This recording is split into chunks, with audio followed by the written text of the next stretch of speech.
A special one from the CEO, standing with the spoon. And your boy, Friday the South and Bend. Charges on the beat. For the spoon to get your information. To the spoon to be part of our discussion.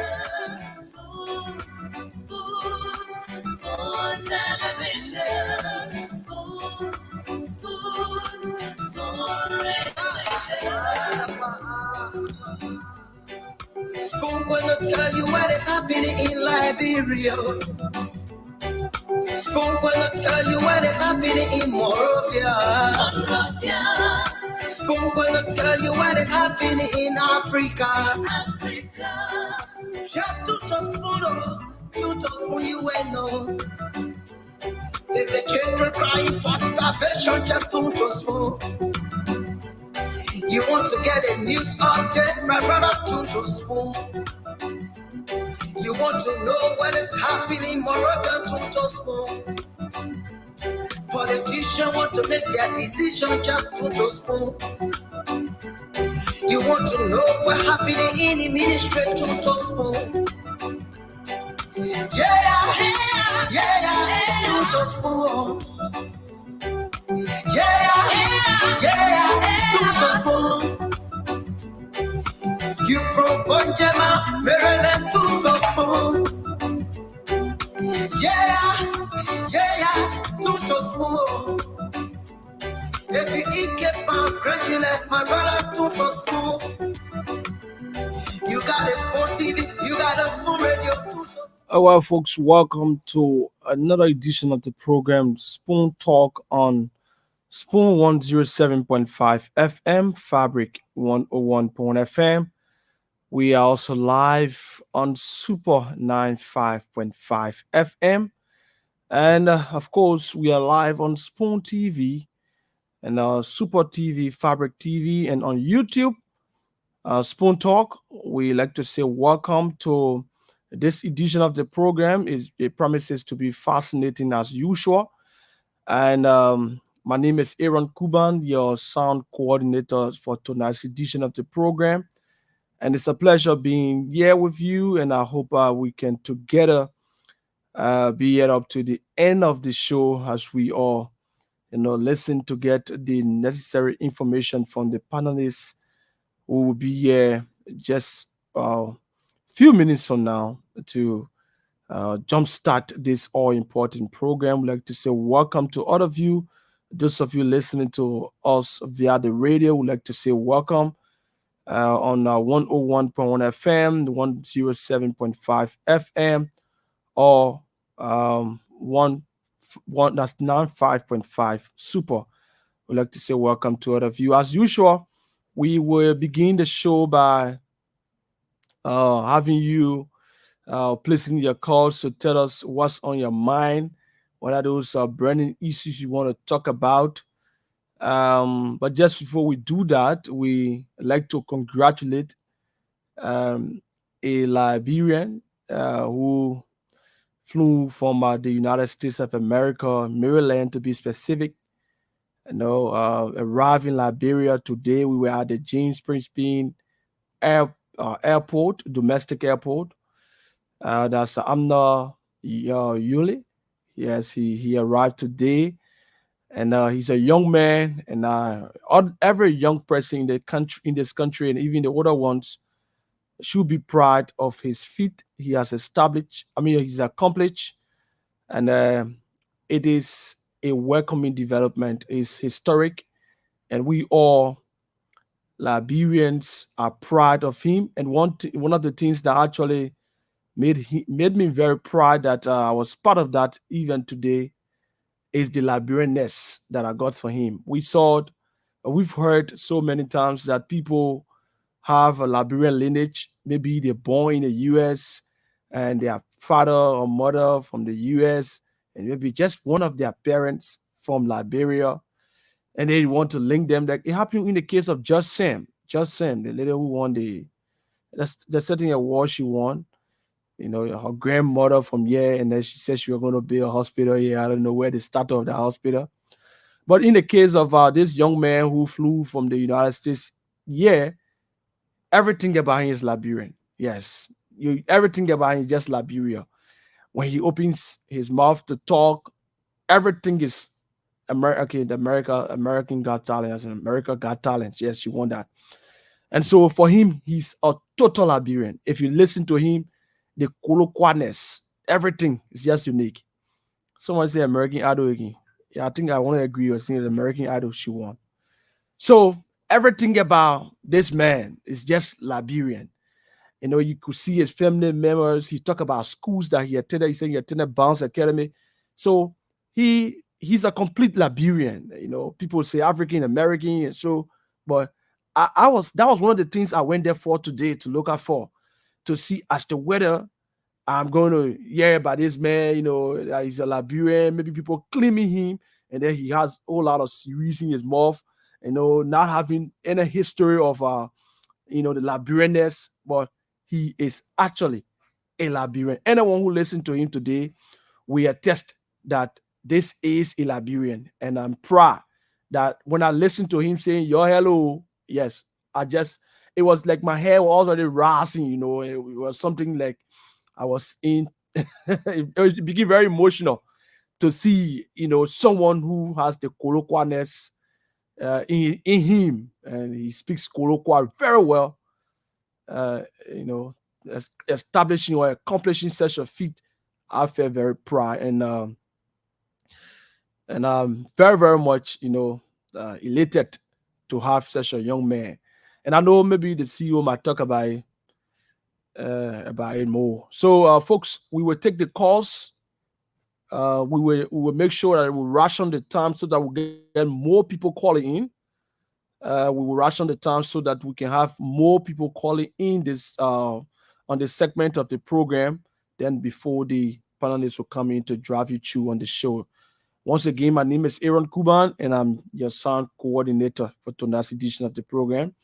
So the numbers to call are 077771075 or 055510175. That's 077771075 or 055510175. You can call us and be live on the segment of the program, What's on Your Mind. And so let's go to the line and take this first person here. Good evening, Aaron Kuban. Good evening, welcome. All right, my name is Josiah Fumu for I want the Congo Peace Island. Okay, go ahead. Member of the National Youth Professionals supporting Boga Kutiki 2023. Having said that, Aaron, let me say thank God for our brother today. You know, when I saw that on social media and saw the Liberia attached to that guy, it brought proud to me that one of us have made me again that have put Liberia on the map.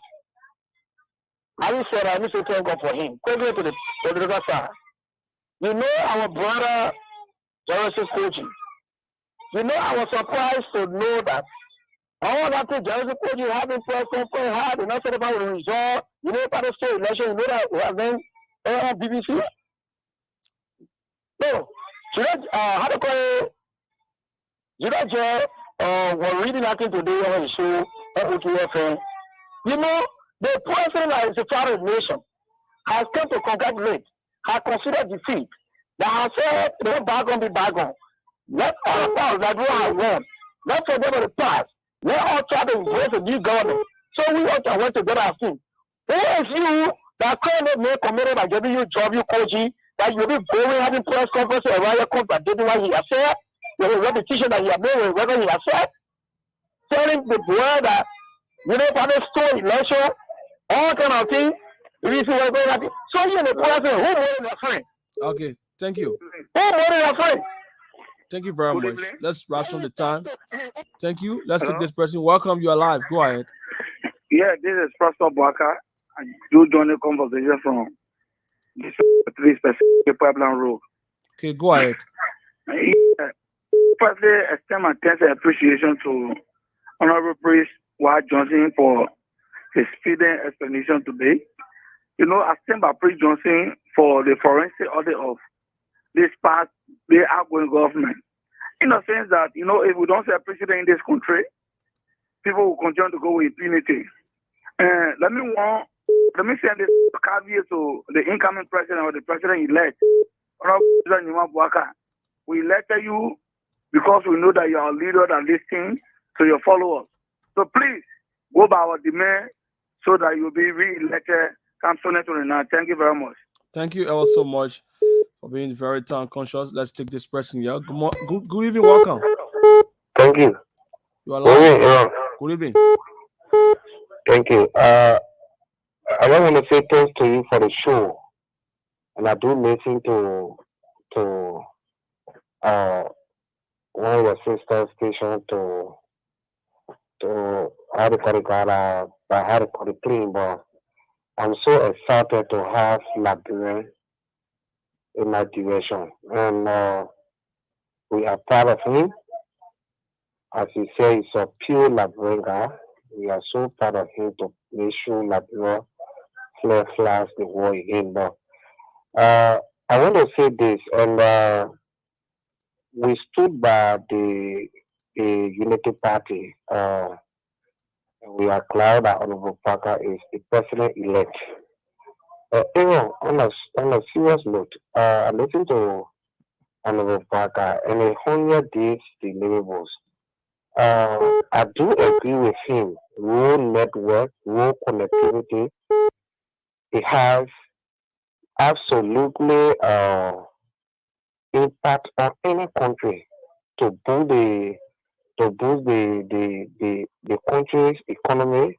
You can get good room there. But one area where I will be so glad for Honorable Parker to focus his attention is the fact that the job creation area. I think it's very cardinal. The job creation area, even the country is high or will be high. In order for the stress to be relieved on the citizen, you have to create that job avenue so that when day breaks, you got young people, older people, families only to do because when day breaks, you get on your feet, you go look for your food. There will be no time for somebody to see the disgracing government or to see the great protest. But what happened in the last government under George Weah, I pray that it don't happen on Honorable Parker because the job creation on George Weah was very poor. That's why we had a lot of young people just lottery, doing a lot of things, more especially the own meaning, start meaning. I mean, if you have let's say companies coming into the country where they bring, you will see young people floating, young people going to work. We don't have time for. So I'm coming appealing to him to focus his attention on job creation. And I want to say this. I don't know whether Madam Jimama around you there. You ask her? No, she's not yet. You like it, you not like it. Hello, my brother. They like it, they not like it. Hello. Then he hear running all around the city talking about opposition. Oh, my brother, you're not flowing with us. We have not even put you through, and it seems like you're concluding on your statement. And so we'll take more calls on the 0777 771 1075. Let's take this person. Welcome. Thank you so much. I appreciate you guys highly for your program since the beginning of the election. Okay. All the information you gave to Liberian for everything came to pass. But one thing I want to make Liberians to know, they shouldn't focus too much on Jefferson Koji. Jefferson Koji, days are already done. They thought when they were in power, told that power never going to change hands. So what is playing on Jefferson Koji, man? Function is working now. Because everything what they did, they will pay for it, brother. I just want to tell that people should focus on Jefferson. Let's focus on our inauguration and transition. Thank you. Thank you, my brother. Let me take this person. You're welcome. Hello, you're live. Go ahead. This is Mama J. Jara. I'm calling from Jacobstown, Gas Station. Okay, go ahead. Yes, brother, thank you very much for the platform this evening. I'm happy today to be on Spring Talk. This is the radio station I always spend my time on. And I want to say thank you to the honorable man, Stanton Waterspring. We make out today to get and to know more information about Liberia. If we're not him today, then we have been living and buried dead. But I want to say thank you to him. And I want to say congratulations to the president-elect, Honorable Joseph Nima Boakai. And we say you shouldn't hear what the president will say, whether audit or whatever you not audit them, that he basically you are not wanted to do. But please let him do what we want him to do so that 2029 you'll be able to go back there again. Thank you very much. Thank you all so much for having a say on the program. Let's take another person here. Welcome. Hello, Hello, you are live. Go ahead. I'm Lenky calling from a final resident. Go ahead. Let's hear you. I appreciate people on so I usually follow the show, but to get you sometimes it can be very much difficult. But they extremely well for the entire election period. Or you see, election is not war. I don't know if Felicia won election 2017. I can remember at the time when I was still when those are set MTN. Traffic used to black on that road. Sometimes we go in there, there will be no state, they were celebrating overflow. You know, by the way, this time around people start to celebrate, I don't know that they bring words just for covering the ground in our phone. If you listen to the president-elect yesterday, they mentioned it well. The Labro won. Whether it's United by the Sedition or whatever, everybody we are one. We are Labro. They put me to come together to see how they will move the phone. I don't know because that evil D is it why they are getting a prayer or what. It's very hard to talk, you know. Okay. Sometimes it's or imagination. And honestly speaking, you're not above the president. If the president willingly can go and converse and our monitoring BBC, just BBC and all were appreciating our brother president on his congratulatory message. Yeah, tell me. And he said that to warn his Palestinians strongly to see how best they can keep within the confines of the law, not to be given such a species that will create problems. Thank you, my brother. Thank you very much for having us. See, let's take this person. Welcome. Good evening. Yes, you are live. Go ahead. My name is Ayuba Konen, calling from Abu Dhabi, UAE to be precise. Okay. Let me set my expectation for FM family more to Mr. Santon Waterspoon for giving us important information about our country. And also my congratulations to the President-elect and Honorable Joseph Nima Boakai and the Vice President-elect Jeremiah Kwanku. My focus, my point is that President Boakai do not hesitate to update anyone. Audit President we are government. Audit them. Do not listen to Deputy and Matt Doe and Carlos Gray. We audit this government, and that was some of the reason we put this government in power. We do everything we do. We put our sweat everything to put this government there. In our social media pages, our family are down. We started to vote for this government, and they are in power. We want them to audit President we are government. Okay. Clearly, that we audit them. We are back there. Thank you so much. Thank you all so much. Let's take another person from the WhatsApp line. You're welcome. Yes, I call to say patience. Call you from Cardwell, Upper Cardwell. Just lower whatever you're using to listen to us. Just lower the receiver. Okay, let me get out because I'm so grateful to this station or to the media for all you guys have done for me, especially Waterspoon. I want to say I'm so grateful for what he has done. And I ask that God will help him, God will strengthen him, God will give him time to live, to see this Liberia become what he wish it becomes. It's a real Liberia. Thank you so much. Okay. That's my contribution. Okay. Thank you all so much for having a say on the program. Let's take someone from this side. We are observing the time. Hello. Hello, you're live. Go ahead. Hello. Yes. Thank you for me the time on your platform. Yeah, I have been trying so much to get on this platform, but I think I'm so grateful today to get on. Like, Okay, go ahead. let me firstly congratulate Senator Wallace for this great show, which he helps the Liberians so much. We say thank you. We say thank you to the Spoon family. We say thank you for your hard work. This government, Senator Wallace have been there for us, giving us all of the information that we needed. But all the other platforms are right, giving us deceptions. With this, I just want to congratulate him once again. Hey, thank you. But because of this election, my brother, so many other things happened to some of us. Even our relationship we had. People say, well, we were not supporting Josh Weah. Our girlfriend came in all the way our room and all the left because of Josh Weah issue. But I want to be so grateful today that the Fabia have won, and we know that things will happen, and we pray. My advice to Fabia is we pray that you work in our labor sector because some of us we are laborers. We go out there to go while working for Indian men, to strive for our family. It's not easy. So we pray that as they come in, people that you're going to make labor ministers, they shouldn't work as gas stations are working, and then work to improve the lives of the citizens. Thank you so much for affording me the time.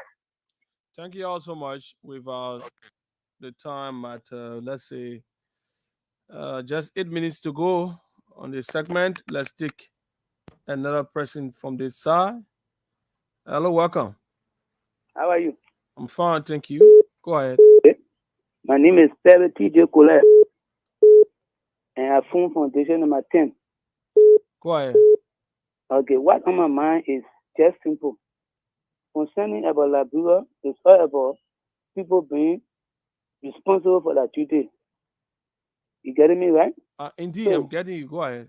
Yeah, so I really want for this government that coming January to set up a team that the guys will be able to be accountable for every necessary aspect that is dealing with us or Madam Sari level them so that we know what we're standing as a Liberian. Not so the president do the same better heart we have, they will continue again. So we beg. Okay, thank you.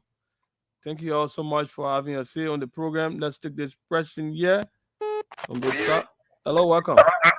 Yeah, thank you. My name is Dr. Saki Jion. I speak to you for District number 6, Mosala County. This is what on my mind is hearing.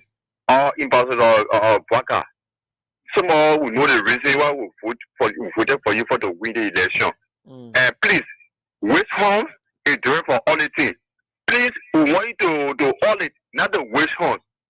Please, I beg you. And the next one is, our city is very dirty. If you can just have a special budget for only you to work every day, the city will be clean. Please, we beg you. We want for your city to be clean. We beg you, Mr. President. We ask you, kindly ask you for the help our city to be clean. Clean city is near the coordinate. Thank you very much. Thank you all so much for having us here on the program. We take this person from this side. Hello, welcome. Yeah, thank you. Is this Spoon? You are live on the radio. Go ahead. All right. I'm glad this is my first time on Spoon. I'm Tony Mac, and I called to make a few points. And thank you for picking up my call. I'm calling from Boulevard Junction. We voted UP. We voted UP. We voted for Liberia. I'm not a UPS. We want to advise if the president-elect and all of those concerned are listening. This is the first time in the history of our nation for a president to be one-term. First time in the history for many lawmakers to have lost elections. It's a sign to the Liberian people. We want changes. We want peace. We want collaboration. But equally, there are few things we are looking out for.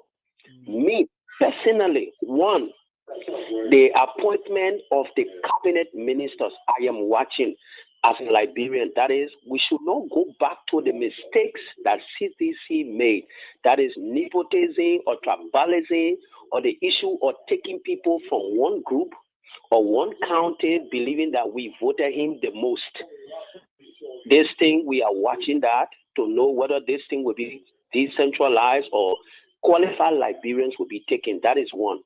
We also are looking forward to see as to whether this government will audit the past government, because that was the same mistakes the CDC made. They said they were going to audit the UP government when Ellen Johnson left power. When they got there, they started dancing the same country dance. So these two cardinal points for me as a Liberian, I am not a UPist, but my entire family voted Joseph Walker, not for him as a person, but for changing our nation. So if this government does not do the Liberian people due diligence, equally, this government will go one thing. That's my take. All right. Thank you. Thank you very much for having a say on the program. Let me see if I can take another person here from the side. Okay. Welcome. Hello. Okay, don't seem to be ready. Let's take this person. Welcome. Go ahead. Is it? This is Spoon. Go ahead. I think I'm John Way from Swooping. Let's hear you. Yeah, that is government very. I mean, it's George, we are government. I want from this government. Okay. Thank you. Thank you. Thank you very much for having a say. Let's see if we can take someone. It's about 2 minutes now into it, and we'll be taking more until we can get signal. Welcome. Hello, good evening to you. Good evening. You're welcome. Thank you. I'm familiar with your force 100%. And you are speaking with Mohammed M. Kananchion. I speak to you to the Balance on the Bush Island. Okay. So let's throw my political leaders or my sustainable bearer in particular, Joseph Imapwaka, the incoming president that will transform the nation, that will transform Liberia to the highest end. Or even my consent to net what man it has to deal with the office of the outgoing vice president of this middle manager. I would like to appeal to the honorable incoming VP Jeremiah to definitely, when you're going to be inaugurated next year, January 22nd, definitely you should audit the office of managerial Taylor, more precise through the executive director of group or so on. No, but Aaron, when people have a program linked with fabric, the last time I called you and I even highlight some key issues concerning Ebola institution. The executive director, Madam Florence,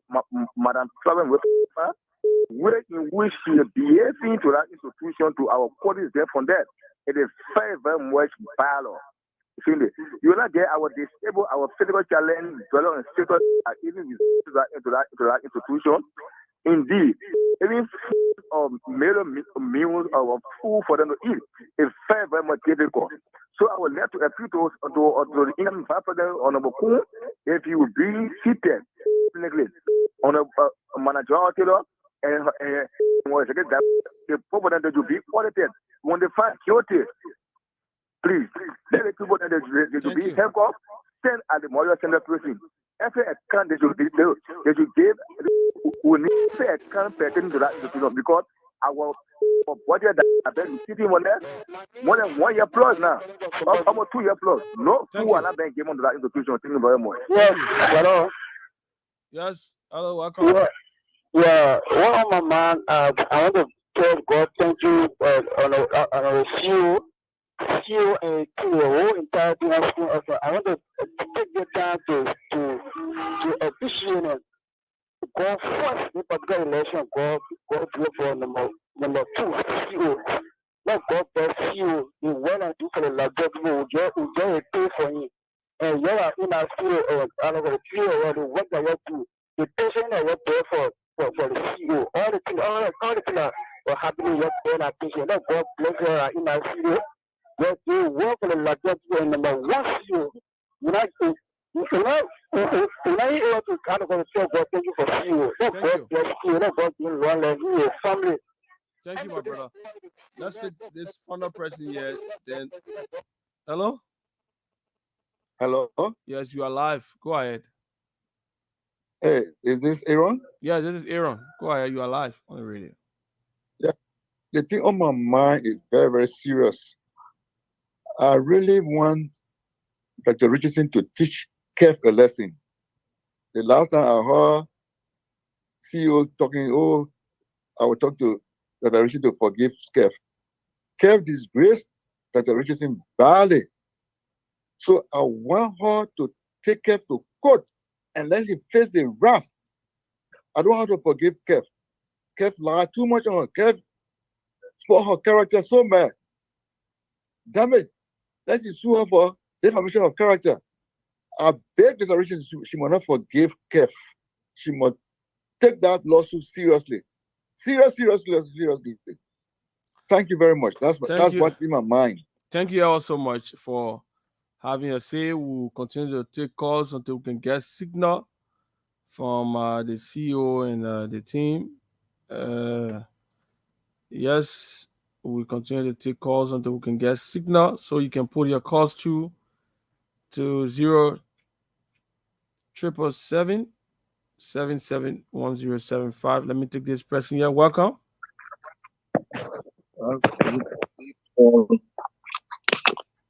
It's William. Sorry? It's William calling from San William in my county. Okay, go ahead. Okay, what is on my mind? I really need the incoming president to audit this government and the past regime, Ellen Johnson regime. And also I need this president to stop the too much serving in this country. Because anywhere you pass, you get one hour, all type of car get serving on it. Okay, thank you all so much for having a say on the program. See the CEO is already in the back. I don't know whether we can take further calls. Okay, so let's take more calls on 0777 771075 0555 let's take this person here. Welcome. Let's hear you. Hello. You are live on the radio. Yes. Yeah, my thought is breaking news. My name is Bob Cooper. Bob Cooper. Hello? Yeah, Bob Cooper. Go ahead. Yeah. Jaboti Koji instructed his boys. They carried heavy coaster in a building. They making him take a picture and say that they will keep it when he go America. Anytime he talk bad about CDC, they will post it for the whole world to know who the kind of person he is. He been begging my man to get a picture. They send him my phone tomorrow. I will tell our family to send it on your page. I get it now with me. But you calling me? Send it. You already calling. Yeah, but I get data. But go on the page. My number is on the page. That my WhatsApp number there. Right now, it's the WhatsApp number on the page. Right now, the show is on the WhatsApp number. I put on the screen there.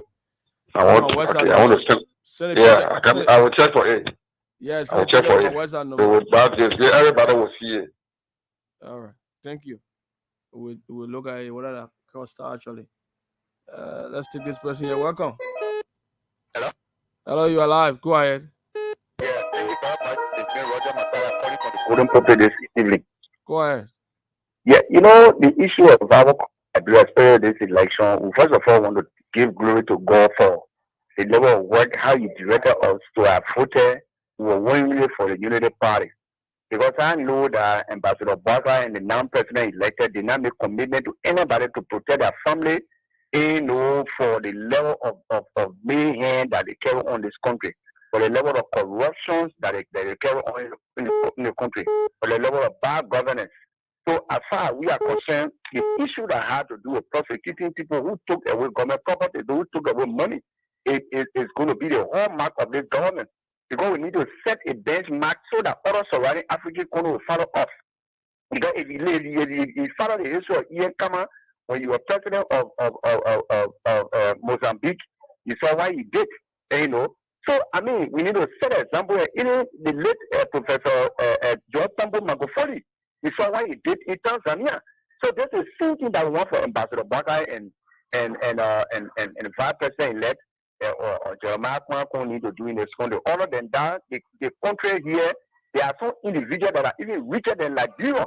And, you know, so we are not going to take side with anybody. The issue, the only thing is that the due process will be put in place.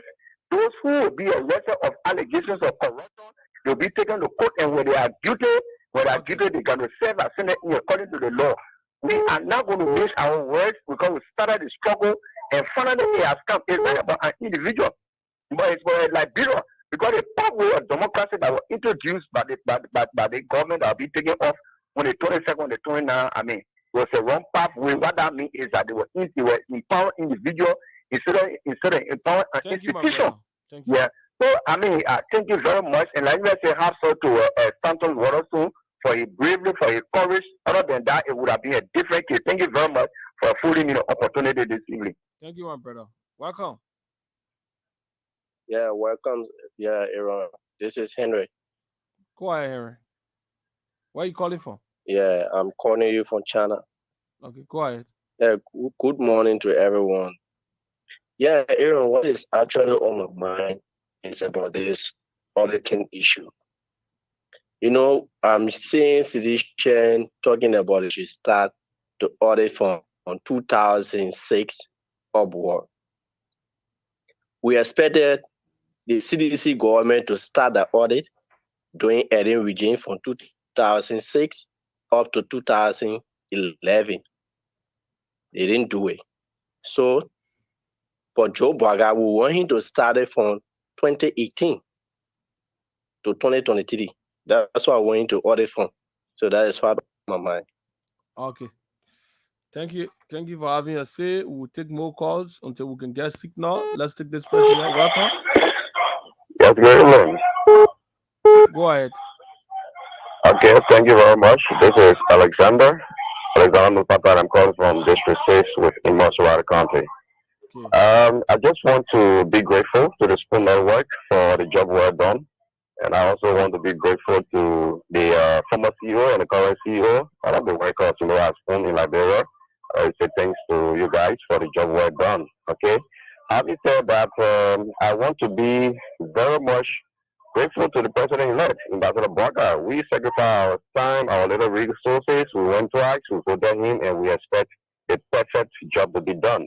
Because can you imagine your radio? They had a committee set, and people contributed from all over Liberia, all of the, other communities in the diaspora. I mean, there was a system, transparency put into place.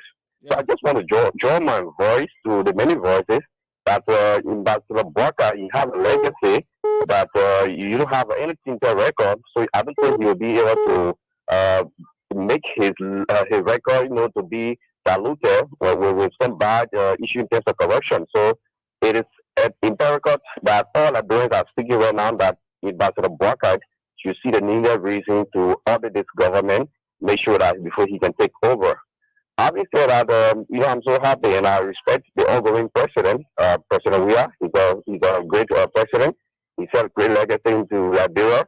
But I allude to him, his ministers, those that work under him was the one that really put him into this situation. I had an experience.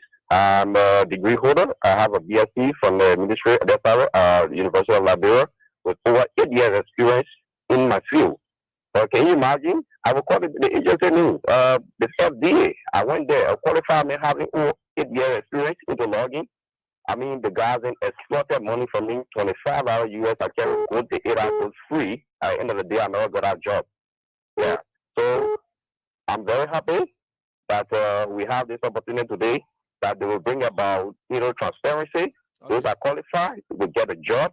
But what they did in President Weah government, and they just, spoil his government. And another day, this is a result today. Thank you very much, and giving me the time. I appreciate Spoon Network. Thank you, my brother. Welcome. Let's hear you. Let me lower the lower the TV. Yeah, lower the television set. Yeah, lower it. Already. How are you? I'm fine, thank you. Am I on now? Yes, you are on live. Go ahead. Okay. My name is G. Mother Cannibal. In fact, I have my own platform. What you guys are doing, on Spoon Television. I started it. I was the founder of LRT. I'm the LRTN and also the brother to you from the very critical of we are because we are lack the competence of being president in our country. That was the first thing.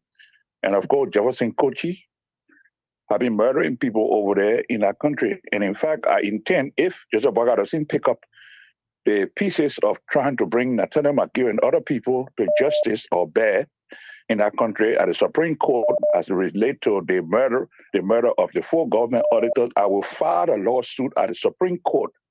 I will be coming to Liberia. If I don't come to Liberia during the inauguration, I will be in Liberia soon. And if Mr. If McGill take up his seat, I will be filing a lawsuit at the Supreme Court of Liberia to investigate Nathaniel McGill and Bill Twawe and all of those murderers that are in our country. I intend to do that. I'm not afraid of none of them. And I want to thank Waterspoon, Stanton Waterspoon, because Stanton Waterspoon was not in government. We are always used to talk about him. I'm a student of history. When you look at Kenneth Yagbalo-Best, who was the founder of Daily Observer in Liberia, Samuel Doe used to put him in jail every day when I was in Liberia. And the key there is we have to fix our country. And like Kennedy said, before I leave you, Kennedy said, let's ask for what we can do for our country and not what our country can do for us. So everybody expecting for Joseph Boakai to make magic. We all of us as Liberians need to get up to try to help him to build a country. Singapore was built by its citizens. I will leave it right there. Thank you. Thank you all so much for having us here. Let me take this person here. Hello, welcome. Hello? You went off. Let me take this person here. Hello, welcome. Oh, sorry. Hello? Good morning, sir. Yes, go ahead. Good morning. My name is Ache. We are in a journey from Dubai, UAE. Okay, go ahead. Yeah, brother Aaron. Actually, whatever you're using to listen to us, just lower it. Thank you. 1 second. Brother Aaron, I want to appreciate you a lot for answering my call. You know, I've been fighting to get on the land. I want to say a big thing appreciation to my Nigerians.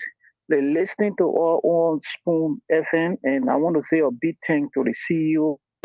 And I want to tell all the Liberian people that election is over. Let's come together and help the government to move forward. You know, if you travel in other places in diaspora, like they play with air, if you see the function of government, you will get to know that our past leaders have been putting our country backward. Government responsibility is to take care of their citizens. But Liberia is one of the suffering countries in the world. So I beg this government, as we advocate for the people to vote for them, they should do their best. You don't have to say we like them more than those you will. But what's those I should come around. Thank you. So I'm saying that they should do their best. So I want to say thank you to the CEO. I want to appreciate the CEO, but because the CEO made for our voice to be here, World Radio, and our people listening to us. Thank you. Thank you all so much for having us say on the program on this segment. What's on your mind? Boom. You have to see where you. Yeah. That's why you say boom. You middle. You don't know me? Yeah, I said boom, you appear. Just hear the sound. Man, the food and plenty begin. Thanksgiving Day. Begin. The food plenty. You see, you did it to Nelson Kula. Why you coming to do me again? No. I just tell you, it's Thanksgiving Day, yeah. They got jollof rice, they got shrimp, fries, they got potatoes, green. It's a lot. All day I've been eating. All day. You see, I go back, I in and out. I tell you, I see. I look at you right now. See I why know that you- you're hungry right now. I look at you, look that you're hungry. yeah, Look at yeah, watching yeah. it that way. Look. Like the first round, one go to the second round, you see? A Vito. Yeah, Pinto. The rare African I Vito. don't know how many years now I'm not joining Vito. And a bottle of water.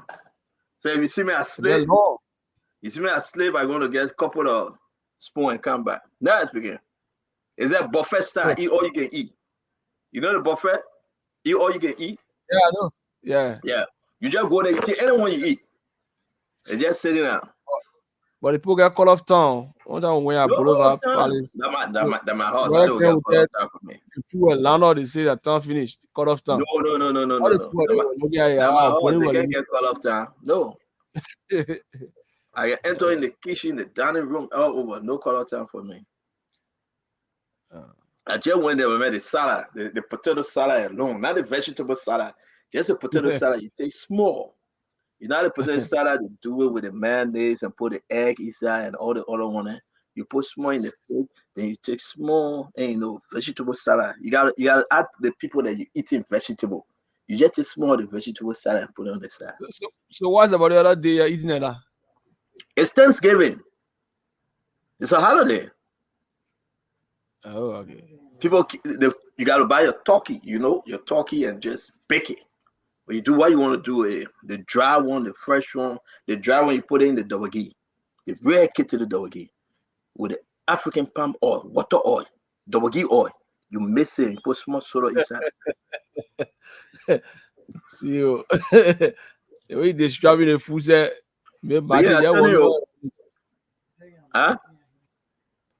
I say Auntie Mama, yeah, she just laughing. Oh. No, my brother Auntie Mama. Auntie Mama, nobody put Thanksgiving Day. If you open the line up, people start calling about Thanksgiving, you'll be scared. That take listen, the iron said nothing at the call you. Hello? Yeah, you're making the guy hungry. All the food. I can face the working for you and send it to you, okay? But what you face for your own Thanksgiving? What you face? Today? Yeah. We just eat little pepper soup with. Look at Thanksgiving, you go eat pepper soup with Kettle Easter. Don't waste my time, man.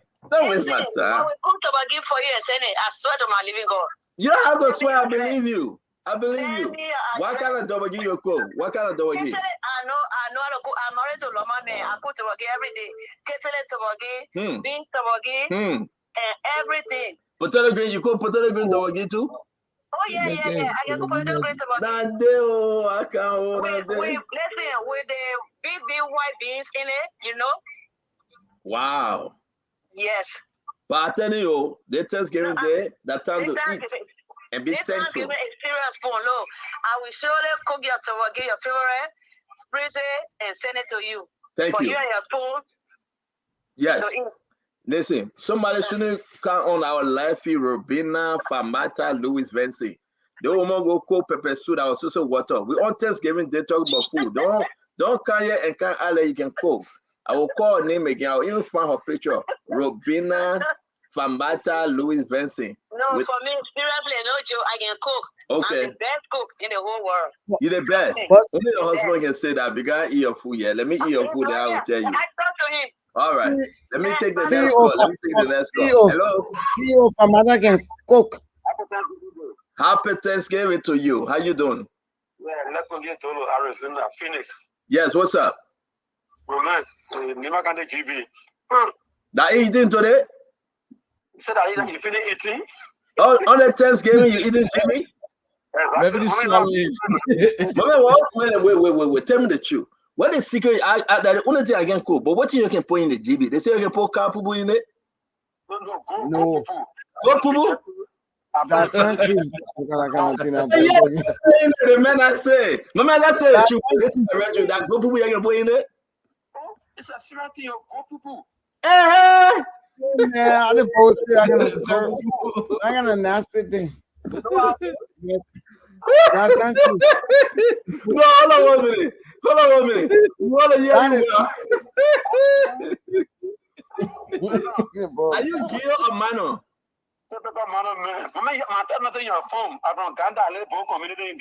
Yeah. So I'm ever be in Ganta. You know, you go to GB, you know, go family. Yeah. Right now. Yeah. Jesus. Go Pupu. Yeah, go Pupu. Oh my God. But this is, my man, I will not call it vice president, but I will call it, my man, the vice president now on a different level. We check in calling for Go Pupu or GB. That is not true. I will call it, man. All the penetrating in Liberia, I'm going to call it, man, for Go Pupu GB. I would do that one.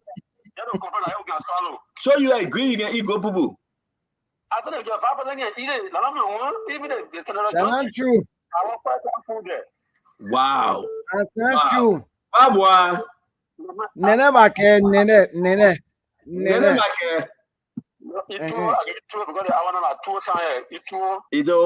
Okay, man, okay. See what you say, nene mean Allah. Honorable, what do you say, Nene? She said you're not saying the truth. Yeah, Kwawu. Yes. I will get a money phone. I'm gonna get a money phone through the computer. All right, there you go. I'll get the phone. The mess I'm gonna get the phone through the computer. But let's move on. But let's take another call. Happy Thanksgiving to you. Let's take another call. Listen, nobody gonna start calling me here wasting my time. We get a lot of information to give you guys on a happy Thanksgiving. Your name and where you calling from? Hello?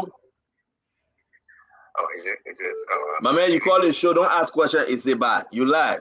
Oh, okay. Yeah, I'm looking at this guy talking about the Good Pupu thing. My man, your Thanksgiving. How your Thanksgiving going? Question. What did you eat today? I'm right now eating chicken. Where are you eating baked chicken? My man, don't let you kind of see what man. But you know what? Let me tell you, when we're talking about Taboge, I just want to let you know that any woman called Kebe is the master for Taboge. How can you take Kebe the master because your woman in Kebe? My woman in Kebe. And I'm investigating anybody I go to when they say that in Kebe and when they cook Taboge is the end to it. Okay. Thank you. Yeah. Happy Thanksgiving to you. Happy Thanksgiving too, brother. Yeah. Let me take this one. Your name and where you calling from? Happy Thanksgiving to Morris Johnson calling from North Carolina. Morris Johnson, man. What's going on for Thanksgiving? I'm about to see you got a grill. I got cook out of food. What did you cook? What have you eaten? I cooked way up potato green with Fiwa Lee. Uh-huh. I cook some gravy. If you say I cook, you cook it or your wife cook it? I cook it. I'm the best cook in Greensboro with you. Okay. So you cook gravy. What kind of gravy you cook? I cook a stew with cherry. Cherry gravy. Yeah. Okay. So what kind of fish? The pampana fish. What you call pampana fish? What's that?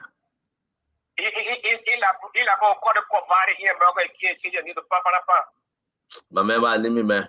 You kill your knee. You can't tell me what kind of fish, man. That buga you cook? That tilapia? That buga that tilapia? No, not tilapia. That croaker? They call it, I don't know, they call it pampana. Yeah. All right, man, let me let you go. Enjoy your pangana pan. You start talking about pangana pan just now. Okay, all right. But I mean, your Thanksgiving is doing well, right? It's good, right? Yeah, I mean, everything I will get out of curry now. Make some pepper kala too. You know? Oh, that's the one I want. Pepper kala. Yeah. Can somebody send me pepper kala? Because my auntie way in Maryland, she can face the pepper kala, but she didn't face it today. I thought make some shop right too.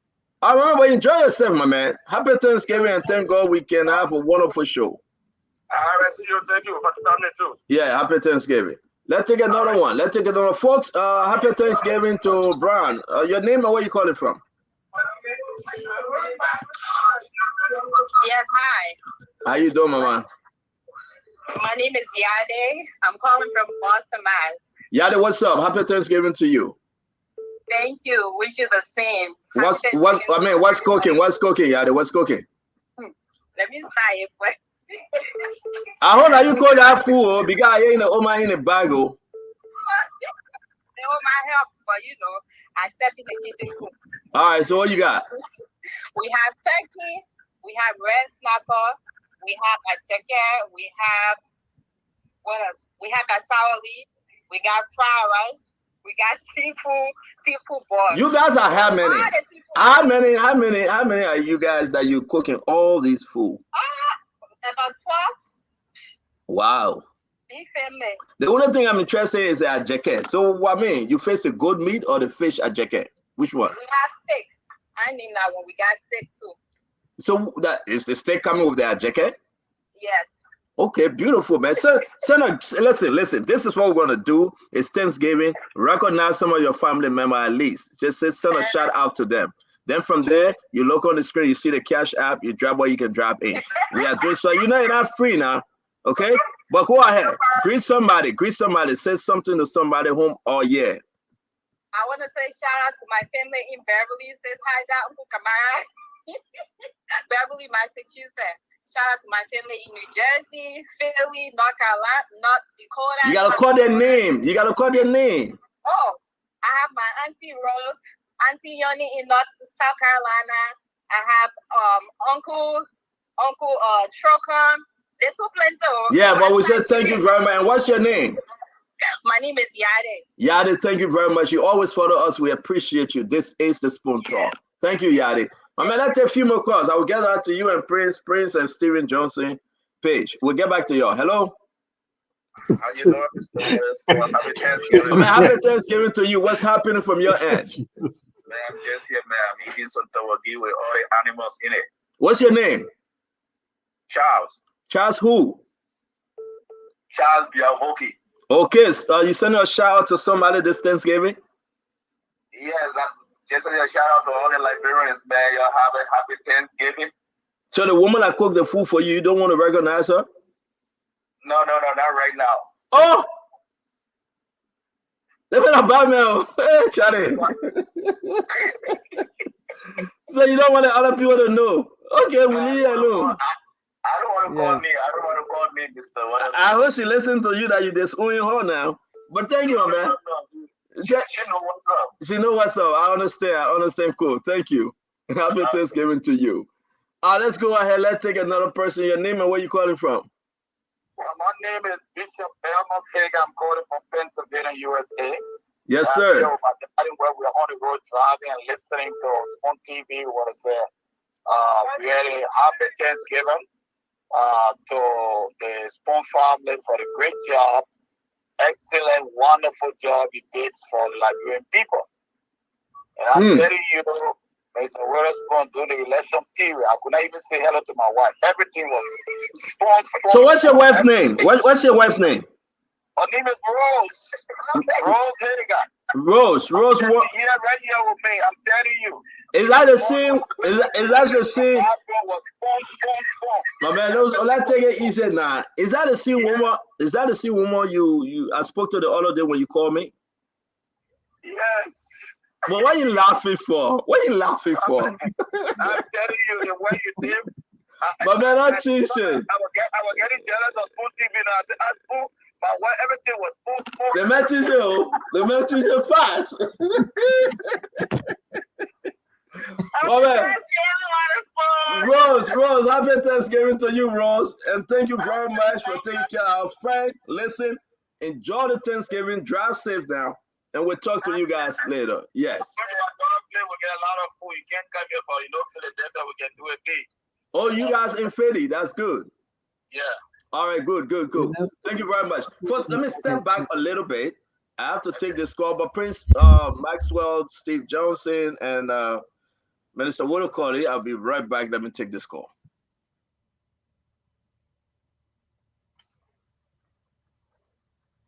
Steve it's up to you now, buddy. Oh no. What's his name? You can take some more calls from there. Yes, I can take more calls. Right? That's Kuban, right? Yes. I like your reporting, my man. I'll be following you on Spoon quietly. Okay, thank you. Let me take this first. Aaron, right? Welcome. Yes. Hello. Hello, you're alive. Go ahead. Thank you. My name is Bo, and I call you from Broadway. Oh, well, I'm a about regular Thanksgiving. You listener. celebrating I'm not a Thanksgiving yet regular too? caller. You celebrating Say Thanksgiving that? yet too? We taking calls for Thanksgiving. Oh. I just call to make a point. And this is why I say I'm not a regular caller. I'm a regular listener. But I'm just concerned of Go something. ahead. You are already on, so just go ahead. Okay. Some of us have developed interest in listening to you because of the credibility some of your panelists bring on the show, especially the way the election results were, projected and rethinking the reality. But I just want to recommend that some of your information, you need to do a fast check on it because some of the information been coming out lately on your show is not factual. And then before Waterspoon came on, just not too long, I listened to one of your callers who said he got a picture of Costa who was stripped naked and his picture was taken by Jefferson Kochi. He wanted to share it with you. Mm. And you requested him to send it to you. My concern is what moral lesson are you trying to portray No, when but you I be have requesting to, for those kind of picture? I have to push it, man, so I can know whether he's real. If he doesn't send it to me, it means that he doesn't have any information of such. That's why I did that. Yeah, but being calling for it publicly, what people will think of you, that's something that you should consider. No. I don't think you know what I mean. So okay. Anyway, thank you. We got a point. Thank you very much. Let's take calls. We want people to call the WhatsApp. Please. We're not taking local calls. Let's continue the way how the CEO left it. With the Thanksgiving thing. So let me do this here. For now. Yes, so you can call us. Yes, for those of you in the diaspora, call us, especially America. You gotta play having your it's almost like country code, Steven. Almost like country code because yeah, everybody talking about food. So I mean, Aaron, what's up? Auntie Jemima, how are you? And Prince. Oh, I'm fine, and I'm fine, but I'm a little bit sad because my daughter's aunt, Livon Cooney, she passed away, and we just had her wake tonight. That's why you see me in black. Oh, okay. My heartfelt condolences. Yeah, at the Lutheran Church tonight, and from there I came straight here. Tomorrow will be her funeral, and may her soul rest in perfect, perpetual peace. You know, my heartfelt condolences. My deepest condolences to your friends. Thank you. Because we're on the family. I mean, death, as we, is the only reality. It's the ultimate destination for everyone. Yeah, I was listening to a guy who was once a Muslim, had converted to Islam. He's an Indian, it's a Buddhist, I think. He's an Indian pastor. And one of the things he said that I draw inspiration from is he said there's nothing in life that is guaranteed, whether your kids will make it to become successful people, whether you yourself will be successful, or whether anything will happen for you. He said, but there's one thing in life that is sure. Is the fact that all of us will have to die. Yes, I mean, as scary as it sounds, it's the only reality that humans cannot grapple with, but it's the fact that one day our time on this earth will come to an end, and that's the circular flow of life. You come, you leave the stage, other people come behind you, they leave the stage, and that's just. Oh, wow. Steve. Okay. Well, while we mourn death and we remember loved ones, let's also celebrate. I would just simply like to say congratulations to Michael Cockburn and Mariah on their wedding today. A friend of mine and a longtime friend of mine as well, and many of us here, at least that milestone has been achieved. PDF together. Yes, we are all in a PDF together. but it's it's an extraordinary journey for the both of them. I hope that other young people can emulate and see their example. Love is not something that is easily won, but when it does, you have to cherish it. So congratulations, gentlemen and ladies. Hope you will continue to enjoy your life together. So what's trending? What's trending around town? I like to send if I may, I'd like to send out a Thanksgiving treat to my kids in America. They have been my inspiration and my backbone for whatever I do. You know, they stand behind me, even though sometimes they're afraid for what I say and what I stand for. But my heart goes up to them because, like, okay, mommy, this is what you believe in, then go ahead. So I like to, send happy Thanksgiving to my oldest daughter, who is Henrietta Margareta Cox. And I like to send Thanksgiving treat to my son, my only son, Rodney Seku Wolokoli. I like to also send Thanksgiving greetings to Yasmina and Michael Morris, my oldest granddaughter, and to little Rodney Wolokoli, also to Seku Cash Wolokoli, and to Charlie Wolakewon Plumber. So that's the last of my grandbaby. I have 4 of them. So I like to send a Thanksgiving treat out to them. And to the last one is to Detta Brown. We got you in prayers. We understand that you've been grieving over your son that passed away, my nephew, last year. And also to Esther Brown, our hearts are with you. Happy Thanksgiving to you. Take solid in the Lord.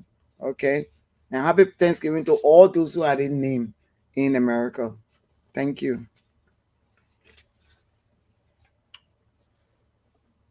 Okay. Where's Steven? Steven is off. Okay, well, it's great to have a Thanksgiving Day today to all those who are in America celebrating Thanksgiving. We hope that you and your family are enjoying the time together, especially during this amazing transitional period that we are going through after a hard democratic fight that has brought forth Ambassador Boakai, to be correct, President-elect Ambassador Boakai. I think that the idea of the transitional team happening to proceed is good. The JPTT, I think that there are a lot of good things that are there, as Mama will always say, a lot of good things in the information that's coming out. I know that I will be talking about that because that is a pivotal indicator of how our democracy is going to continue to grow. And I will be talking today about what I'm describing as a 200 days deliverable for the president-elect Joseph Boakai, because outgoing President George Weah administration did a lot of damage to Liberia. And I believe within myself that Ambassador Boakai cannot come on the standardized 100-day deliverable to change that.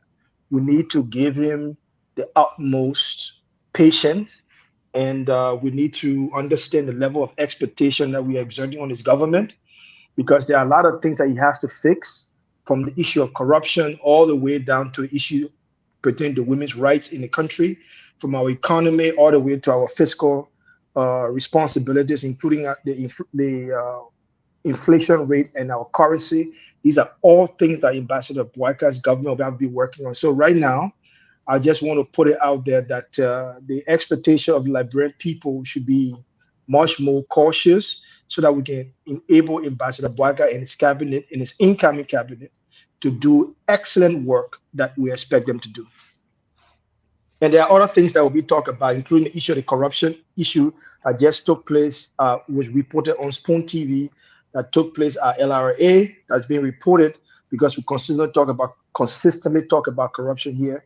And I'll also be talking about the Ministry of Foreign Affairs, because it's been stated within the Executive Order 123 that the Ministry of Foreign Affairs, Minister of Foreign Affairs, should be heading that transition from the outgoing president's side. So, even though, and many other things to be discussed. Yeah, I'd like to come into. Okay. You can hear me? Yes. Can you hear me, Prince? Okay. Okay, I'd like to come in I understand what we're going to be discussing tonight, but on my what I'm going to be discussing also I'll bring to the table will be the looting of government's property. The looting of government's property. It is too much. Everybody complaining, but I keep saying to the citizen of Liberia, if you the civil servants, we are relying on you. You guys cannot sit there, men and women. You need to protect your rights. The right to government property, to use government property within the ministry to work with is our right to make sure that we keep it secure. If you sit in the ministry where you see your ministers or other people looting, unless you want to tell me that civil servants, you want to be a part of the looting. But if you don't want to be a part of the looting and you know that the government doesn't have money to come and purchase furniture and computers all over, TVs, like I heard today, the TV in the at the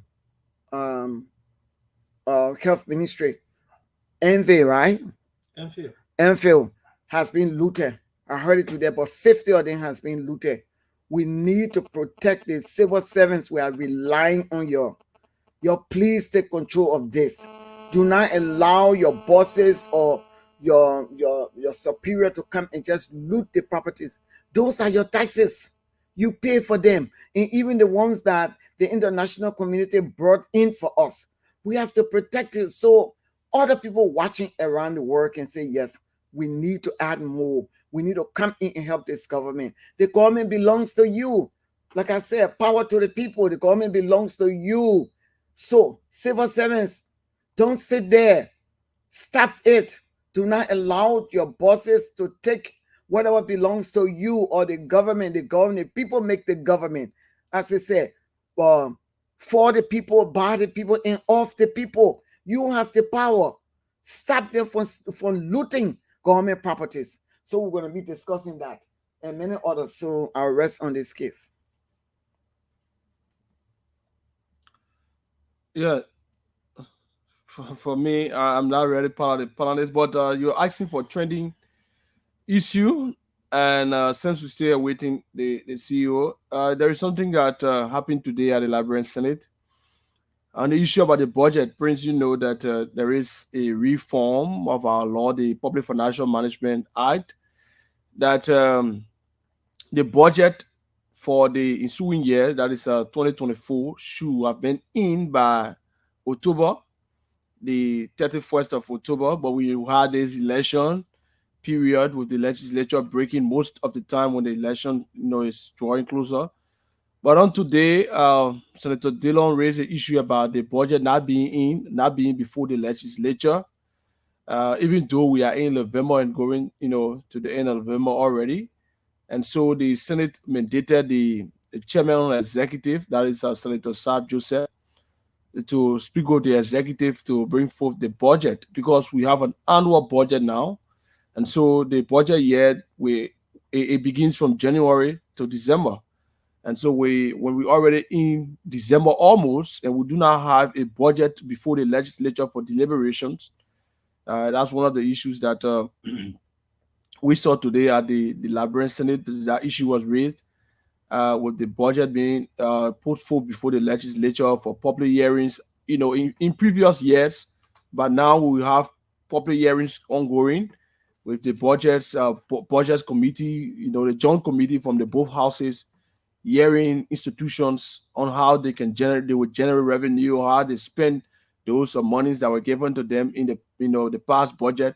But for now, that is not happening, and some people are looking at it from a standpoint that there may not be a budget submitted, since in fact we have in the transitional period. But if a budget is submitted, also people are looking at it from the incoming government. Either they will have to recast that budget, or they will have to implement the programs and policies of the outgoing government, which is slim. We do not see the possibility of that happening, because if this government submits a budget, it will be in the interest of this government. So what type of plans and policies that or programs that Ambassador Joseph Imam Bouaka also has, that he want to put forth in the budget? So it's a kind of sticky issue, and the budgets have not been submitted. I think the point being raised by Senator Dillon is an excellent point that has been raised. It is very technical, and it's very administrative, and it's very intellectual. My position on this is the fact that at this point in time that Senator Dillon is raising this particular concern has become an issue of national concern and an issue of constitutional concern. Right now, there exists an executive order that covers all government and agencies, and that also includes the Ministry of Finance, for the sharing, for the adequate sharing and communication of all information for transitional purposes. The budget, the current budget being discussed by Senator Dillon covers that. So I think that the transitional team will have to reach out. As a matter of fact, I just learned that tomorrow will be the first transitional meeting between the current president and the incoming president. And I'm sure that that is one thing that will be high on the agenda of the incoming president to discuss with the outgoing president. Because the budget, as I know it to be, will empower the incoming administration to take care of its social and international and domestic responsibilities, and to stabilize the economy. So I think that with that being said, Senator Dillon has already communicated with the incoming president on this matter. And the fact that that is being done, there's a coordination going on right now in the background to discuss these things, because if that is not discussed, it could create a major constitutional problem and transitional problem for the incoming administration and the outgoing administration as well. Seriously. So, Angie Mama, you want to talk about that a little bit? About the transitional team? We're talking about the budget submission to the legislature. It has not been submitted, but there is a transition. Yeah. Yes, there is a transition period now we are into, but yet the budget has not been submitted. So that's what we're talking about. Yeah, but Senator Dillon and Senator Yombly and those who are there in the House who are capable of pushing the point, of pushing Sir Joseph and his team to get a budget to be submitted. I think they should do it, because nothing else we can do right now. They stay in control. So all we got to do to work along with them now to make sure that they do it quickly instead of delaying. That's all I can say to that for now. Okay. So you were putting forth some of the things that you would love to talk about tonight. Yeah. Maybe you can start on that, because we're still waiting for a signal from the CEO if he comes back or so. No, absolutely. One of the major concerns now that exists within the Liberian population is this issue of the smooth transition, because we've shown the international community that we can definitely host an election, implement an election in a peaceful way. We are now going through the very second time in our transitional democracy to move through the smooth transition of power. So obviously we have to show to the international community that we now understand the processes and those intricacies, details that are involved in that. There are things that I've been personally investigating as it pertains to this transitional process, because the transitional process should answer a few questions. The issue on cooperation and communication, the issue on the transitional team formation, the government agencies and departments, public statements and unity, legal and administrative procedures, time and resource allocation, addressing challenges and contingencies, national stability and security, and all of that. I read today that President Weah finally recast or resubmitted Executive Order 123.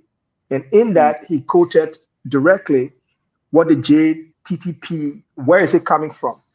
He said, by the authority invested in him pursuant to Article 2, Chapter 2, Article 6C, Article 5C of the 1986 Constitution of the Republic of Liberia, authorizing him to develop a system of appropriate protocols and mechanism for the smooth transition of power from the incumbent president to the incoming president. So just to let Liberian people be aware of this issue of transition is not a guesswork. It's a constitutional process that has to happen. And within that constitutional process, there are key indicators that must be met within that. And one thing that I see, one key indicator that I see for now that's being met is the issue of communication. Now, whether the issue of communication is clear, I don't know yet. But there is an effort to make communication much more accessible to the people, especially the transitional team that's coming, the incoming administration. What is going to be tricky now is, as you made mention, the issue of the budget, which is a major issue for us to be talking about. It will be up to the incumbent government to make clear the issue of the budget transition and the issue of ministerial transition to the incoming government. Because if they don't have the right information, they cannot do the right job, and Liberia will end up being in problem immediately after that. So we all know that, clearly.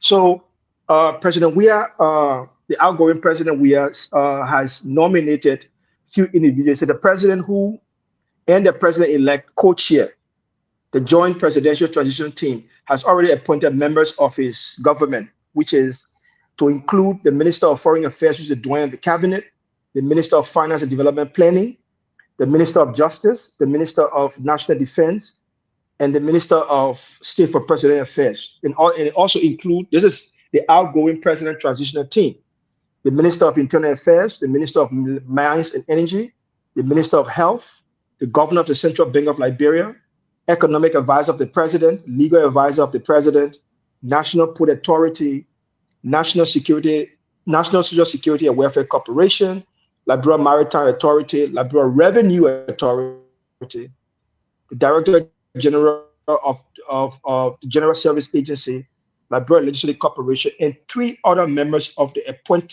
to be appointed by the discretion of the President. Now, based on what is being discussed within the Executive Order 123, the JPTT will be made up of 20 persons from the outgoing president's cabinet to work alongside His Excellency, incoming President Joseph Boakar's people. And they are also allowed to select 20 other persons to work in collaboration with these people. So he also stated that there should be a timely expedition of the work of the JPTT so as to make sure that they have all the information necessary. So these are the things that I think that right now are in line with what the process should be. And we all should keep our eyes on this process, because if we want our democracy to remain stronger and His Excellency, the incoming President Joseph Boakar's government to hit the ground running in the right direction, this transitional process must be handled with the utmost accuracy and focus.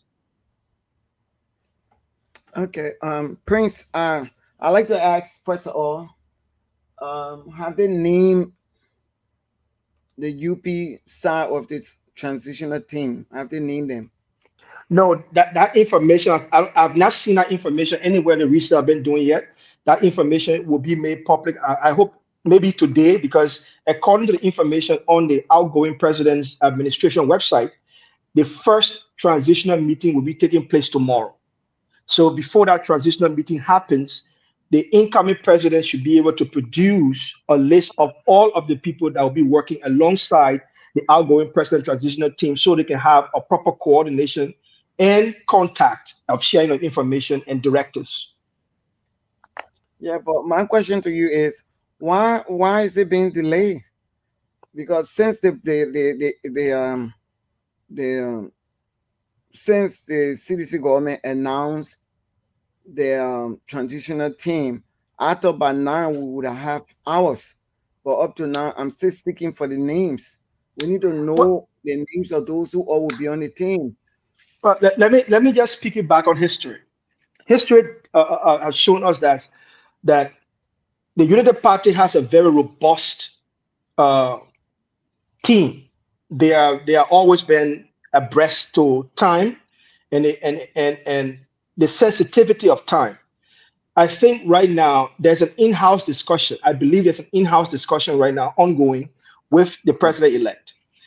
Let's understand that as soon as the president-elect puts out a list of his transitional team, that list becomes a symptom of the cabinet, his former cabinet pick. So I'm sure that sensible people around the minister, the president-elect, are making sure that they send the right message to Liberian people. I mean, from now to tomorrow, I think it will be 11 o'clock. There are many hours in there, right? So are you saying that? Are you trying to insinuate that the transitional team that the president-elect will be putting outside will be the cabinet, the incoming cabinet, or I personally believe that the transitional team that the president-elect will be putting outside is a subset of his official cabinet pick. Okay. So because it becomes a subset of his official cabinet pick, they will want to make sure that they are sending the right message to Liberian people. Because if, for example, if the president-elect produces a transitional team that works in collaboration with the outgoing president transitional team, and they happen to change the whole group of people, then it becomes a glitch in information sharing and a glitch in information operational behavior, right? So they will not want to do that. They will not want to make that mistake. So those individuals will be working closely with the outgoing president transitional team. I believe that they are close to the appointment of cabinet ministers. Okay, all right. I just wanted the Liberian people to get it clear. That's why I keep asking questions. No, it's okay. It's fine. It's fine. It's fine. That's just my thinking. Because, for example, if Mr. X is selected to work with the Ministry of Finance in the transitional process, and then Mr. X we don't see Mr. X anymore. That information I will share with Mr. X during that period of back and forth, whether it is looking at the archive, looking at document, filing document, knowing what each things are, they will miss that information when somebody else new was just appointed to that position. So I'm sure that people around the president-elect are thinking smart about this before they make a decision of the entire transitional team. Okay. So I'd like to know one of the things I want to ask about is that the House of Representatives, I heard that they are trying to elect, and Cuban can come in on that, trying to elect the Speaker of the House of Representatives. So can you enlighten us? Can you give the public some information on that? Because we're getting misinformations about those who are running and money changing hands, and we don't want to see all House of Representatives. We don't want anything that will look like the past House of Representatives. Whereas you have to do your job, but then the executive have to pay you or send you brown envelope before you can pass a bill. And even when the bill is wrong, or when the whatever passage you're about to make is wrong, it's not in the interest of the Liberian people, then you pass it only because you have been paid. So we want to know what is it about the speakership, and we want to know the character of those people who running to be speaker. We want to know whether they have integrity. We want to know whether they have any good reputation, or whether they are honest people. Those who are running for the speaker, I'm talking about the speaker now, because we don't want to be misled anymore. Liberian people are tired. We are tired of people passing the wrong instrument in the House of Representatives because they want money. You go there, if you don't have money, don't go there with the intention of getting rich off the Liberian people. This is the reason why they put 50 of them out. So we're warning them. I don't know the name yet, but I'd like to know the name. Those who are running to be speaker, so we can dissect that. Thank you. Yeah, so as a legislative reporter, we usually around the Capitol building. And so the news that we've heard so far are Musa Hassan Belete. Musa Hassan Belete won the election in Nima County, District number 7. is opting to become Speaker of the House of Representatives. We also hearing Fonati Kofa. He's a current Deputy Speaker. He's someone who, even before the election, had already started trying, building block, because legislatively, when you want to become Speaker or a Deputy Speaker, you firstly need to, govern as a block. You have to have a block, having majority of the people on your side or your colleagues on your side. Then you can notice as to whether you actually win or not. Another person we're hearing is Thomas Fala from Lofa County.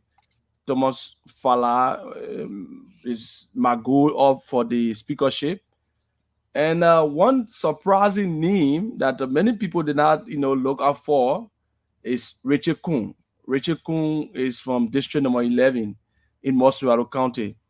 He's from the Unity Party. Now, Prince, I think you may be okay about this. When it comes to speakership, most of the time, the ruling government will all want to have someone serving as speaker who, can better understand and work along with the president in his programs, and plans for the country. So, but now the ruling government the incoming government is faced with a situation of having the, more CDC lawmaker. I'm hearing about 26, 27 persons on the CDC that won the election that are going to take their seat by January. And the Unity Party, aside from the alliances that they form, the Unity Party as an institution has about 10 representatives. So you need a majority of the lawmakers to vote for a speaker, for someone to become speaker. So I'm hearing that the CDC might just need about 10 or more to get that majority of persons or senators, representatives on their side for them to get a CDC person serving as, speaker. But I know for a fact that the president incoming or the United Party will not want to see a sedition, or any other person other than a United Party serving as speaker. So these are the four names. Of the four names I just mentioned, let's be clear about it that two are from the CDC. That's Thomas Fala and Fonati Kofa. They both are from the CDC. Then you have Musa Hassan Bedete from the CPP. He wants to become speaker, except for Richard Kuhn, who is from the Unity Party. He wants to become speaker. As a matter of fact, this has been confirmed by some people in his office. I saw a post from one of the gentlemen in his office confirming that he's going to be the next speaker of the legislature. Most of the time, these things are done either by negotiation and then followed by a full-fledged election, which will have to be done through nomination. The procedure is that when the legislature resumes, it is presumed that there is no speaker. Okay, it is not a presumption, say it is clear that there is no speaker. Then an election is done for the chief clerk. That is for the House of Representatives. An election is done for the chief clerk. Then the chief clerk that has been elected, the deputy chief clerk, and the sergeant at arms, those are officers of the House of Representatives.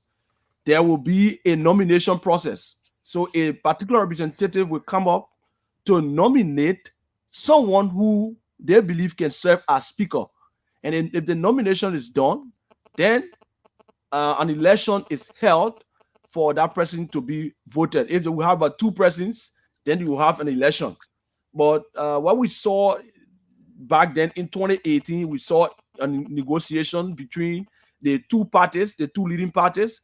The CDC had buffer chamber projected, and so there was no election. He went as speaker, and then the United Party had Prince Moi. Prince Moi went as deputy speaker of the House of Representatives. Okay, but when he left to the Senate, when he got elected, we had two CDC lawmakers serving as speaker and deputy speaker. So that trend that they formed, that agreement that they formed was broken when Prince Moi left to go at the Liberian Senate to serve as senator when he got elected.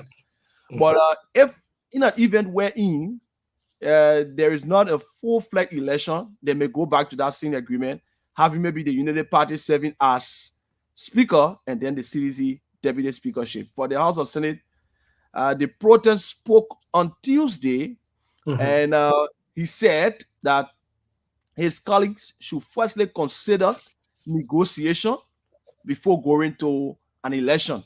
If negotiation fails, then they can go into a full-fledged competitive election for Protem.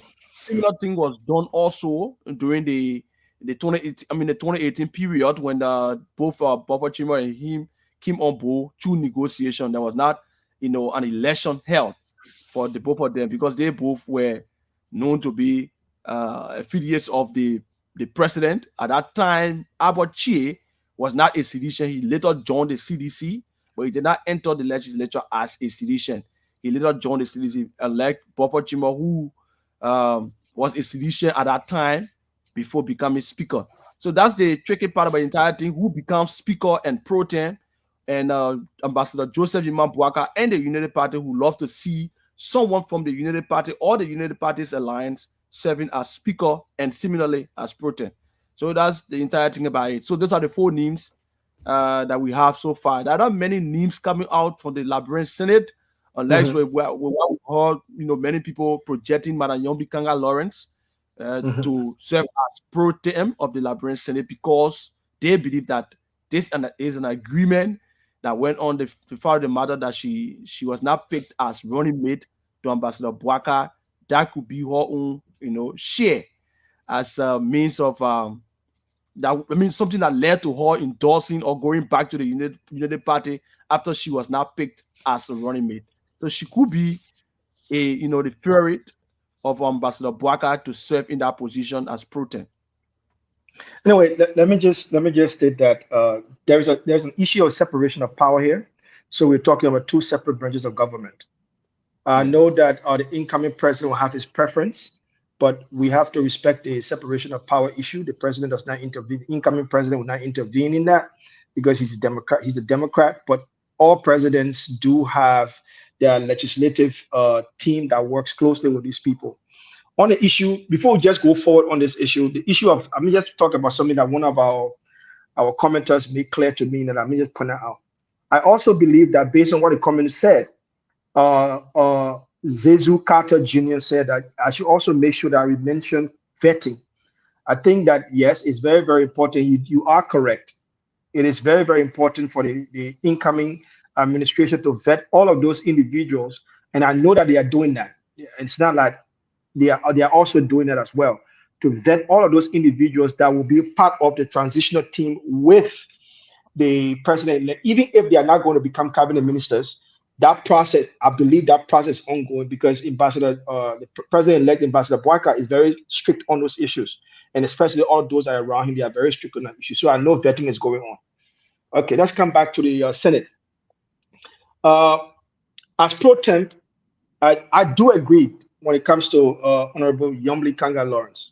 I mean, she has the pedigree. She's been there for a long time. She served in the Senate. She understands the ins and outs of the politics of the Senate. She has made inroads in terms of developing strong relationships and strong partnership in the Senate.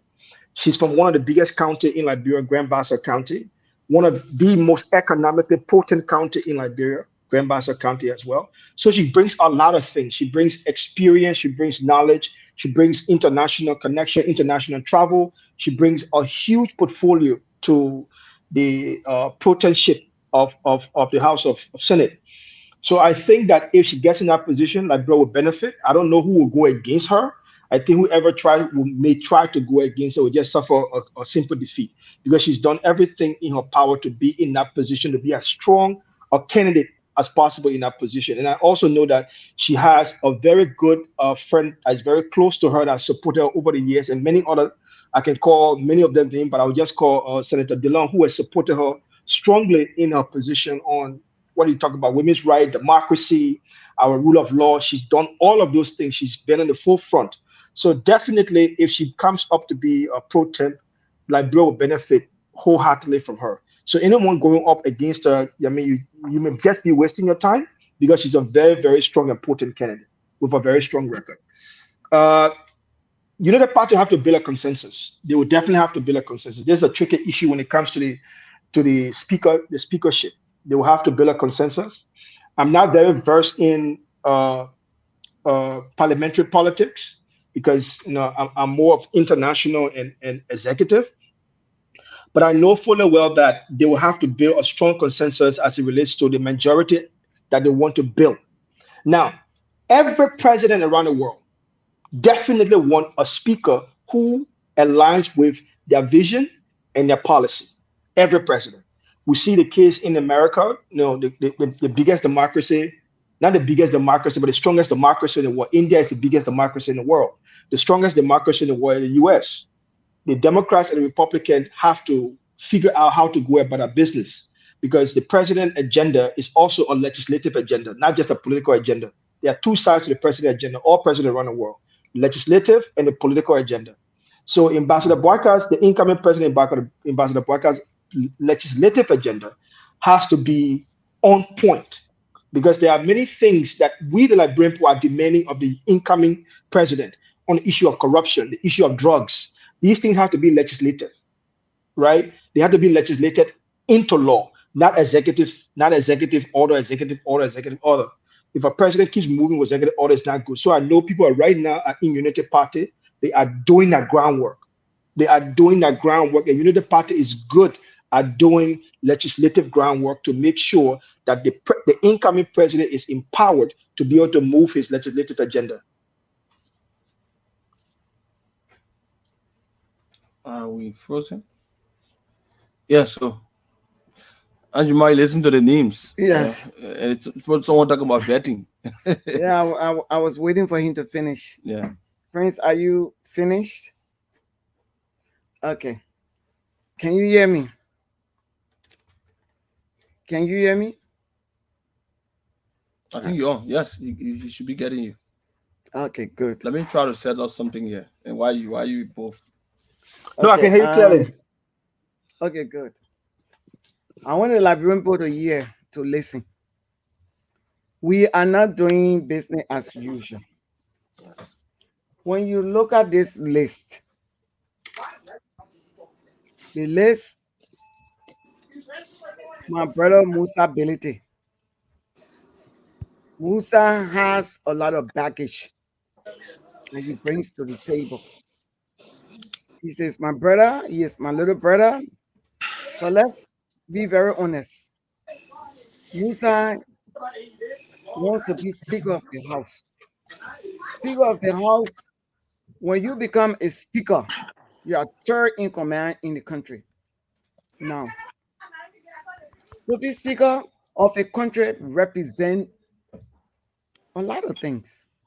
You got to come with clean, I'm not saying you got to be perfect, but you got to come with clean character. Clean character. You got to come with what? Integrity. You got to come with what? Good reputation. You got to come with honesty. Honesty. And Musa has fallen along the way over the years. Musa has fallen over the way. I mean, let's just say it straight up. I'm not going to beat around the bush. Like I beat on other people last night, the other night. I was just trying to say the truth. You either like me or you don't like me. But this is about Liberian people. It is not about how much money you have. It is not about how popular you are. It is not about how sweet you can talk to Liberian people. Now the representatives, I know that CDC has the majority representative in the House. But we got to think, even among the CDC lawmakers, we got to think. We cannot elect Musa as Speaker. Clear, plain. Musa got to work on his what? Musa has to work on all the little things that I talk about. They seem to be little, but they are very vital. They are very important to the country. Very important. Let's start looking at cash violence. Let's stop looking at that, Liberian people. That's what got in a mess today.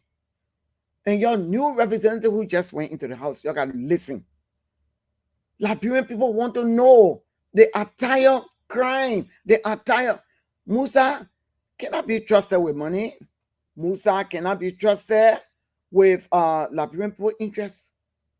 When you sit as Speaker of the House of Representatives, there are a lot of things that comes to you because you turn in command in the whole country. After the president, the vice president is the Speaker, then the Chief Justice. What are we talking about here?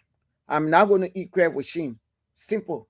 I know you're going to get mad at your big sister, but that's it better to beat on your own child before you go outside. Musa needs to work on his credibility. Musa needs to work on his trustworthiness. Musa needs to work on his integrity. He needs to work on his reputation and his honesty to other people. You cannot be entangled with all these things that you are mixed with. And not because you want that makes you qualified to be a Speaker of the House of Representatives.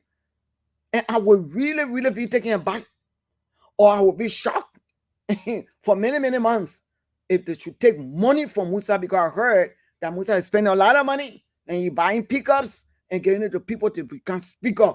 Liberian people, stop. I want you to stop. I want you to stop. Just stop selling your birthright. Just stop selling your integrity also.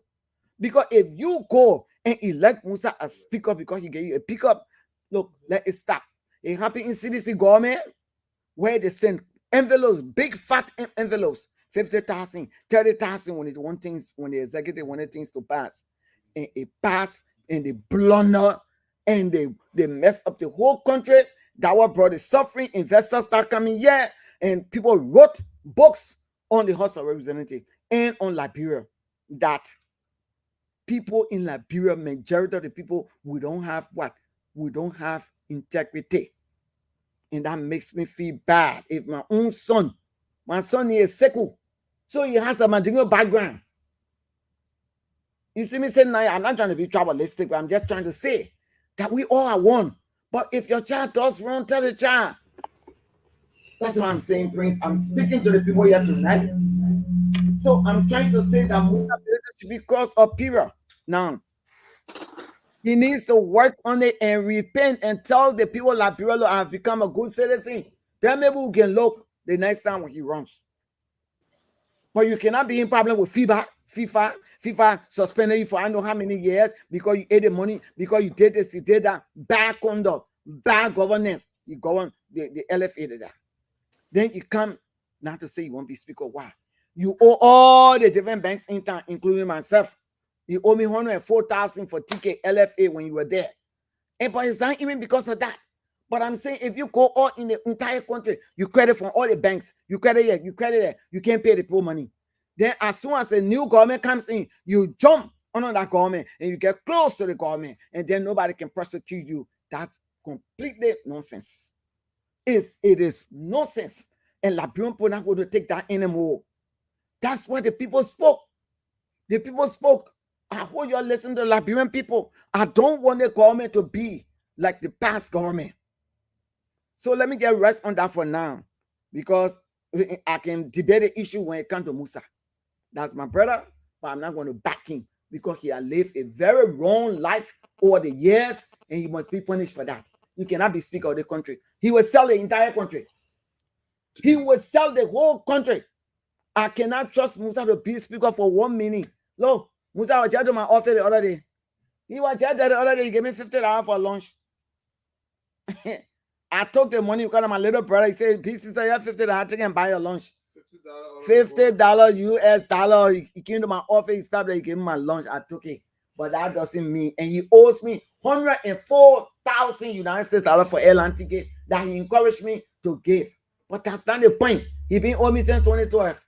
And I've lived and still living a good life. That money is still in limbo. That's not the point. But everybody in Liberia know that our brother Musa, he's not ready to be Speaker. And that way he ran to Nima. Nima people felt sorry for him, voted for him because he's from Nima. I agree. He has the right to be representative. But too many packages hanging on my brother. No. We agree, La Puempo, we agree. So that your money you're taking in our house, that money you're taking, we will carry out to court and we impinge your one by one because we're not saying that we're not going to be job. We are government. No. We're not let's stay for 6 years. Trust me. Then the other people I want to talk about, Liberian people. How can the ruling party? The people are shameless. Men like Thomas Falagu are eating all the Liberian money that we call him Tifa. When they say Sim Delon King, he was just spinning it up when you are running in 2020. Here I was running. I told him, I said, Liberian people, he was opening the bill, brand new money on the TV and giving it to the people, $500 bill each. And now today he has the guts to come here and say he wants to be speaker. Liberian people, y'all wake up. It can happen. Thomas Fala cannot be speaker of the House of Representatives. You go, you sit in Lofa and you import people to come and run for you. Broke all the laws. When I spoke that Fala didn't have a house when I said that he didn't have a house or neither did he have anything in Lofa, that's when he ran after 2020 election to go build town hall and to go build him many mansions. And he made a scene statement. I want to say they were not unjust to Mangeo. They were not fair to Mangeo. Because Thomas Fala made a scene statement in Lofa. Oh, but when you take money and you spend it in the country here, and you see my own money I spend it in Lofa, nobody punishing for it. I felt it was not unfair to it was not fair to Mangeo. But Thomas Fala is very corrupt. He was on ways and means. He was all the money they stole, the salary you made does not equate to your wealth that you got. We cannot bring in CDC again to come and sit down because the speakership is very important in the government, even in America. So if you take CDC lawmaker and make it something, you are doomed to fail because everything the executive saying, they will cancel it. And they're already planning for the government. So you're in the house, you're sitting there, you'll be mindful. You'll be mindful what you do because I'm telling you, we'll be in a big problem. Then the second, because Musa Belete also, he's CPB/CDC. He worked for CDC government over the past 6 years. Musa Belete. I know about him. I know. I'm not going to go in details. So Musa cannot, man, something going off. My teeth, man. Stephen, you can take over now. Cannot be speaker and what the guy need. Thomas Fala cannot be speaker. Then we come to who? You said number one. I copy the names. Fanatic Kofa. Fanatic Kofa is also a little brother to me. But you know this one here that giraffe face based on what they're doing in Liberia. To straighten Liberia up, we also got to be straight. And we got to say the truth and nothing but the truth. Fanatic Kofa, you all came to Liberia, didn't have no money. You came here, you have accumulated you people have accumulated wealth in a very short space of time. Very short space of time. And you people are strong citizens. Y'all gave President Baker a chance to run this country for his people. Let the Liberian people see what Omen Baker can do. But all of y'all running to undermine the government. You're running to undermine the Omen government. So all of y'all running to be speaker. So when they say anything, you can cancel it. They say it when you cancel it. Brother Kofa, please. You yourself were in America, you went to jail because you stole people money. All of you got bad characters. You stole money. You went to jail, they free you. You came here, yes. And you became representative. You have accumulated on new wealth.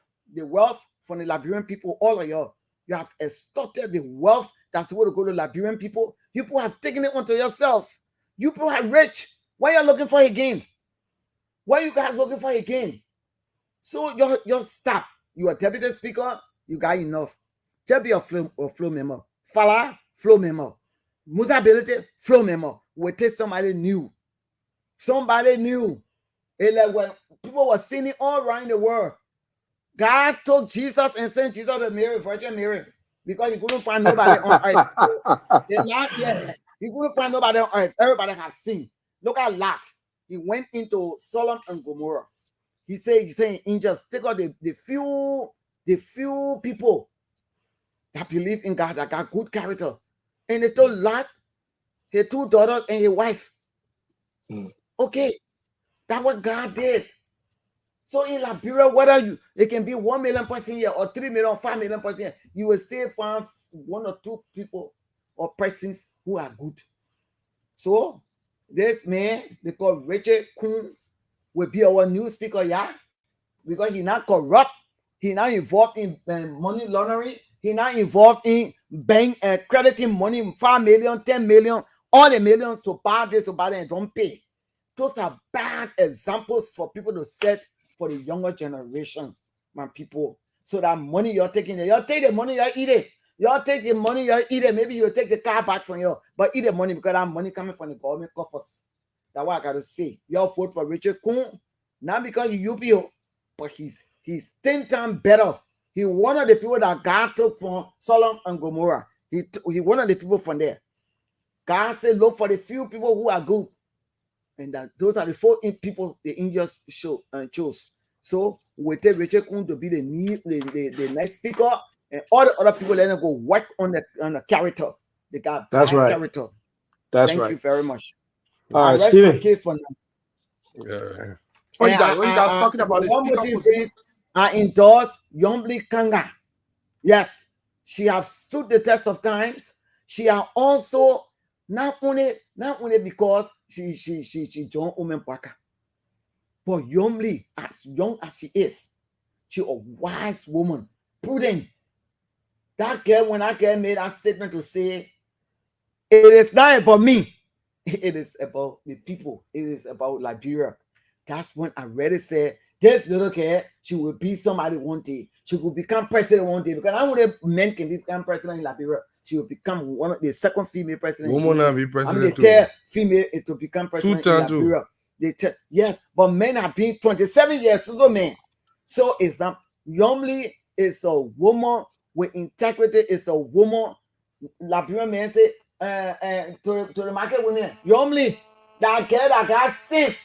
Yeah, I say other women, they ain't got sense, but that young girl there, that girl that got sense, she led the country. So that the girl who made President Protein, man, water, man, call in the country, man, tenant in Kidman, or we take Yombli to be our new Protein.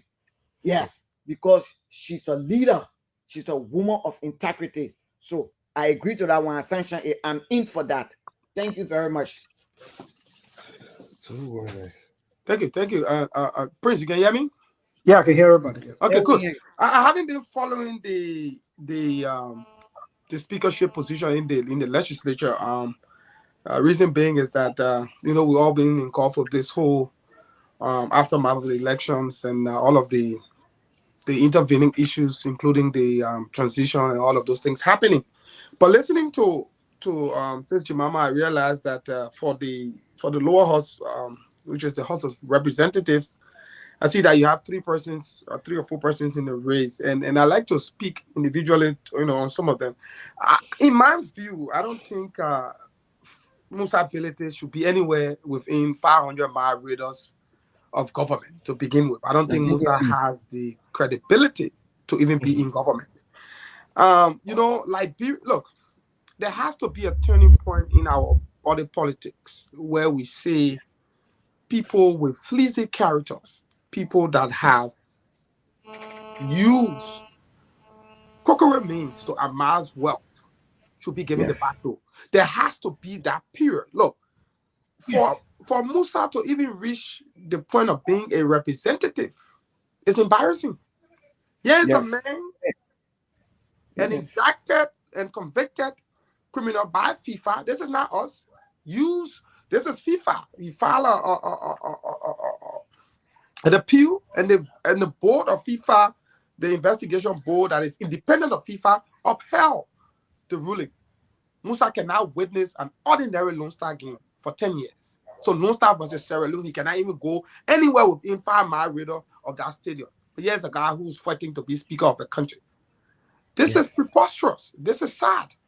There has to be a point where we stand up and say, look, Musa, in fact, Musa hasn't even accounted for the road fund. Much more talk about wanting to be speaker.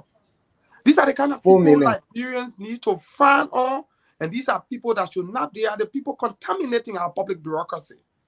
And we got to speak to it. Let me go on to Thomas Fala. Look, Thomas Fala is a part of the guys that have made the legislature appear like an attractive and lucrative avenue.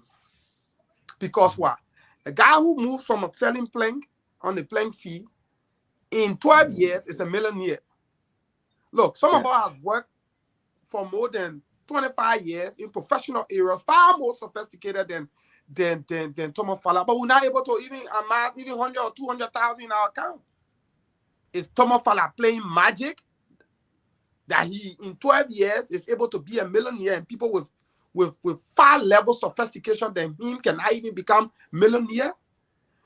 Unless we restructure the legislature in ways that people will see it as a place of service, as a place to contribute to governance, and not a place to amass wealth, Kokle, Thomas, and Musa will always survive.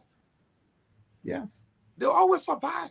Because they go to these places, they cut deals and corners, and then they take money from the people and then come back and behave like lords onto the people. Somebody like even what the guy in the senator for Monserrato, another guy, what's his name? Sir Joseph. Joseph, yes. Yeah, These are the people. Look, how can you, as a private lawmaker, build a university? And then when we tell you turn it over to the government to run it, you say, oh no, Monserrato, so these are plan B, fallback position when you leave power. We understand these tactics. So Musa should not even be thinking about wanting to be speaker. Thomas Fala also, and then also Fonati. Fonati has some serious character deficit. Yes. These are the guys who ride or rode on we as ignorance to amass wealth in the last 6 years. And they are coming again. They come with this cunning academic credential high under the canopy of being so much educated and use our people to enrich themselves. There has to be a point where we say enough is enough. This is the turning point. If Liberia is to move forward, all of us must stand up to these guys and tell them the truth. Somebody like Abachie should not even be pro tem. He was dismissed by Ellen for corruption as a junior minister of government when he was at Lands and Mines. Today he's a pro tem. And let me say this. Ambassador Bouaka, now president-elect, has begun to set the tone for his administration. Many of us listening to his speech yesterday, it focused on several thematic areas that people like Musa and all those corrupt folk will have to pay attention to. He spoke about justice. He spoke about fighting corruption. He spoke about the rule of law. He spoke about national development. He spoke about reconciliation. Now, many people think reconciliation is like bygone be bygone. No, that's not reconciliation. Reconciliation is start to justice. Absolutely. Unless people are held accountable for their action, there can be no genuine reconciliation. So people must account for their stewardship, whether in or outside of government, and there must be a competitive vetting process that will not just look at people who have tinted character, but also people who pedigrees are questionable. If we are to build a society where all of us can recruit our best and brightest, we got to increase our level of rigidity on how we recruit people, and then the process by which people are given political positions like speaker, pro tem, to have serious vetting that would deny somebody like Fonati Kofa, somebody like Thomas Fala, somebody like Musa Benito Abachie. There are other reputable representatives and senators that can fill those positions. We must begin to think. This new Liberia we're building should be based on competence. It should be based on character. It should be based on credibility, because that's the only way we can move our country forward. I'll rest here. Fariga. Yeah, Stephen, just to buttress what you have said, I think you guys have said it all. I wouldn't do it, but let me start with this. I think during the just in the election, the Liberian people sent a clear message to our lawmakers, and it should be a caution for those new ones that are coming in, that there won't be business as usual. A lot of them were fired and sent home, especially those that just say yes to everything President Weah wanted. The Liberian people sent them home. They were fired. They lost their job. Some of them could have had an easy ride, but they were punished because they were punished along with the president. So when we saw them being fired, I knew that the president was going to get fired as well. So that is a clear message that Liberian people have already sent to them. As far as those people, those names that you are calling, Thomas Fala and all the guys, look, uh, the thing about Liberian politics is that the executive enormous power. That means Ambassador Boyka wouldn't be calling the shots. I would just pray that he uses that power effectively, and that means to also ensure that a lot of his legislative agenda goes through. And that means President pro tempore and Speaker of the House. Once you have the ruling power and you have the executive on your side, there are so many maneuvering will go on there. As for the CDC being majority in the legislature, that means nothing. It could mean something depending on how effective President-elect Boyka want to use his power. If he muscled some of those guys, we can get a lot of things done because a lot of people want to fall on his good grace at this time, and we're going to see how that play out. But there are certain individuals, as far for the Senate, I'm almost close to 80-90% certain that Senator Nyombri Kanga Lawrence going to come out as president pro tempore. You got any idea who are those in the race? No, I know Apple. I don't know what a average Senator Chair will be in the race. I know he's going to attempt. Few other people might want to attempt, but I can see. I heard from a well-placed source that things are in the pipeline, and she deserves it. It's not that they're just giving it to her because she's a woman. This is a two-term senator. She's paid her dues. She's been around the legislature for long. And she made president. She literally at one point the entire nation was going after her. And she did the noble thing. She didn't just get that name rescue mother for no reason. She actually was the main driving force to rescue this nation. At one point, the entire burden of this nation, everybody was pointing towards her to make that call, and she made a selfless call. And I think the Liberian people are going to reward her for that, and that elevated her to a different level. So she's not on the same pedestal as any of those other guys. She's a national hero. She's a national treasure, and then she's a female lawmaker. So she comes with a lot of goodwill on her side. So I see no reason why she wouldn't. And she have a very cordial relationship with a lot of her colleagues. I was there today, and I saw the camaraderie among them. I was able to speak to a lot of them today, and when I went to see Vice President-elect Combs, and I could see it. I have no reason to doubt that she would not be there. So for her, I'm not worried. But for the Hustle representative, what did that guy name be called? How do you call the guy? The UP guy, Kun. I didn't know it was true conversation today. I actually know Kun from LCT. He was one of our professors at Liberia College of Technology back in the days. When I went there and Balo was telling me that, I said, "Oh yeah, I didn't know, but I just couldn't put face to it." But like I said, the fact that we have the executive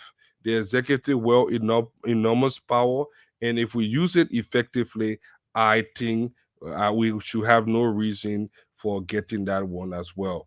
But I won't go into the character of Thomas Fala and all those guys. The Liberian people know who they are. The CDC is history. I think it's just a matter of time now that we dismantle that organization that pose a threat to our democracy. But other than that, I think they're on the last leg. I think that loyalty to the president going to fade away. That's how it is. Once you're not in the driver's seat anymore, there's a new sheriff in time. His name is president, soon to be president, Joseph Newman Boyka, he's going to be calling the shot. A lot of you guys will be trying to fall in his grace. So I'll send it back to you, Prince. You, man. Yeah. So Jerry, take a stab at this. Welcome. Yeah, thank you very much. How you doing, guys? Look, I will pick up from Fadiga's statement, and I think he was right to some extent that the speakership of the House is more or less not about the numbers sometimes. It's about the ability of the president to maneuver his powers in the legislature. I saw that happen with Ellen Johnson Sirleaf and Edwin Snow. We saw that Edwin Snow was speaker, and Ellen Johnson Sirleaf maneuvered her power, and Snow was removed, and the person that Ellen preferred was speaker. It also has to do with a lot of spending. So if Joseph Boyka is willing to spend a lot of money to make people to sway their vote, that can also happen. I mean, I want to agree with Fadika on that one. My suspicion is that once the Unity Party won, all those who were CPP senators and representatives automatically become opposition. With CDC leading the House with the number of representatives they have, Councillor Fonati Kofa, Councillor Kofa poses a very big threat to anyone who wants to be a speaker. Why? Because he's already a deputy speaker.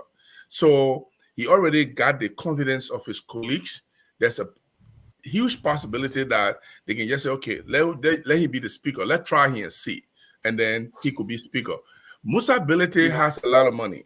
And the whole idea of being speaker is about negotiation, lobbying. And with CDC in large number, with a few CPP representatives that were elected and other people who are in the opposition, Musa Bilete could maneuver. But I don't see, honestly speaking, I agree with Fadiga that I don't see the possibility of Musa Bilete becoming speaker. I think they're going to distance him from the speakership. I don't see the possibility, but he will fight. He will fight all he wants. He will not. I don't think he can get it. But Fonati Kofa stands a better chance. I don't know who UP is putting forward, because all the influential UP people that I see, I'm not hearing their name that they are interested in becoming senators.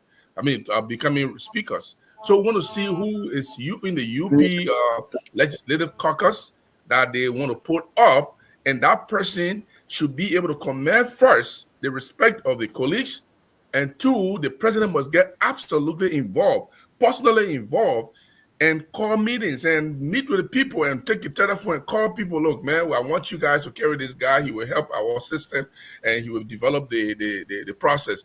And he can be involved with that. The other thing about Nyombli Kanga, Nyombli Kanga is absolutely qualified. Nobody can say she's not qualified. Again, it's the same problem of majority. CDC and the opposition now, because Unity Party is going to be ruling party, and the opposition now going to be will be going to be larger. The CDC, the CPP, they're going to be larger, and they have majority members in the Senate. Can Unity Party help Nyombli Kanga to lobby to make us pro tem? It's a very big question. Abache is still there. He's not going anywhere. He's still pro tem. He has his colleagues there. He's going to maneuver his way. He already knows them. They already had in confidence. Now, but there's a new ball game that is playing. So we shouldn't be too sure that Nyombli Kanga can be speaker. But I know one thing that Nyombli Kanga can easily be is to be chairman of the executive or the Ways and Means. Those are powerful positions that even if she doesn't become a pro tem, that she can be. Another thing is her leadership. You also need to look at her leadership in the past. Has she convinced her colleagues that she has the temperament to become a leader, calling into question her previous action, spilling coffee on another member of the Senate or chairman of the executive, spilling coffee and getting angry and walking out of section and screaming at other lawmakers just because you disagree with them? Those are factors that can play on her colleagues. And of course, it's You something. can't forget what you do. Yeah, I'm sorry. Don't forget what you. Why you bringing old story off on it? The man Oh. Well, let's. I'm just telling you that all of us in this stage here, right? All of us here, if we want to pick a leader, I'm sorry. Yeah. Anyway. Yeah. Anyway, let's move on. Listen, let me just take a stab at this. Right. Trying to be sexist here. Like I said earlier on, Yobli Kanga she's a potent senator who this position is a gift to her right now. All she needs is the full. How is it a gift? I want to understand that for my education. All she needs now, because it's a gift in the sense that she has the requisite experience, she has the requisite character, she has the requisite understanding and camaraderie among her colleagues. She's built relationships in the Senate over the years. She has some strong senators that are backing her. All she needs now is the full weight of her party, of the Liberty Party and the Unity Party, to support her 100%. That's, I think, from my perspective, that's what it is. She has a big constituency in Grand Bassa County. She has a huge following in Liberia. She has the public perception on her side because of her effortless and selfless determination to support Ambassador Boaka, when everybody, including many other political pundits around Liberia, threw her, in the mud. Like as Asfadiga said correctly, because we all were here, right? But she stood the test of time. She's shown that she can make sound decisions. She can stick with those decisions, even if she's been sacrificed at the pillow, like the Romans sacrificed Jesus. She will still, and Mary Magdalene, she will still be there to make sure that she stayed on her principle, and her principle worked.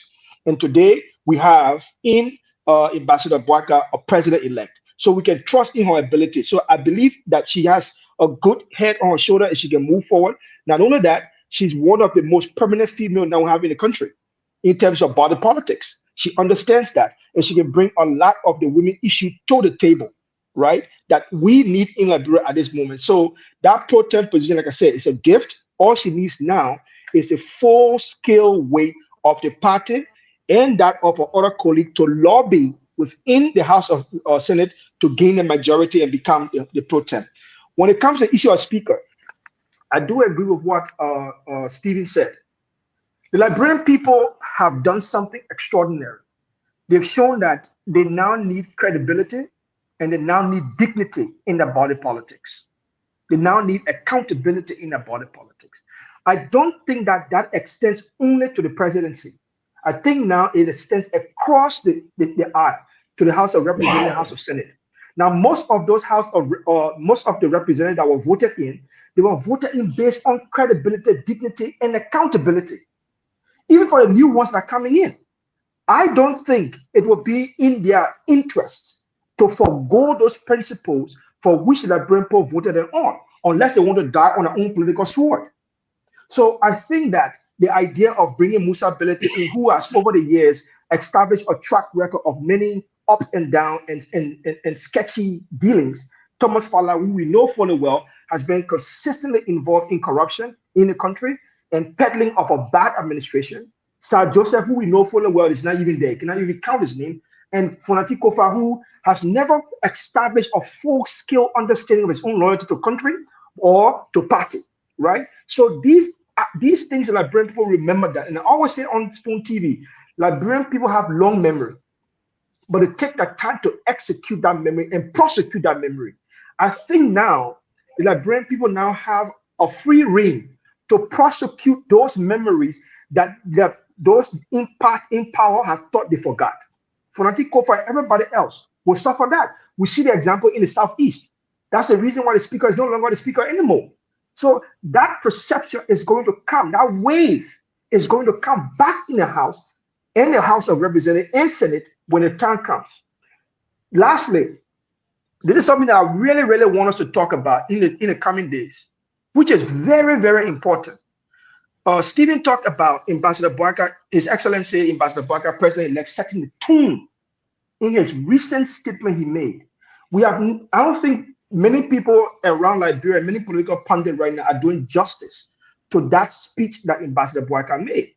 What I did, I came back and I sat down and I analyzed the speech that Ambassador Boyka made. One, he acknowledged there was issue of acknowledgement and gratitude in his speech. There was the issue of unity and national reconciliation in that speech. The issue of development and transformation in that speech. The issue of good governance and accountability in that speech. The issue of international relations and global participation in that speech. The issue of security and justice reform in that speech. He also spoke about a tragic event in the mourning of those victims. He spoke about the vision for the future, his closing remarks, and most importantly, he spoke about the reflection. These are things that people need to go back and just read the speech Ambassador Boyka gave just 2 days ago. That speech is setting the tone of how Ambassador Boyka intends to start taking steps forward, the appropriate democratic step forward, and consolidating this issue that Honorable Amara Konne spoke about, the imbalance in power in Liberia. I think he's already seen how to address that by this first speech, public speech he ever made. So I think we're in the right direction right now. So let me ask a question, guys. Everyone, when you speak, when I agree with you, you don't cut me off. When I disagree with you, you cut me off. Do you guys want me to still be here or not? Because we're not in campaign mode anymore. The very next time if you feel cut off, I'm very sorry. Finish. Well, the next time it happens, I will take my honorable leave. I didn't want to leave. No, we don't want you to leave. Nobody got you off. No. Jemima, you number one. Be specific, I agree with Fadika. You let me speak. But the moment I begin to give an dissenting opinion about Nyombi Kanga, then you start calling time off and you cut me off. Listen, we are not in campaign mode anymore. No, I didn't. We are discussing governance in the future. But you still interrupting me. You still interrupting me. You still interrupting me. I just talked for less than 1 minute and you cut me off. They may just talk for more than 4 minutes. I have my phone here calculating. So what I'm trying to say is, we'll be watching the time now. We are whining. Yeah, crying like I'm not whining. I'm not whining. I thought you wanted to ask questions, but you want to talk again? I thought you wanted to ask questions. Now you're making full statement. I can ask an intellectual question. It doesn't have to be a question mark. We are not in campaign mode anymore. Question statement. What we are doing now is to look at governance after election. So every opinion is very important. Even dissenting opinion help the incoming government. Dissenting opinion help the lawmakers who are coming in and those who are already there. It also helped this station to remain balanced and also help our people to understand. So if my dissenting opinion are so offensive to you that you can't even bear it, I can see that the new government will be intolerant to people's view. Let me say something. You guys are interrupting me while I'm talking. I right? You're just talking generally. So I will interrupt you too. No, you gotta learn. You can be speaking for over 5 minutes. You the moderator right now? You are the moderator right now? You completely on the same thing. Are you the moderator right now? I'm asking you. So why don't you wait for the moderator to call into No, we just having Mr. Gibson. Mr. Gibson, until Steno come, I've taken your views and I say I apologize for if you felt cut off. But everybody here expressing their view, and I agree with you. We are talking about governance post-election right now. Right. And the issue on board right now, a critical issue that we're talking about, right? We're talking about a transitional team. We're talking about the issue of the election, the upcoming election in the Senate, the issue of the upcoming election in the House of Representatives. We're talking about the imbalance of power in the country. We're talking about Liberian people and their expectation for the incoming president, His Excellency, President-elect Joseph Boyka. These are critical aspects of issue that we're talking about. Fadiga is bringing in the idea of the issue of credibility. Stephen is talking about the issue of dignity, responsibility, and accountability. Right. But Jemima is talking about the issue of knowing people and the character that we want to bring in, the issue of vetting, the issue of understanding the principle that involved. And I do agree with you. Let me just say something. But Prince, you remember now, you talk about Musa Bedete not credible because of a past record. You talk about all of people, just not credible, all of people not credible. But you didn't talk about Nyombi Kankan's action in the past. Now so let me say this, and so Jerry, let me and you jump We have to look at all the possibilities. Let me say something. If Musa Belete character cannot make it to be speaker, we also look at what Nyombli did in the past in leadership mode. How her temperament can lead her colleagues to select her. That's the issue I'm talking about. And so, we Gibson, should let me all say this agree to you, that. Gibson. Let me say this to you. Stephen, Nobody you must disagrees. dialogue. Just express yourself. No, yeah, but I gotta react to you. Let me say this. Nobody disagrees. Let me try to react to you too. Is that yeah, how I don't have a problem with that. Gibson, let you react. Let you react. Nobody disagrees. Okay. Nobody disagrees with Gibson when he says that for democracy to thrive, there has to be contrary views. That is the essence of democracy. There has to be contrary views. In a democracy where everybody will say the same thing, then there's a problem.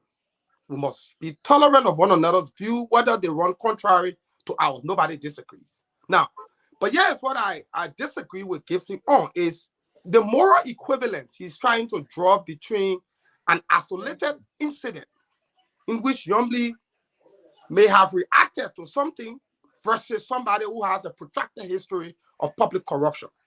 Then you're not fair to the discourse, because Nyombli case is an isolated incident where she and Sir Joseph, and the reason, let that put it in context, the issue that was being discussed was an issue that Senator Nyombli was passionate about. It was the issue involving women's right. It was involving women's rights.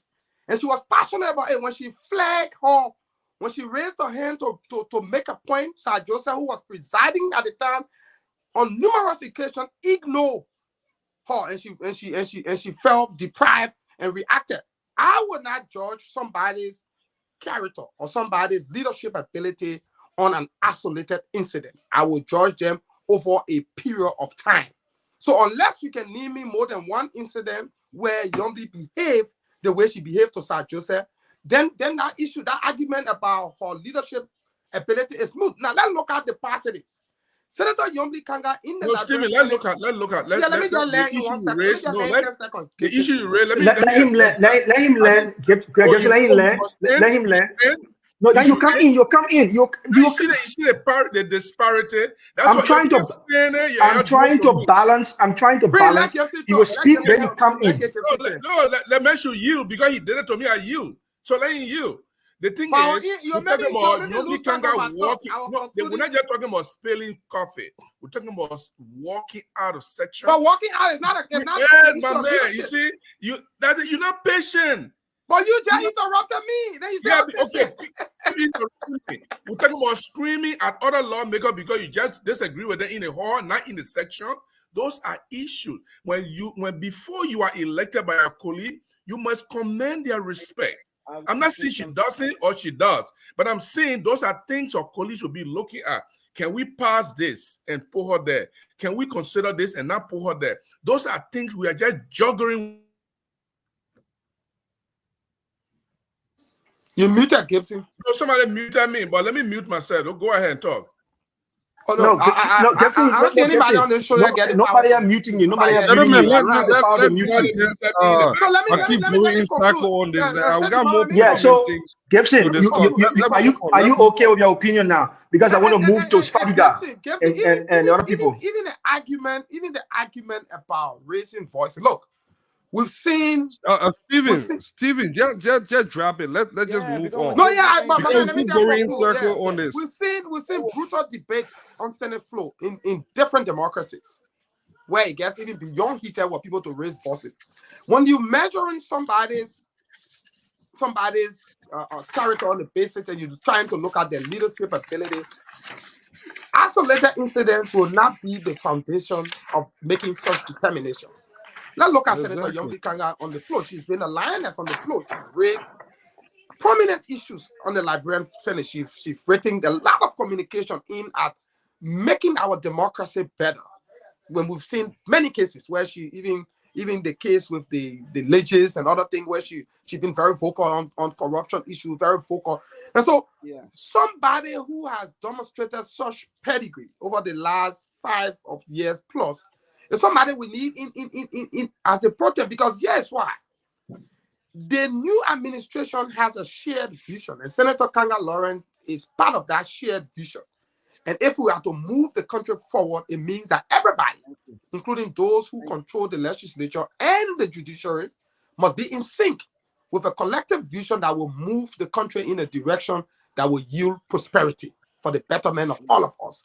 I don't think anybody, any Liberian in the right frame of mind will oppose the fact that we want a better Liberia. We do.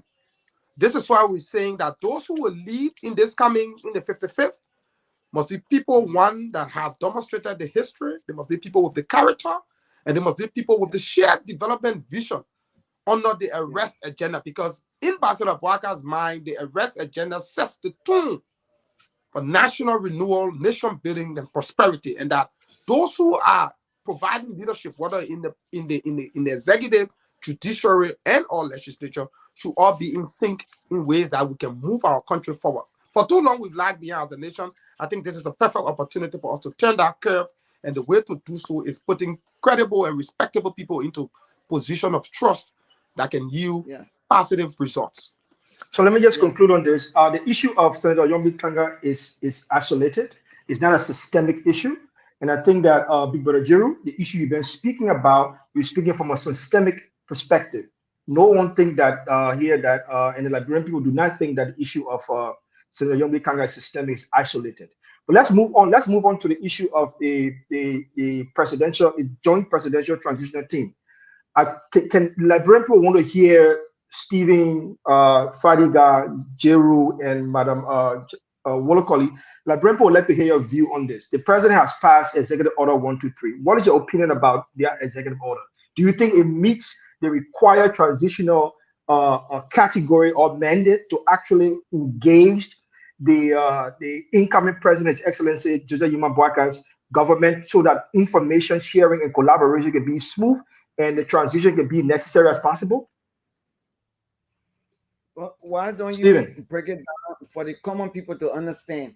Because when we come here, we're speaking for the Liberian people. When you say it like that, you should break it down for the Liberian people to understand, because they are listening. Our audience all around the world, but majority of the people are the grassroots, so they need to understand what you mean by 1, 2, 3. Okay, Executive Order 123. That's the name of the executive order. Executive Order 123 was passed.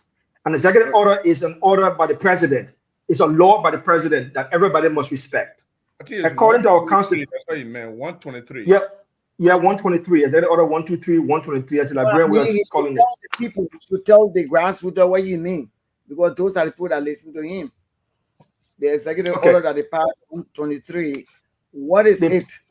The executive order. Okay, the executive order that the president passed. Since Madam Wolokoli want me to talk about it, let me go in detail so that the Liberian people can understand it. The executive order that the president passed is an executive order that is enshrined within the Constitution of the Republic of Liberia. Pursuant to Chapter 2, Article 5(6) of the 1986 5C of the 1986 Constitution of the Republic of Liberia, authorizing the president to develop a system of appropriate protocols and mechanism for the smooth transfer of power from the incumbent president, George Weah, to the incoming president-elect, Joseph Boaka. That's what we are about to talk about. So, do you like to give your start, Stephen? Let me start from you. Yeah, the executive order is in line with the constitutional requirement, as you've just read. And normally, executive order are for a period of 12 months. Most executive orders are for a period of 12 months. Yeah. And they are meant to make certain overrides on certain provisions of laws. In this case, the executive order is setting up what they call the joint transition team, meaning that the current government, which is now the outgoing government, and the incoming government, which is the president-elect, Joseph Boaka, will have to form a team. And now, the essence of that team is to move the transition process smoothly. So there are components of that transition process. One, you have the component that has to do with the economy, getting to understand the current start of the economy. You talk about justice and the rule of law, different components. So this is why you see, you talk about our trade, international trade. This is why you see the Minister of Commerce and the NPA Managing Director. You talk about international trade. You also look at the issue of security. That's why you see the Minister of Justice and the rule of law, the Minister of Justice. You see the Minister of Finance on the economy. You see and other prominent officials of government being represented on that team. The second component on that team will be the portion that deals with the inauguration, the actual ceremony. So there will be another component that will be brought all of that component that will deal specifically with inauguration. How many invitations, those who are coming, guests, foreign guests, the venue, all of the protocol issue. And you, Prince, will know this far more better because you've been a diplomat and you've worked in foreign service at the Ministry of Foreign Affairs. So this transition team is intended, this is not a transitional team intended to do comprehensive audits. Let us make that clear. You cannot do comprehensive audit within this short window. What you're essentially doing is to have a 10,000 feet view about the country, the economy, the health sector, agriculture, just to guide the president-elect, so that because all of this transition could come executive orders on the first day of work. All of the transition could come executive order. We saw that in the U.S. After President Biden took the oath of office, he signed into law 17 executive order on day one of office. So and these executive orders were predicated upon some of the issues, the cross-cutting issues that came up during the transition process. So this is the whole idea around the team and the historicity of how executive orders are established and what it seeks to achieve. So it's basically to just guide the transition in ways that is smooth and to also provide oversight information about various sectors of society as indicative of those who are shortlisted or who are named on the in the executive order 123. Yeah. Yes, Stephen, thank you very much. Stephen simply said 1,000, from a 1,000 view, looking at all the cross-cutting issues. I do agree with what Stephen said. I think the Liberian people are understanding that. Honorable Chimama, could you come in on this one too as well? Well, Stephen has said everything. There is no need of me being repetitive. So Liberian people understand what we are trying to do. That is the team from on the other side, CDC government and the UP government will come together. Liberian people work together for one common good. That is to put the new government into place, to look at the financial part of it, to look at the security, everything. You know, the past government going to be working along with our new government, the people's government. So it's as simple as that. So I agree with that. Thank you. True. Thank you very much. First of all, when we're talking about transitional function, I think the government should play a major role, and they have played a major role by announcing their transitional team members. The failure is on Ambassador Joseph Boakai's side, the president-elect. The failure is on his side. I don't care what you say. Think about it this way, on the opposite side.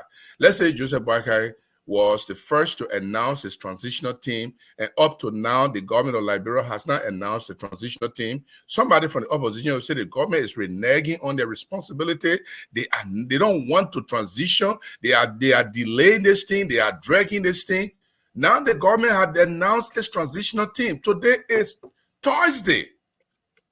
Since the results were given on Tuesday, St. Joshua considered on Friday. Today is Thursday. The incoming president has not constituted a transitional team. Listen, this is a failure. This is why we see too many misinformation, disinformation going on from the position of the Unity Party and the leadership of the incoming president. If the transitional team was set up, in fact, there are two committees, or if the incoming president can choose one, two committees need to be set up. One, a transitional team, and two, a cabinet selection team. But the incoming president can also say, the transitional team will be the cabinet selection team. That way, we don't have too many speculation going on. misinformation going on, disinformation going on, the team will be able to make appropriate clarification about things that are happening. They will be able to issue their releases as to where they are, what they are doing. We are speaking. Joshua set up a team. The incoming president is unable to set up a team to work with them. This is not a good thing. It's not a good sign. Because we now see they announce it. If they announce it, we'll know who is on the team. We'll know who makes the team. Listen, guys, I want to know the team. I don't want to listen to Prince Johnson. I don't want to listen to anybody for that matter. I want to listen to the transitional team to say, well, this person will be sent to this ministry. This person will be doing this. They turn over notes from this side. We look at it and it's good and it's not good. We are making sure that government offices are well, organized. We want to hear that. We don't want to hear from they say. When it is not done, my people, today is Thursday. We're going to go to next week and we're not going to get a transitional team from the incoming administration. Let's not do that. Thank you for your views. Fariga.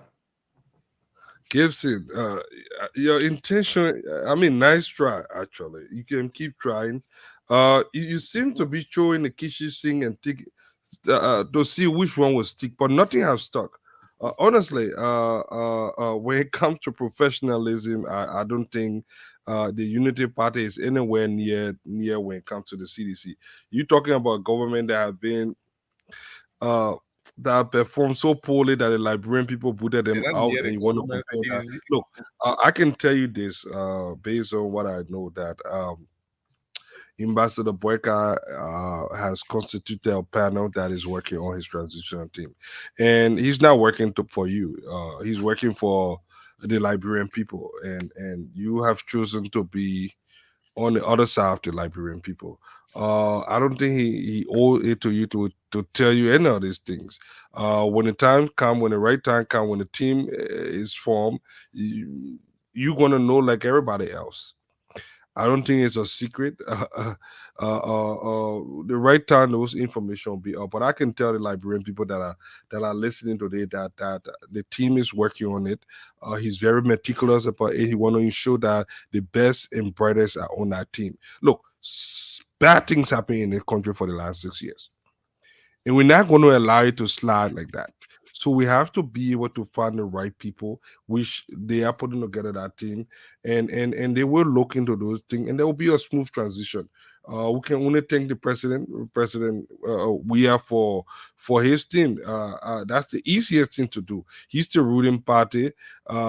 He's in power right now. He can easily take 10, 20 men and say, you know what, go there and follow them and show them around.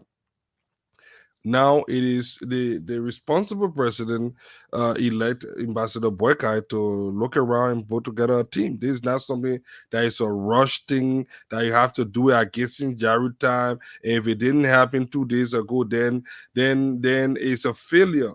I don't know how you identify failure. I don't know how you even arrive at that. But I would say nice try. Keep trying. You did it. It didn't work the first time. We beat you guys. Now we are moving on to ensuring that we have our best and brightest out there to identify what went wrong and make this transition smooth.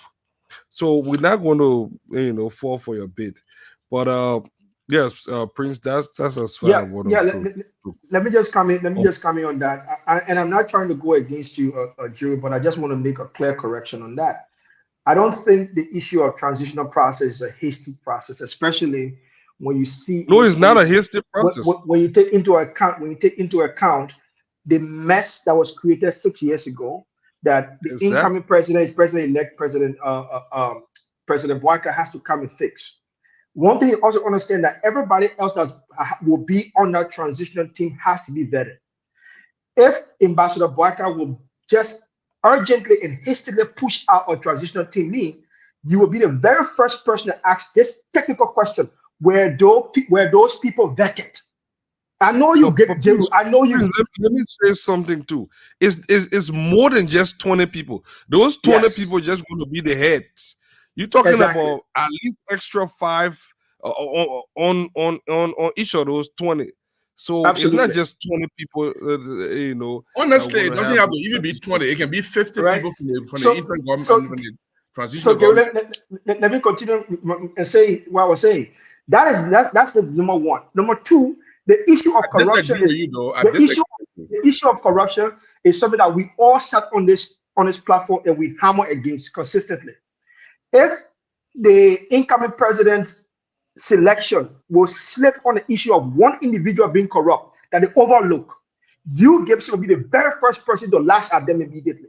So I think it's appropriate that the incoming president-elect Boakai takes this particular time to assess his entire transitional team before presenting it to Liberian people. That's number one. Number two, the first transitional meeting is tomorrow, right? Based on the information that was placed on the eMansion website and on the eMansion social media site is tomorrow. There are so many competent people around the president-elect Boakai right now that before tomorrow, by the time we wake up, Liberian people wake up, there will be something on the decks to have a comprehensive understanding of the way forward. Because the Boakai team, the president-elect Boakai team is competent enough. We've seen that. The third part is we all overlooked, many people overlooked the Boakai team that could not put up this election. They have. So we cannot go back and not believe that they are capable of enough of pulling up success story that will benefit Liberian people. If you go back to Ambassador Boakai's statement he made recently, the idea of his transitional team selection is clearly stated in that. But there is something that we need to talk about as well. We know fully well that within the transitional team from the incumbent president, the Minister of Foreign Affairs will be one of the co-chairs in the absence of the two co-chairs. We also know fully well that the Minister of Foreign Affairs, Kimia, the outgoing Minister of Foreign Affairs, Kimia, is inexperienced when it comes to this transitional process. The only experienced individual in this outgoing government that has understood and have worked with on transitional process is Ambassador George W. Wallace Jr. That's the most important person. And he is the senior advisor on foreign relations. He will have to guide the foreign minister on this issue. He will have to guide the Ministry of Foreign Affairs on this issue because the Ministry of Foreign Affairs is the lead ministry as it pertains to this transitional process right now. So these are critical things that we should take into consideration that the incoming president, Ambassador Boakai's leadership is looking at and working closely with, so that tomorrow when they're putting out their list of transitional team members, we all can be pleased and certified with it, because that list will send a clear message of how Ambassador Boakai sees Liberia and Liberia. So you are arguing tonight. You are arguing tonight that because the incoming president is taking all this time, when he puts up a list, there would be no one in there with a blemish. Is that what you're trying to say? Jeru, I'm talking about constitutional blemish. I'm talking about legal blemish. That's what I mean. Any blemish you're talking about, there won't be legal blemish, constitutional blemish. They'll be eliminated. What are legal or constitutional or why? That's the two I'm talking about. That's the two I'm talking about. That's the two. So if you want to go with moral, that's your thing. Don't give people misfeeling or don't give them bad information. But the transitional team does not have to be perfect. They don't have to be perfect. Even if I would criticize anybody in the transitional team, it does not make the entire transitional team to be incapable of doing their job or incompetent or corrupt. The people are not working on your time. Let me finish, Tediga, please. I beg you. The point we are making, if you sit down, when you go home, you sit down and think about it. That the ambassador can say, okay, these 5 people, I can put them in front to coordinate the process. You can tell me that maybe my friend John Molo. Is there a limitation on time limit? My man, Jesus. No, but you can just create but problem. But you can't interrupt you. Why are you interrupting when you are talking? I'm asking a legitimate question. Guys, we're going to the phone. We're going to the phone line. We're going to the phone line. So please, I'm asking a legitimate question. How is it a problem? Is there a time limit? Be patient. I didn't even speak for 30 seconds here. You spoke for 3 minutes. Well, answer my question. Now, why are you complaining? Answer the question. You're delaying us now because you keep interrupting. All right, I'm giving you a chance to answer the question. Tolerant. I'm not even asking you a question. I'm telling you what you need to think about. Listen, you throwing all words and you're not getting to the issue. People are listening. People are pointing their data. They're listening to us. I don't have time for foolish people who will listen to you. I don't get time for that. Can you answer the question? If you say complaining that you still interrupting, Gibson LeBrun people want information, not interruption, argument. That's some foolish people. LeBrun people want information. Let me tell you something. What I'm talking about, and that priest I was talking about, Fadika, that priest I was talking to, I think you have problem, but you are interrupting. Prince, there's no way that even if Ambassador Boakai make an appointment in his government, that there will not be one person or everybody will be 100%. There will be some recycled politicians. There will be issues on them. It depends on how they function that will convince the Liberian people. So I cannot sit there and say there will be 100% people that will be on that committee. The president can appoint. You don't have to appoint 50 people immediately. You don't have to appoint 20 people immediately. You can appoint 5 people to coordinate the process. You give the people the hope that something is being done. You're meeting the president tomorrow. You don't have a committee in place announced. How are you going there? Who's going to put the agenda on the floor for you? You're going to do the talking by yourself? Or you're going to do it behind the closed door when you come back before you announce the committee? These are issues that you need to think about. Not just defending Joseph Boakai. It's not about defending Joseph Boakai. We are not I'm finding it difficult to understand where you're going with this conversation. Let Fadika speak, Jerry. Let Fadika speak now. I'm not understanding. 1 minute you said that guys, let me leave so you can do your kumaya. Nobody told you that we don't have people. We don't have people in. I'm going. Let me go so you can. Jerry. I'm going to a Thanksgiving party, so I gotta just go. I wanted to stay here for long. Yeah, go eat turkey. Thank you. Politicians that are corrupt, Gibson, we're not taking them. So you got them on your list. Oh, you corrupt. They will take you. You corrupt. They will take you. In 5 minutes, we'll be taking calls. Did you say I'm corrupt? Aaron, in 5 minutes, we'll be taking calls.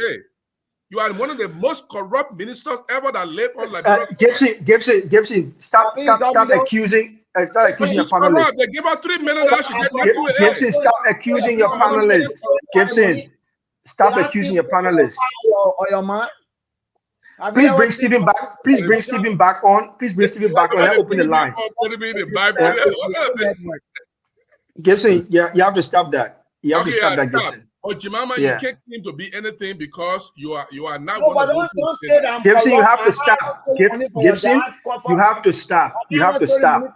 Make her stop. My opinion. She's a no. You cannot attack your panelists. You cannot. Gibson, we are finished with campaigning time. Don't do that. How can you come here and say it is your opinion? Your opinion, nobody can use the opinion to impinge other people's reputation. Have you ever worn my knee instantly? Have you ever, or you just want to speak? There's a reason why we don't bring you on board, because you come to church to stir. That's all you come to do. Mama, and it doesn't make sense for Jemima to argue that.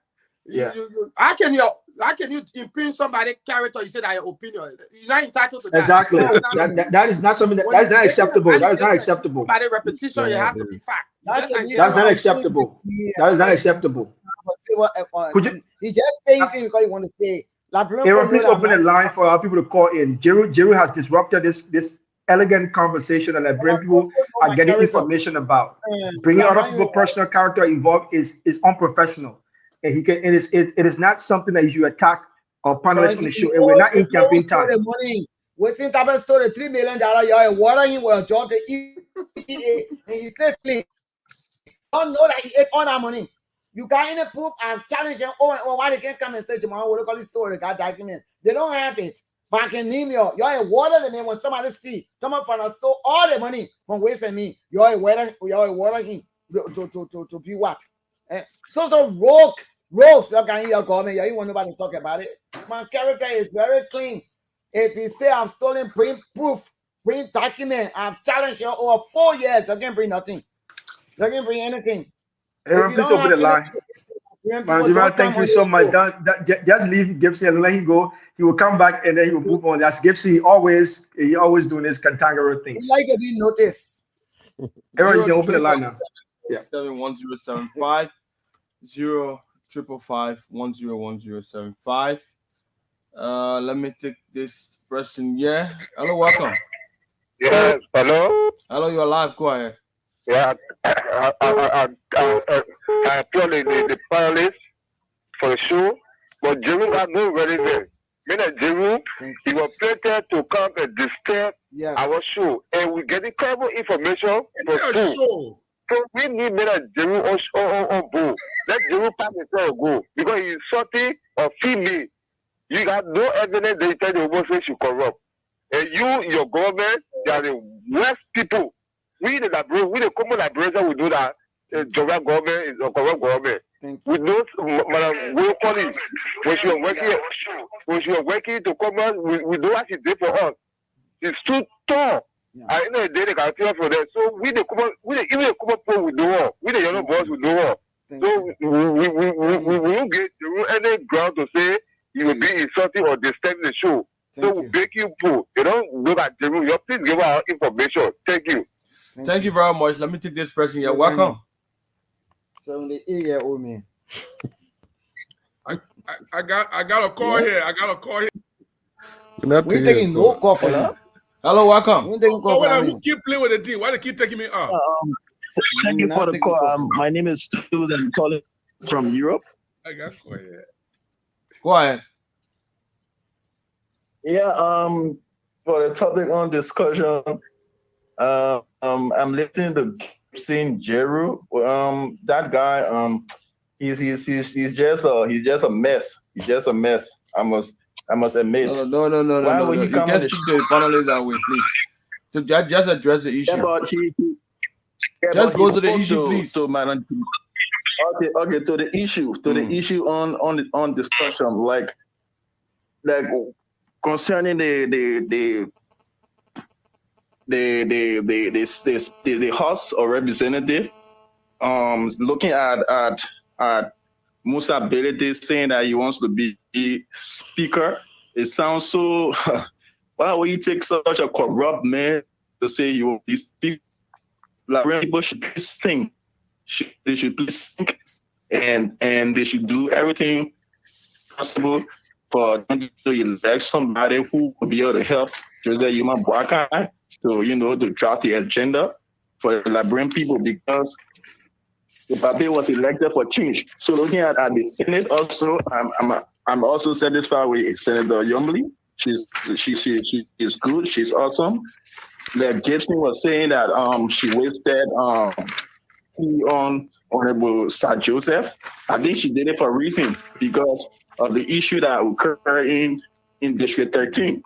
So she was trying to come up to discuss that issue, and Sir Joseph wasn't giving her a chance, because he knew that Jefferson Kochi was planted in that stuff that happened in District 13. So he never gave her a chance. So I think that made her angry, and she had to spill the tea on him. So okay. That's yeah, okay. Thank you very much. I think you learned that already. Let's take this person. Welcome.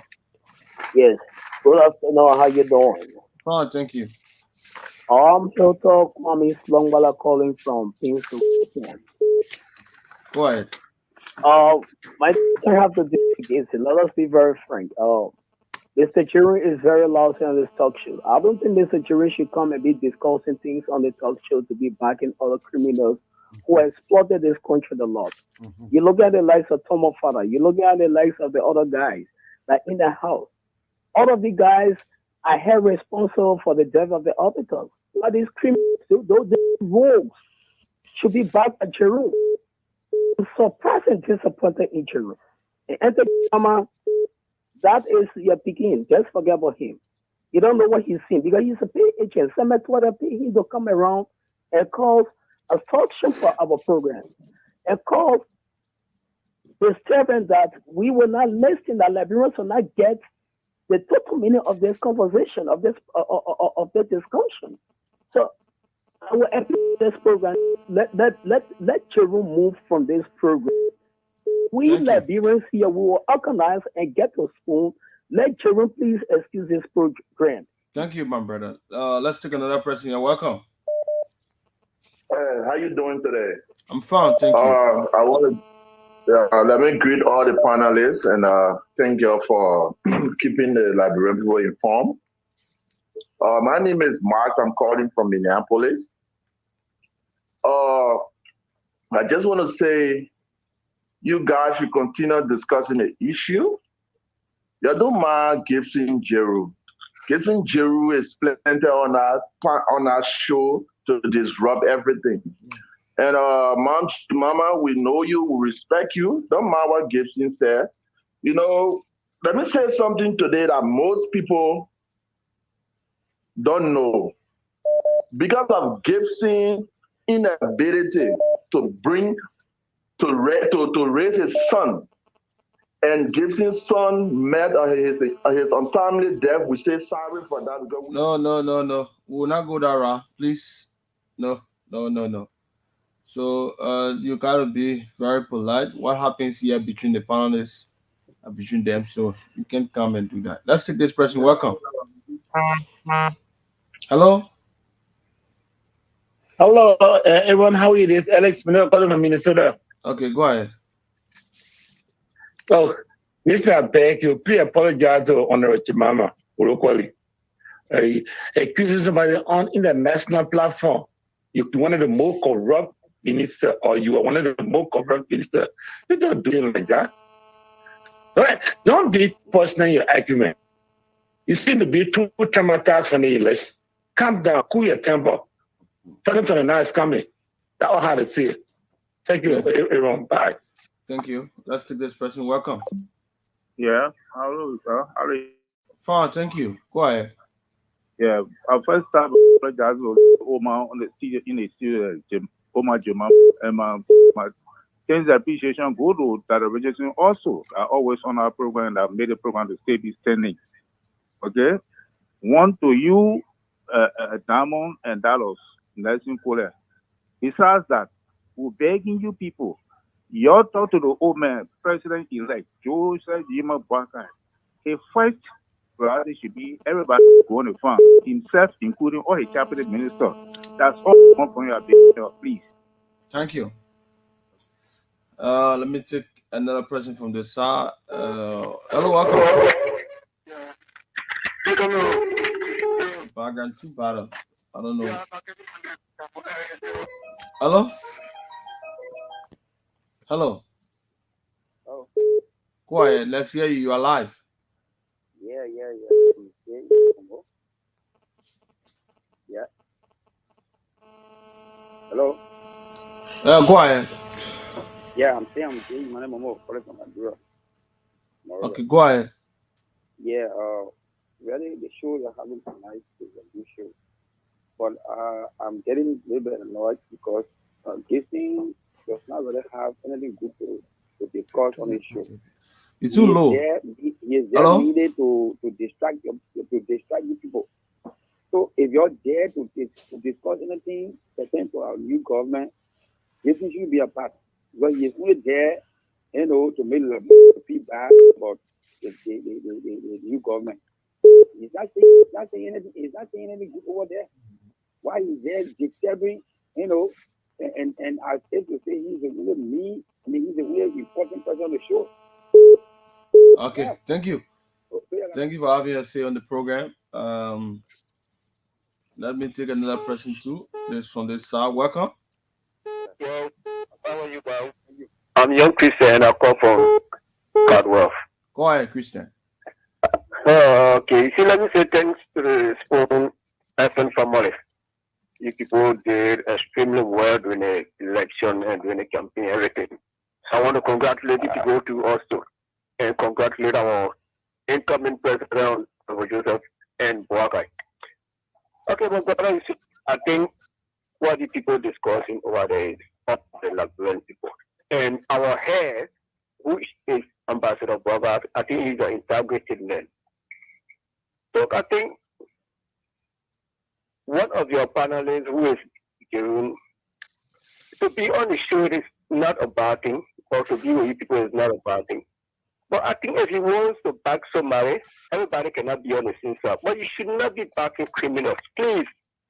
For me, I love it would be everybody can be one side.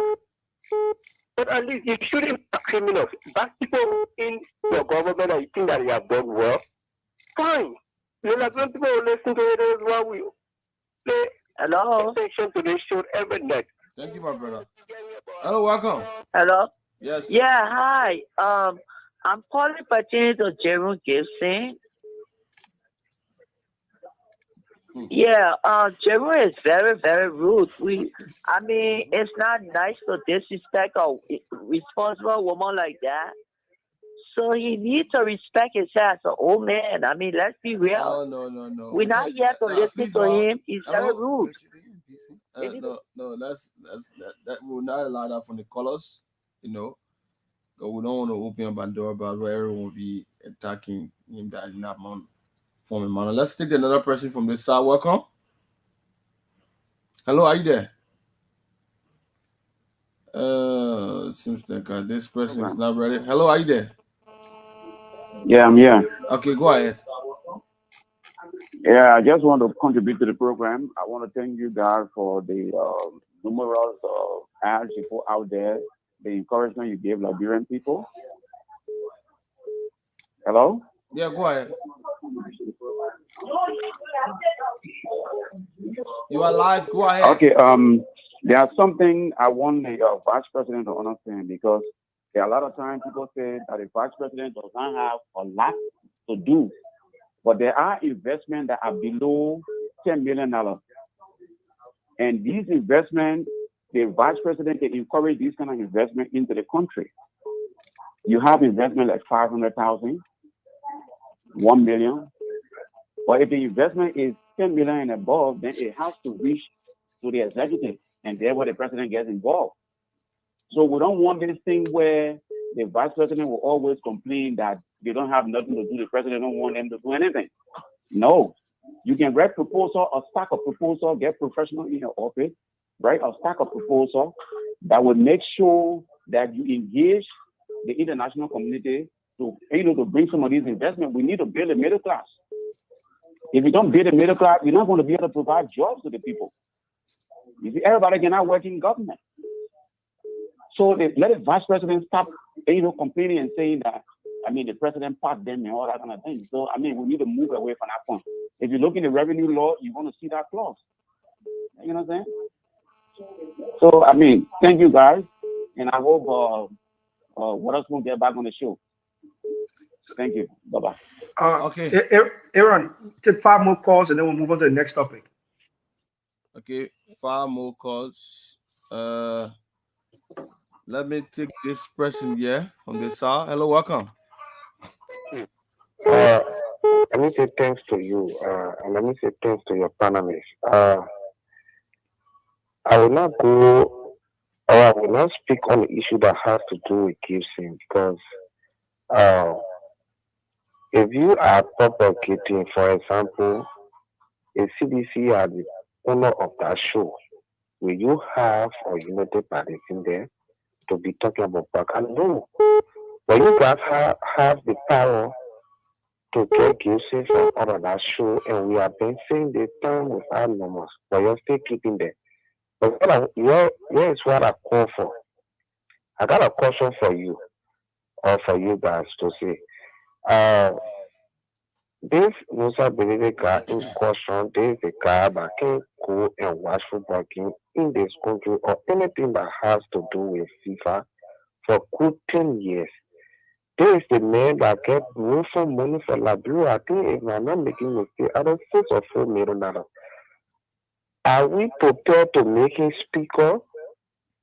And while he is speaker, and how to call him in court for our rule for money?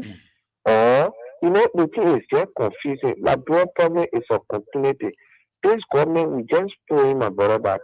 This government should change the narrative, because, we all want to go on party. I don't know what to say. Because to even have that man money surfacing on becoming a speaker is shocking me. Because how can a man that I wanna you think that he's going to go scot free in Joseph Braga regime with our welfare money? Are you kidding me? Thank you.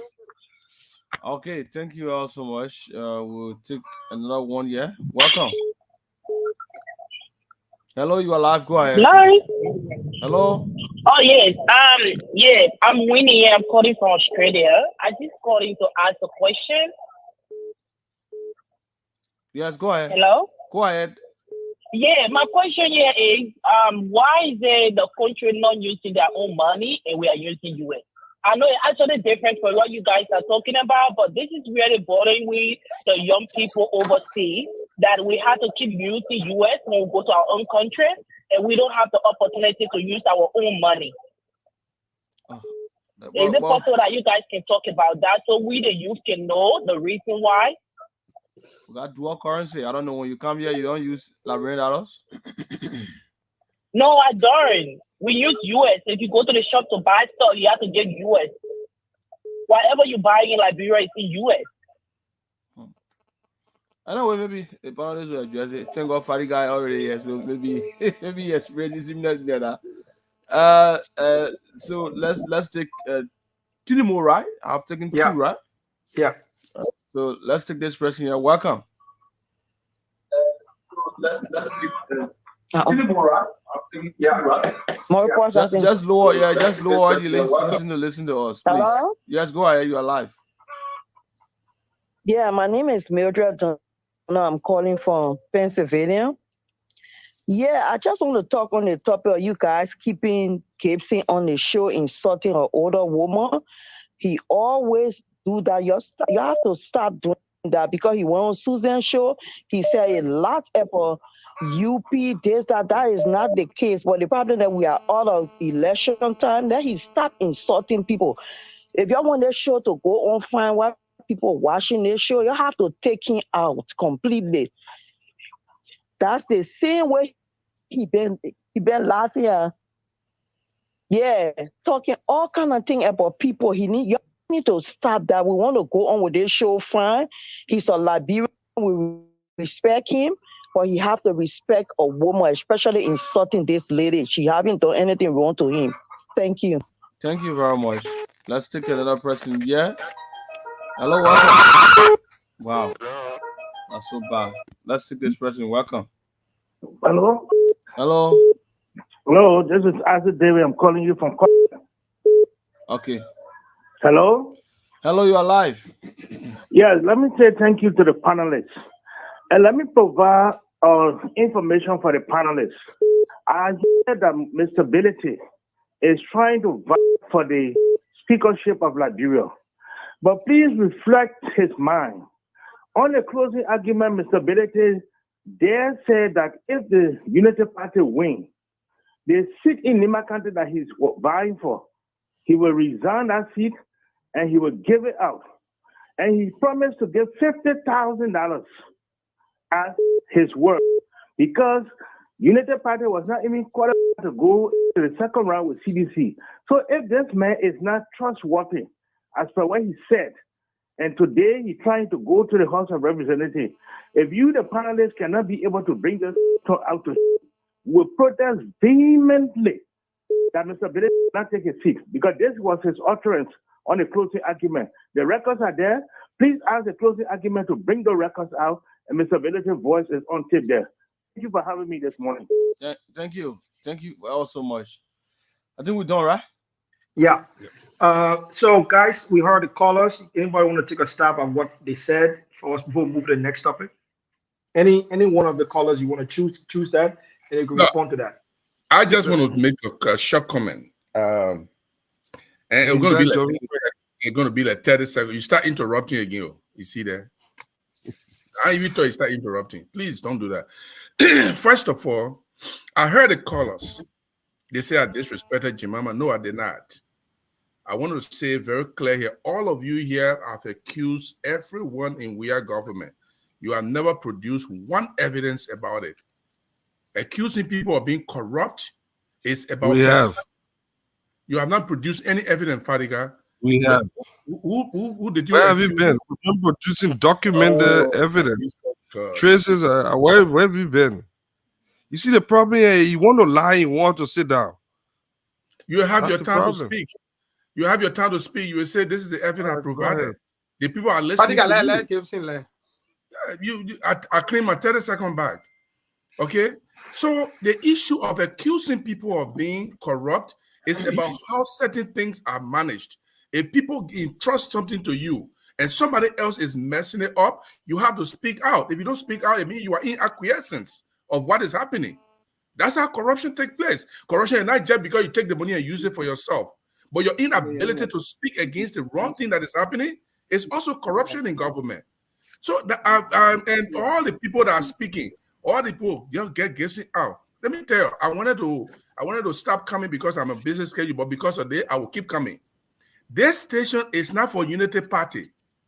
It's not for Unity Party. You stop behaving like you people own this station.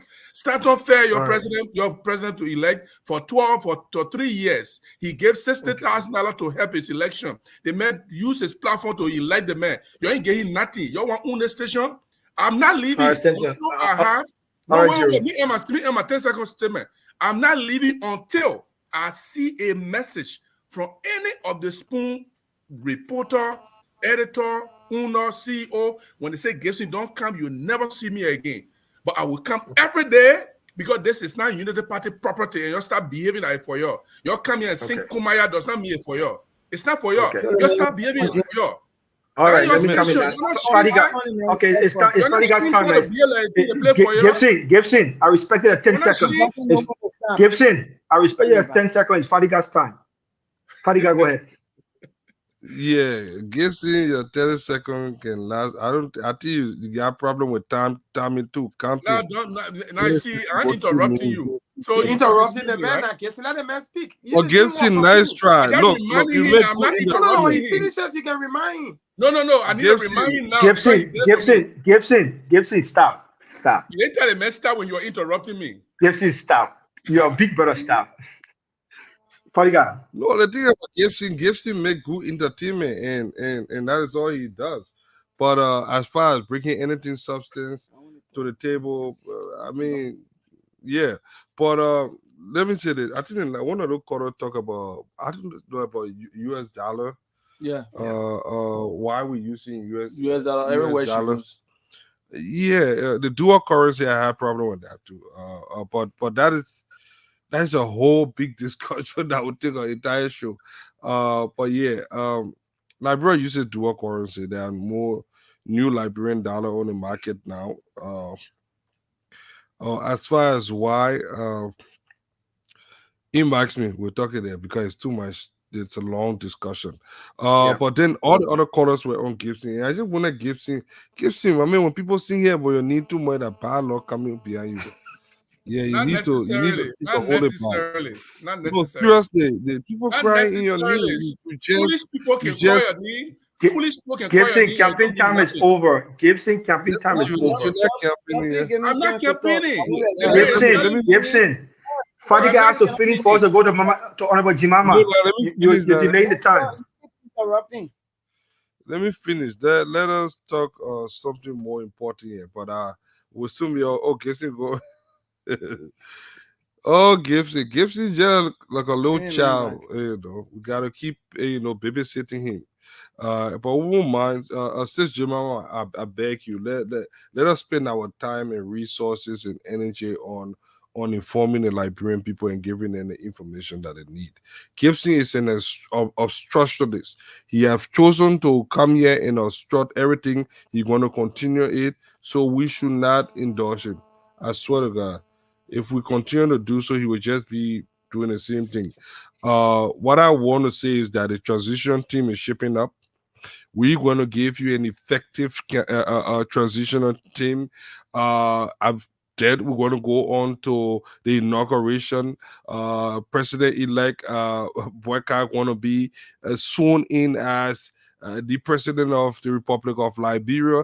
And then we're going to have the first 100 days, 6 months, 1 year, and then judge him based on that. Now what Gibson is telling you. Gibson is just looking for problem in search of showing up problem in search of a solution. there isn't no problem. Everything is going as accordingly, and we will give you your transition team. So I just want to say that I don't want to go too much into that. Yes, I'll send it back to you, Sijima, but don't waste your time on Gibbs. Honorable Walakoli. Yeah, Prince, you know you're the moderator. I expected you to really contain Gibson. I'm not afraid of Gibson. Gibson come on this show and try to insult me and spew all lies, but Liberian people know what I stand for. Liberian people know the 1.5 years I spent at commerce. The people know that I didn't see any money, neither did I solicit money, neither did I go around begging people for money.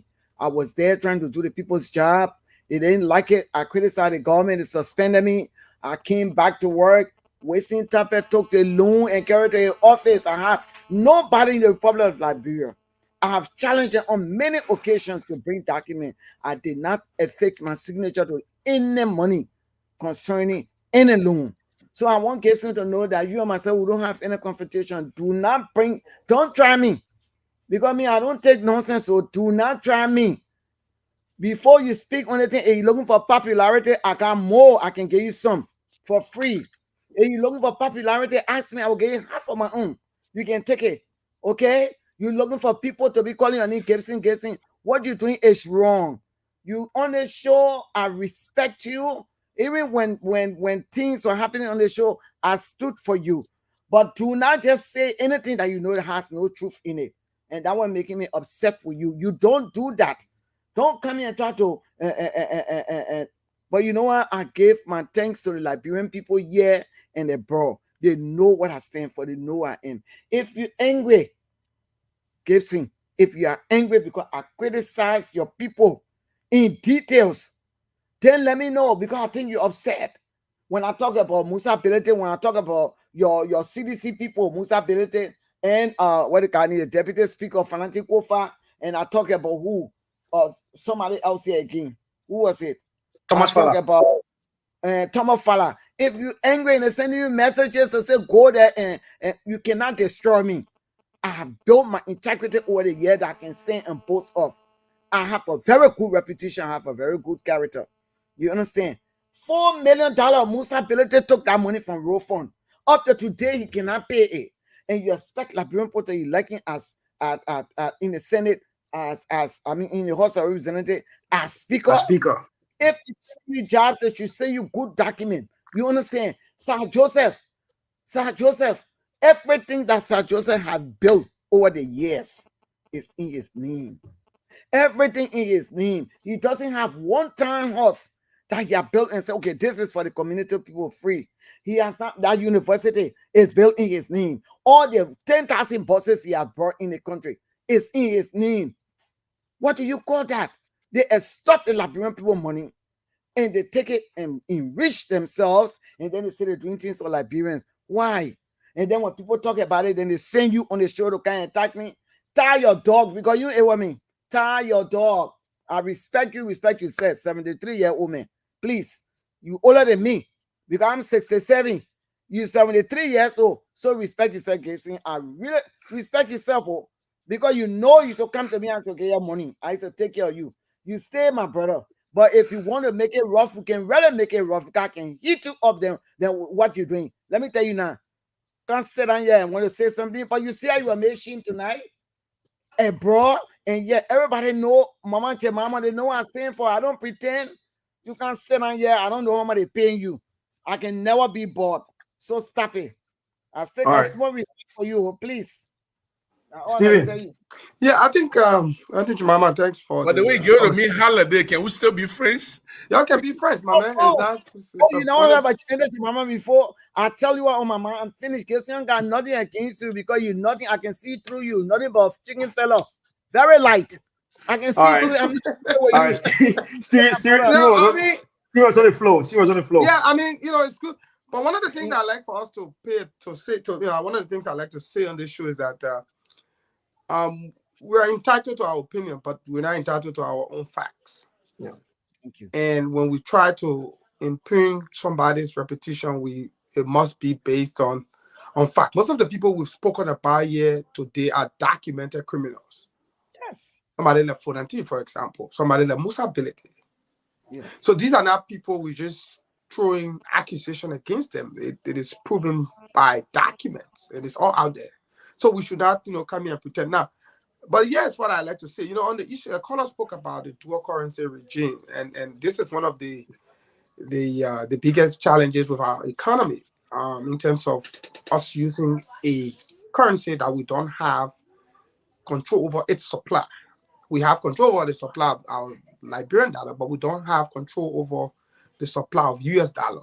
And so it makes it difficult to balance monetary policy, because you can put as much Liberian dollar in the market, but you can't put as much US, because you don't have printing power, you don't have control of inflow and outflow to the extent of the foreign currency. So it has affected trade. And because the US dollar is a vehicular currency, meaning it is used for transaction globally, many consumers will prefer holding US dollar as opposed to Liberian dollar. Now, mind you, also, our Liberian dollar is not valuable because we do not have the economy to back our currency. So the argument about de-dollarization that has been taking place for many years is a tricky one. Many times there are those from the economic school of thought that we should revert to our domestic currency, but at the same time, we don't have the economy to back our currency. We might run into inflation. Or there are others who argue that the dual currency regime is providing stability to the extent that we are able to balance, a lot of things within the economy. Now, that's a long economic debate that we can have another day. And I just like to say, Gibson, I've been doing Gibson for some time. We used to be in this discussing Liberia group many years ago. I think it was 2011, the election.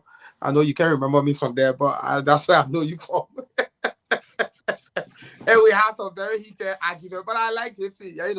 I don't think he means harm. He comes across initially as somebody who wants to get under your skin, and if you are not careful, Gibson will get you uncomfortable. I know him. That's why since I keep on this show, most of the time when he comes, I'm able to withstand him because I've been interacting with him for the last almost 12 years. I've been interacting with Gibson, but I don't think he means harm. So. And these kinds of intellectual exchanges, especially where we have dissenting opinion, is healthy. I like to engage in discussions where we can disagree, because it affords you the opportunity to provide the information that you so want to put forth and the facts surrounding whatever discussion. And then yes, but 1 minute. If Gibson cannot come in with facts, and he just that's what I want. He cannot come in with facts. And if people didn't know what I stand for in the past and now, they would have believed it. But that's why I told you, you're not entitled to your own facts. You get your own opinion. And it's wrong to opinionate. And it's wrong to opinionate. Yeah, and it's wrong to opinionate on somebody's character. To say, I come here and say, excuse me, Gibson is a role. Then he say, what are your source? I say, that's my opinion. Opinion will not qualify under that kind of instance, because I must present facts to prove that you I know Aunt Jemima is a very reputable woman. She's some of the people we want in society. I watched her when she was at Commerce, how focused she became. Even speaking against her own government is something you found really in Liberia, where people are in government position and they're critical of their own government. You don't see it normally in Liberia. It's rare. Most of the time, the most critical voices are people that are outside of government.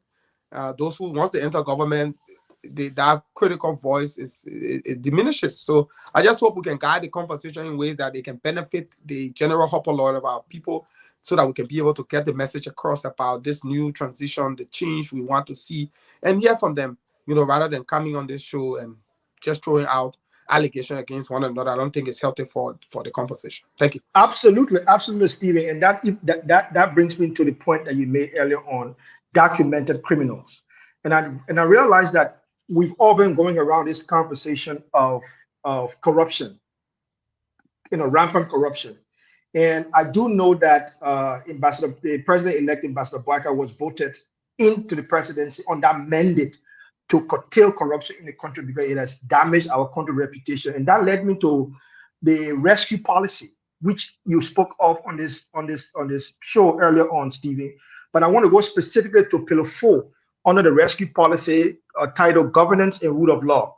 It states that the Liberian crisis has been described as termed by some as the crisis of governance.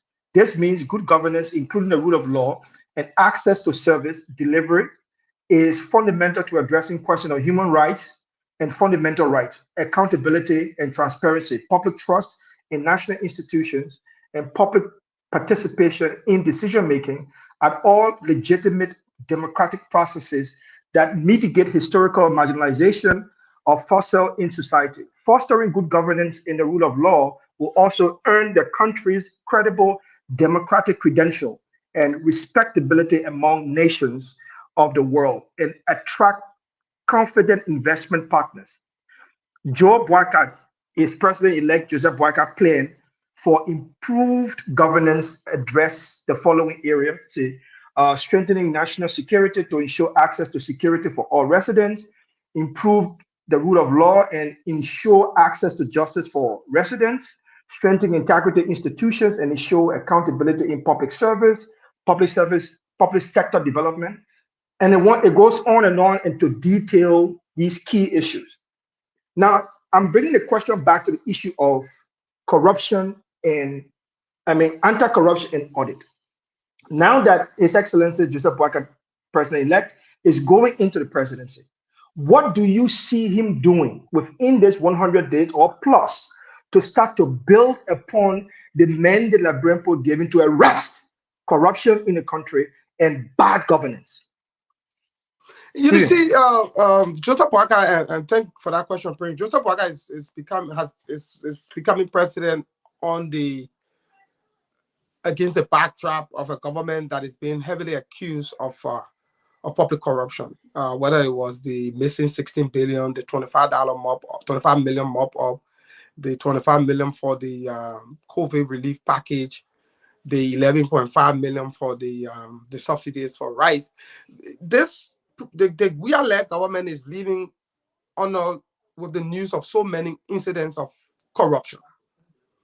And with the next government coming at a time where the fiscal space is a little tight in terms of how much revenue you can raise, in terms of the bloating of the payroll, something which has increased our public expenditure, and then also the fact that government assets is also being compromised, the first you can do is to effectuate an audit. Now, mind you, audits are not only intended to detect waste, fraud, and abuse. They are also in line to put in place systems and control, and also be able to take stock of government assets, both fixed and movable.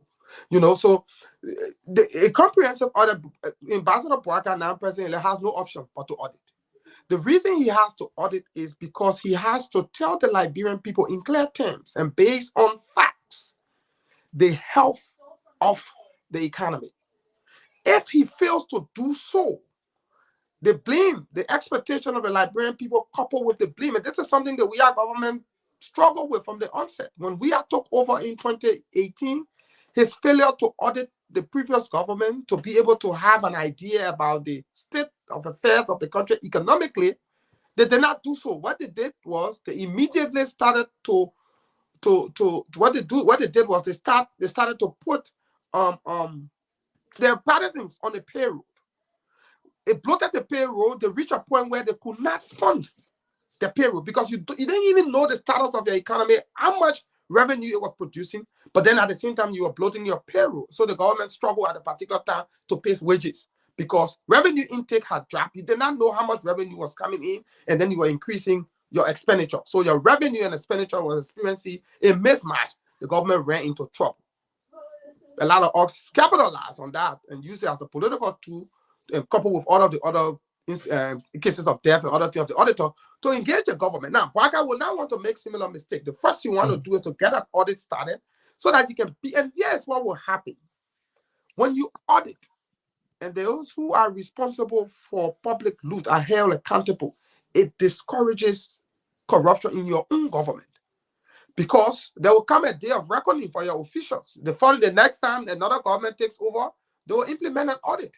So Ambassador Boakai best bet is on day one at the inauguration exercise to constitute an asset recovery team, a team headed by either the Justice Minister to investigate all of the the cases of murder and other things that happen, so that we can bring closure and then to be able to assess our health, the health of our economy, so that he can move forward. Failure to do so, will put his administration in a difficult space.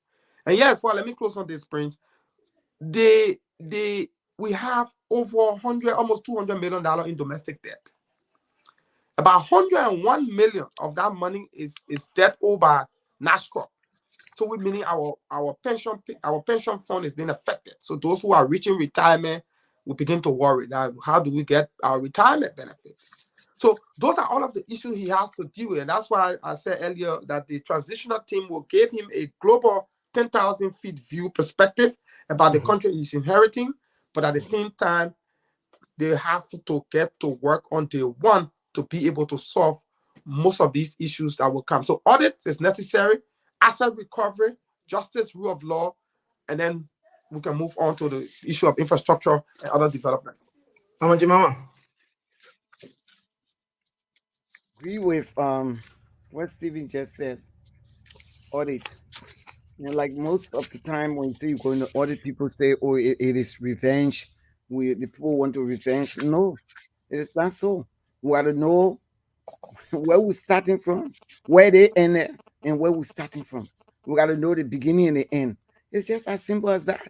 When we audit, we get to know how much asset we got, like what he said, and we know, exactly how much money we got in the coffers and how to move about. Because right now, the new government, people expectation is so high. They are thinking that government going to employ people right away. No, it's not possible. But government can create avenues where people can start working, and like you don't have to go in the government, but other ways to create an avenue I know would be there to help, where we can put our young people to work, we can put other people to work. That would be great. But everybody cannot come to government. You cannot bloat the payroll. If we do that, we'll run into serious problem, already into problem. And just the other day, I got information that people are putting people on the payroll already. They're hiring more sedition right now to create that problem where people start demonstrating, people start doing other things. I spoke about it the other night, and I think we should stop that. So, as I that's it. Quickly, we got to close because Spencer is here now. Are you close? You can't we're not closing. The man here, we can't close. What closing for? Where you going to get in Jeru? Get coming. No, I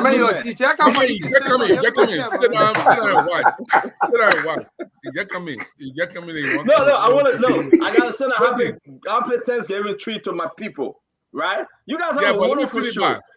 No, but guess when you were close by? I don't want you to close before I finish mine. Let me tell you something. Everybody is here. We don't like you, so don't force your way out. No, we're against you. Yeah, we can take a vote right now. Everybody see here, we don't like you. We are against you, and nobody tell you. Let me tell you from my heart, we are against you. It's just hard, that's all. We just biting our tongue to keep you. When you come, we are angry. We're not happy. So the Thanksgiving, I'll tell you the truth, Gacy. That wetty black hat. They got a guy wearing you. You were in the back. Yeah, man. So guess that. Listen, maybe the people don't want to tell you. Let me tell you that wetty black hat everybody giving you. When you can't, Steven Johnson can be shaking his head. He said, "My man, bring it, Gibson again."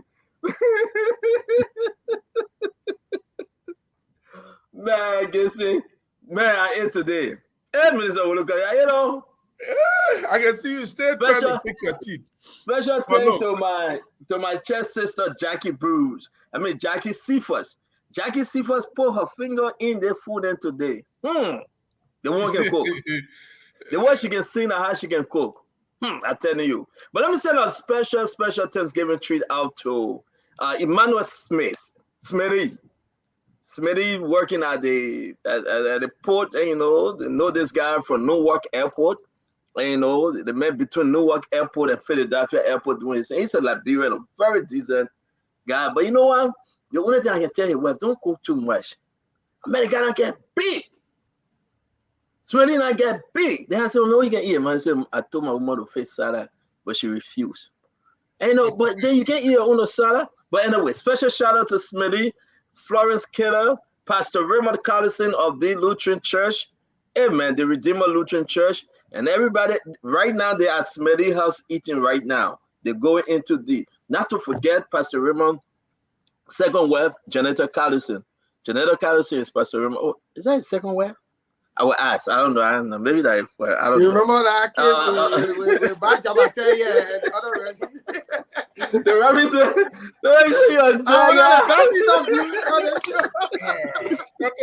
sometimes you get trouble. We're going to say Auntie Mary, and Mary Smith. Listen, let me tell you something. Tell them my own sister, their sister, they call Mary, she got 4 churches. On a Sunday, you can't catch a woman. She go to first service to Redeemer. She go to second service to JCWC. She go to the third service. How can you go to 4 different churches? By the way, that's my sister. Nobody can stop it.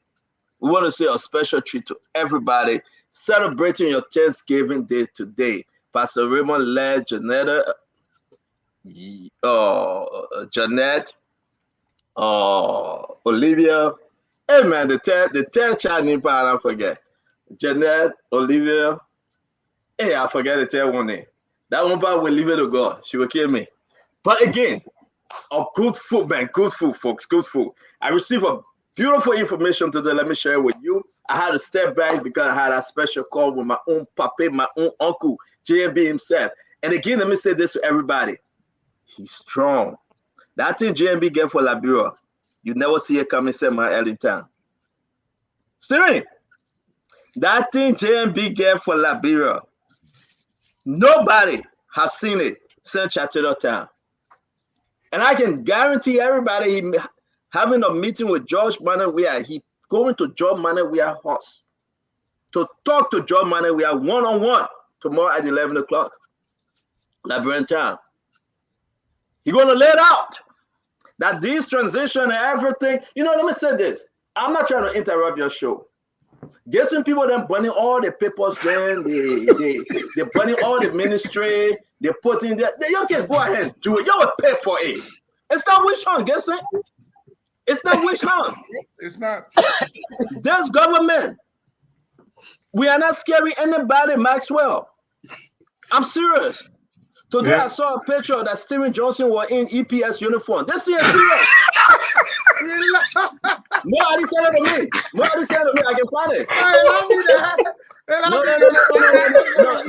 No, don't do that. No. Nobody said it to me, bro. Let me find it. I beg everybody, begging about it. We got a picture. I saw that picture myself. So what is that? That guy looks serious than you, my man.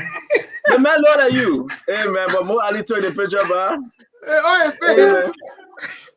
Mo Ali said it to me. This thing getting serious. Steven Johnson, you see here, he was in EPS uniform. Nobody going to come close. Nobody. Because we got to move Liberia forward. Look at Prince Master Goki and say we're laughing. Gibson, Jerry, people that burning all the documents. They're trying to destroy the evidence. You cannot do it. We will hold you accountable. We will go after you. It's not witch hunt. Make no mistake, it's not witch hunt. You can burn the whole finance ministry down. We got our back up. We will demand accountability. When I say people get vexed with me, how you expect us to change Liberia? How? How you expect us to change Liberia when you're burning the document, the UNDP document, the World Food Program document, all the partners, Steven Johnson, the people give them money. The guys are destroying the good document. We got a recording we want to play. Just a little bit. Look at Bracewell. What's his name? Steven, what's the beginning? Bracewell. Bracewell, what's his last name? His last name, I think his last name Bracewell. I want to find him. Nathaniel Bracewell. Imagine this guy. He refusing to give the car that was donated by UNDP. Hey man, tomorrow we're telling the other story. The man said, even Joe, we are calling him. He will not turn the car over. The man is discussing. He's talking about the ministry as if to say that a power farm. Joel made the greatest mistake. And we will play this recording a little bit tonight. I had a lot of good things to show you guys tonight, but that Thanksgiving, we cannot put all. I'm just going to play this one. And that's here. And I hear Joe. Yes. You see? That here Joe. Yeah. That here Joe. You got to understand something funny happening. That the guy and Joe, we are having that kind of conversation. And he said, Joe, he said, cannot take me from here. He insulting the women. For what? For this car. Let me show you the car. We'll show this to tomorrow. Gibson not like it, I Gibson business. For this car. I will show you this car. He refusing to turn over this car. You see? This car was donated by UNDP. It's not your private car. Is the car that finished scraping all the logo? He finished scraping everything. Oh, but you know he finished scraping everything. You see? Look. They scrap all the company something. The man said, you see the mark here? They pay. The man is saying that the car belonged to him. Even Joe, we are asking, he will not turn it over. I mean, something serious is happening with our folks. And we're going to sit down here and talk and think that it's a Joe Gibson. Gibson, I know you're a moral man. Listen to the brother. Listen to how he's insulting his fellow co-worker. And he's saying he cannot even insult the Joe we are. Some of whom have turned to brothers and sisters over the years. I woke up this morning, protect our votes at the polls. That's why we lost the elections. It's not because we didn't run a good campaign or so, but that is water under the bridge. So I want to tease you. Anjimani, how are you, sir? Protect our vote with dating. That's why we lost the election. This boss says some bad things in this recording. I want you guys to come back and listen to it tomorrow. The thing he said in the chat room, insulting women, according to Bob, because if you're a man, you won't do that. And the person that defended him was Josh Manawea. Hey man, what today become a Thanksgiving Day? Look at the other story we talked about, the man running into the crowd, killing UP people. Then people came out and said it was an accident. No, it's not an accident. That's domestic terrorism right there. It's domestic terrorism. What we have in our possession will reveal tomorrow. The recording we have in our possession, the text messages we have in our possession. That's why I dropped and started crying when Amara said it was an accident. We are not calling for people to fight against each other. But what we have in our possession, we want people to understand that this thing, never ever called it just a regular accident. It had an intent. And we got to tell the Liberian people tomorrow. So you got time, sister. My sister Malik Cooper said, we got time, CEO. Let go. No, everybody got to go eat. We ain't got time. I just came to jump up here to wish Pastor Raymond Carlson, to wish Pastor Jimmy James from the JCWC Church and his family, Sis Marcia, the children, they're having a wonderful Thanksgiving, to wish my family and a wonderful Thanksgiving, and all over in America celebrating a great Thanksgiving. Eat, be moderate, do not commit sin. Too much of everything is a sin. Gluttonous is a sin. Just be moderate, Gibson. Don't go start asking a woman to cook something that you didn't pay for. Please. You know? Thank you. Thank you very much. And guys, I'll be making my application very soon to moderate this program in the absence of the me moderators. And I will pay for that slot. I'm just making that. You don't have to pay, but man, everybody got to rotate the team back. Now you're gonna do, you're gonna get in trouble. I want to see how you operate. And I will tell you, if you moderate, let me tell you now, if you moderate, monetize every part. Gibson, if you moderate, nobody will show up. The day you moderate, nobody's showing up. That's true. Send on hijack me to moderate today. You know hijack me to moderate today. Please, you did extremely well. My only issue here is that I had to just leave because I had a lot of stuff happening today. Yeah. My people, let me tell you something, right? Let me say something. You did extremely well. But each time, not every day you will see me on the show. Because I will tell you now, we get Liberia to run. I'll be frank with you. Okay? We got people to talk to, we gotta make Liberia better. Okay? Like I spoke to Jeremiah Kuhn today, and God bless me. I spoke to President-elect today. These people, and they are not sleeping. We got to move Liberia in the bed. I said we, because you guys trusted my involvement. So why I want to sit down and relax, people say you cannot do that. It's people tell don't do that. I'm not in Liberia. I'm not going to be in the government, but we'll do it from the back. So we are saying we. So sometimes when this decision come up, we got to be very, very moderate with how we speak, how we say it. Let Stephen Johnson there go. We give them our blessing. But we got to do the best thing to make sure that Liberia is better. Yes, I'm part of it from the back, but we'll do everything we can. By the grace of God, to make sure Liberia is better. You can count on it. Because if Joseph Yema Boakai fail, we fail. Everybody that pushed the agenda fail. So we're not going to sit there to let Momwe and Buka Fish come and do what they got to do. No, we're not. There will be no Momwe and Buka Fish.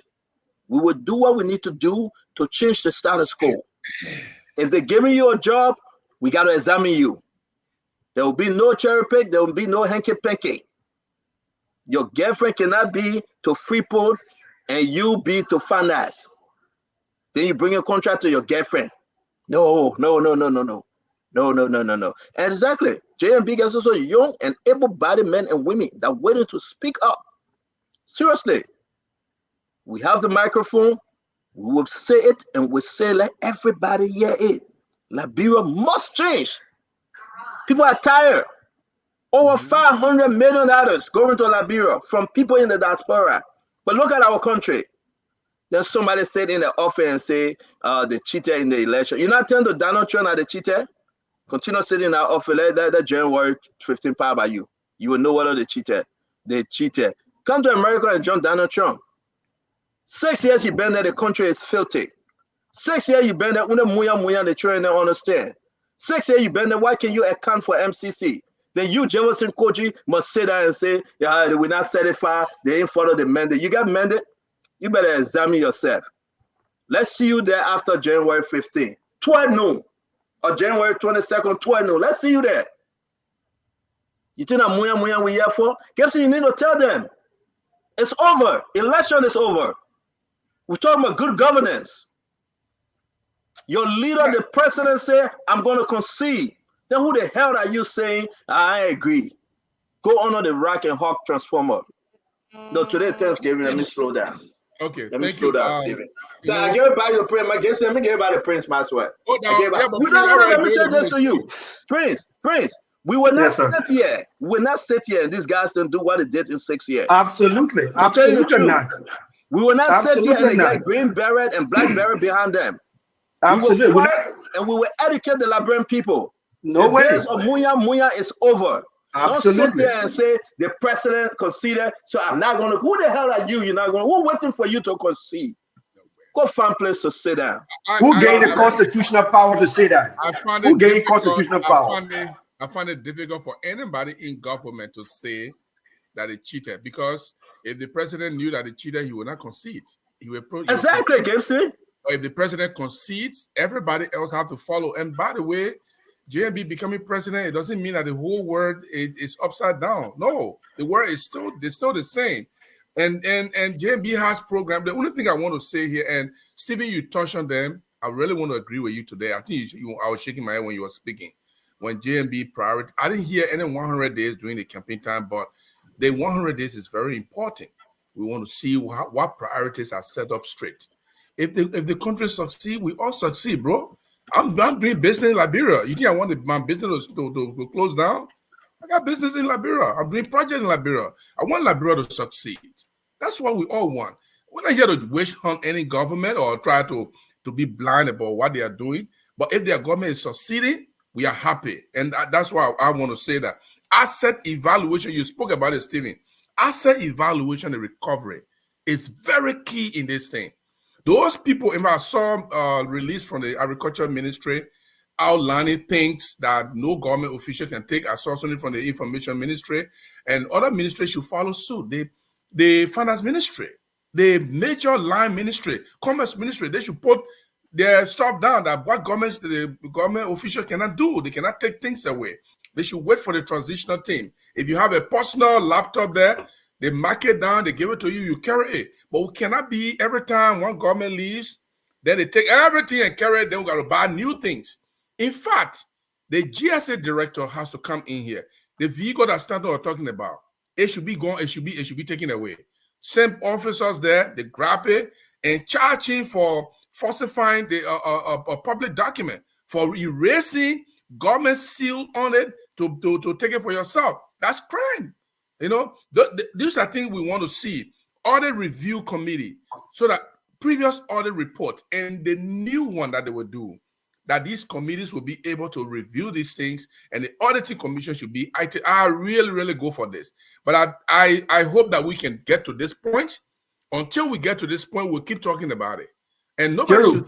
Yeah, there's a building consensus in Liberia that the 100 days deliverable does not really match the 6 years damage that George Weah administration did to the country. That the incoming administration of President-elect Bouaka needs on 200 days deliverable in order to just meet 0.01% of the damage that the Weah administration did, whether it's in our foreign relations, whether in our domestic relations, whether in our sub-regional relations. The damage has been done. 100 days is not going to cut it. The president-elect needs 200 days. I don't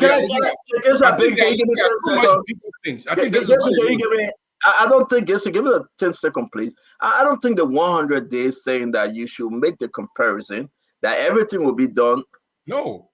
Within the 6 years of George Manneh Weah. No. The 100 day is the today, the urgency of now, the immediate things to kick the government, put the government in a gear. I think that's what the 100 days is talking about. 100 days, can we say that Rebecca Rest will come down to $12? No. Or maybe we can say let's drop subsetting taxes on rice in the first 100 days. Let more people bring rice. Let's take out the extra 50 cents Joe Weah put there for. Let me say that, I beg you, Gibson. The extra 50 cents Joe Weah put on the rest for himself, then remove it. Yeah. Let's take out the extra 25 cents Semetua put there for himself. Look at fuel. Let's look at fuel. The extra tariff thing on fuel, if it is there, let's remove it. Let's look at cement. Let's look at the way in which people bring the goods into the market. That you got to play that stupid $300 to ATM terminal or what kind of terminal? Nothing they're doing. The same thing the Freeport who have been doing, that's what they are doing. Absolutely. These are the things within the 100 days. And I think folks need to understand that we need to protect this government as the government move into 100 days and observe what they're going to present, what they're going to save, the bread and butter issue. That's what we are talking about, Prince. No, absolutely. I think you guys got a point. Let's say, for example, a committee set up. They say, okay, I want you to look at the rest tariff, what Stephen was talking about. Rest tariff. What tariff do we have on rice? Is it the reason why? Is it the reason why the rice is expensive? Call the people into meeting within 30 days or 60 days. You can call the rest dealers. Why is the rest expensive? Oh, because of the tariff. Okay, so if we reduce the tariff, will you be able to reduce the price of the rice? That is an agreement between the government and the rice dealers, and the government can do that. You can set up committees, even setting up a committee to achieve certain objective, even though you didn't achieve the objective, but the fact that you set up that committee, you are still reaching your goal. You are still going towards your goal. So we're not expecting the massive and bloated salary. I think that's something again you talk about. Bloated salary. Yeah, of course. Bloated salary, yeah. Because that came into power, the seditions were brought into the government. When Ellen took over, they downsized. And the government payroll came around, I think 30 to 35,000, if I'm not mistaken. Joshua came, sedition was brought in, even though they didn't have the money, which is 70,000. Yeah, which is why they brought the salary down to 75 or 60,000, because World Bank that was subsidizing the salary for which it went to 150. You don't have World Bank subsidizing. You don't have money to support your salary base. Now you brought many people in. You have to spread up that money, so the salary comes down, and everybody feels bad about it. So now, can this government come in? Can they look in and say, okay, what is the way we can go? We want to go back to $150 salary. Can we downsize again? And we want to see, can we bring people in at the minimum level? Do we not bring people in now until 1 year later when we know our standing? I mean, those are practical steps that we can take. And I agree with and also I like to come in, like if they can remove the what you call this at the port, the tracking, the CTN, the CTN, which is totally wrong, because when you ship anything, you ship out of America or anywhere, they normally give you the tracking number, and you can call it and tell you exactly where your ship, where your container is in the whole world. So for people to have brought that in, and I kick against that, I said, look, there is no need for us charging Liberians after you pay BVAT, then you come again and you pay for tracking. I told them what's wrong. It is wrong, but the tracking company belong to two government officials in the government. So that had to go on. I was against it, but it went on. Now, like rice, when my Ellen was in power, she never had any taxes on rice. So we need, she passed an ordinance, executive order that rice will be tax-free. So we can also do that. We can implement that. And then maybe the rice price will be able to come down. And also get Liberians involved. For me, I am for balancing the equation. The foreigners and the Liberians, we must be able to take over our economy. If we will be consuming this special commodity, and it can only be brought in by five Lebanese in the country, I think it is wrong. We need to balance it. If you have 5 Lebanese, you have 5 Liberians, where they can bring in rice, and the prices will go down, because the more supply you have, the prices will drop. That's simple economy. In a simple economics, so you cannot have 5% bringing it, and then they put a tax on it that Liberians cannot afford. But if we balance it, Liberian bringing in rice, and the Lebanese bringing in rice, and then, with that executive order also removing the tax on the rice, that will help, and also moving the CTN from the port. It's useless and baseless.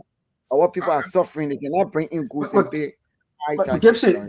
Gibson, the argument for the 200 days that is emerging in Liberia right now, and people are talking to me about it, still meets the criteria for 100 days. The reason why people are making an argument is because of the tremendous gaps that the Weah administration created in his administration, that you just spoke about correctly.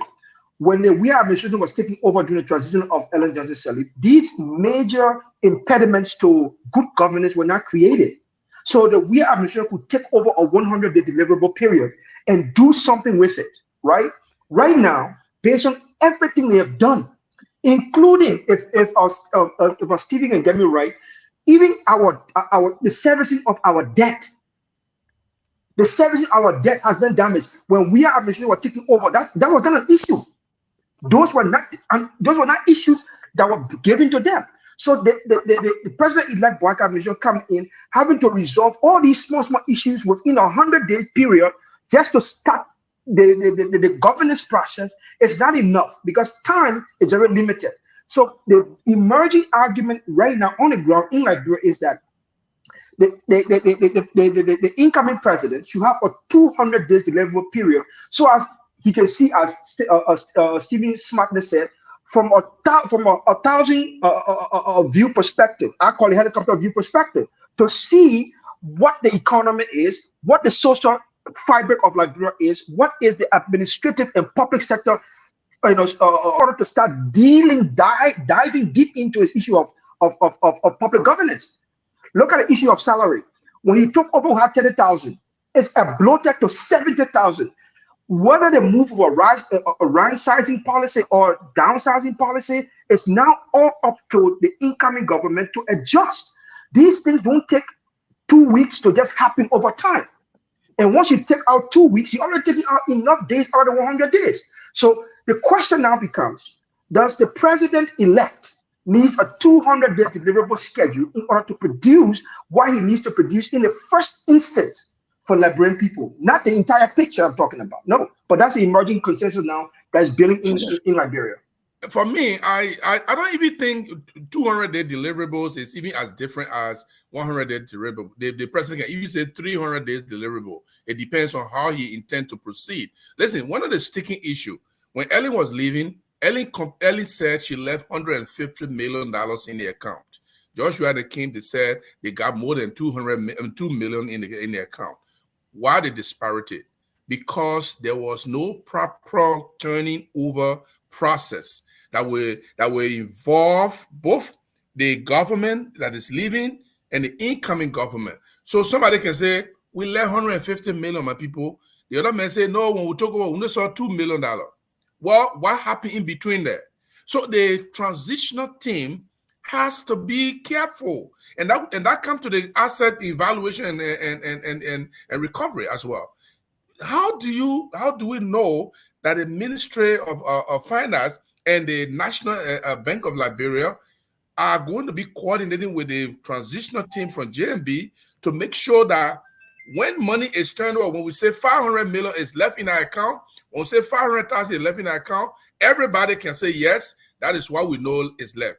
But we don't want when Joshua leaves, then the JMB government comes in and say, you know, Joshua people left, they stole all the money, they left only 500,000. Joshua said, no, we left 200 million in the account. That is again cast aspersion and doubt in the minds of our people, and they always blame the sitting government that the sitting government is lying, they stole something, especially by the time JMB took over, they had to renovate his house. You guys know, I mean, this is something that I will not argue about. He cannot be living in the same place in the same manner. It has to be presidentially acceptable. It has to be presidentially security-wise and everything. If it's possible, where he lived there right by the club, he might be removed and taken to another place, and nice place where he will stay, and the security will all be there. I can't argue against that. When you start doing that, and then people start asking, but Joshua said he left 200 million. Now they posted that only 500 times, but look at JMB, they built a new place for him. Then the doubt begin to be a creator. So we have to, while we as a media people, while we holding JMB feet to the fire, while we also holding the outgoing government to the fire, we should also educate our people. These expectations can run wild. I think that's the way. I mean, I can proceed on this. So let me say something, Prince. There are a few things to unpack here, and it is important for us to decompartmentalize them so that we can be able to put things into proper context. First thing is, when we took over in January of 2018, we were running a different fiscal period. So that period was June to July. And so we became president technically halfway through that budget year. So because we run a cash-based budget, we were collecting money within that period, even after he got inaugurated. So the flow continues. So in this case, unlike his time, we're running a calendar year budget now. We changed from June to July to January to December. So effectively, December, which is next month, this budget year ends. So Ambassador Boakai, President-elect, will not only be inheriting a new government, he will be beginning a new budget year. And so you see the fiscal rigidity there. Now, another thing also to pay attention to is the period before inauguration. A period before inauguration is supposed to be a peak period in our revenue performance, which is November, December. So that October, November, December are considered peak revenue season. In this case, you could not have a peak season because of the uncertainties. Whenever there are elections, business people will wash the political process. So no businessman will bring his goods there because he or she thinks that if something happens, it's a net loss for him. Exactly. So most people who wanted to invest or bring their goods for Christmas had to keep it. Yeah. With the anticipation that we didn't know what the country would have degenerated into because of the politics. Now, they were de-risking that investment. Also, the transitional government will seek to, the transitional team will seek to do is to put a hiring freeze on government. So between now and January, you cannot employ nobody. And also a spending cap that we cannot spend above 10. Any expenditure above maybe 5 or 10,000 must meet the consensus of all of us involved, so that we cannot have people spending $20 million tomorrow morning, or spending $5 million tomorrow morning and say, oh yeah, we're just spending money because we want to empty the coffers. So the difference between what we are inheriting and this government, we are inheriting a reserve of over 150 million foreign reserve, and then a consolidated account of about 10 million. That's how they were able to do inauguration. Now, I don't know the current state of our our consolidated, and then we see the government, even a check. I was speaking to some insider at the Ministry of Finance that even a check value of 5,000, 10,000, usually which the level and so we got to pay attention.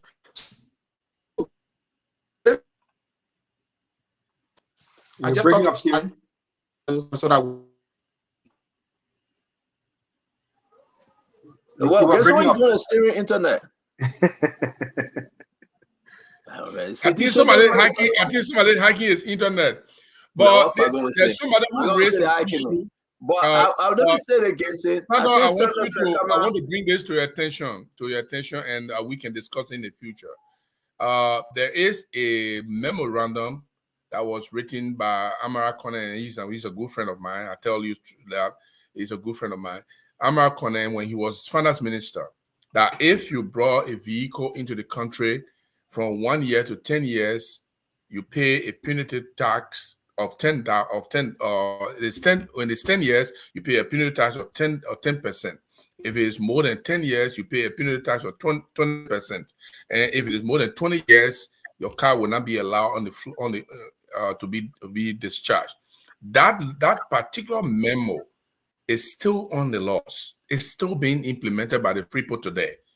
I think this government coming in, whoever is the finance minister, need to revoke that, because it is stopping a lot of people. I have a vehicle to send. A vehicle is 2003. I can't send it because if I send it, the people are not going to allow to offload. So I can't send it. So I need to send a vehicle that is 10 years or less. So that law, that memo, and I'm not going to thank God he's in the Senate now. He needs to go back and convince the minister that it is not working. It's affecting our people. People that are bringing container to Liberia. I took my container to Liberia and I pay, instead of paying just maybe $14,000, my wife myself will end up paying $30,000 to just get one container out. Because but let me say this. Can you allow me to say that you're raising a good point, though? And those are the things we need to talk about, because it's true. Folks that send their vehicle, man, but Gibson, this actually came because of George Manawia. All the addition, all the little money here and there. You know that they were talking about bringing beer in the country or drinks, and everybody had the 10 cent and 5 cent added to it. Steven, you remember the stamp that's supposed to be placed like a stamp pad on some kind of beer that were coming in the country, and they were looking for 25 cents for each sticker to just put a sticker. And where that money? That money went to George Manawia. That's the extra cash.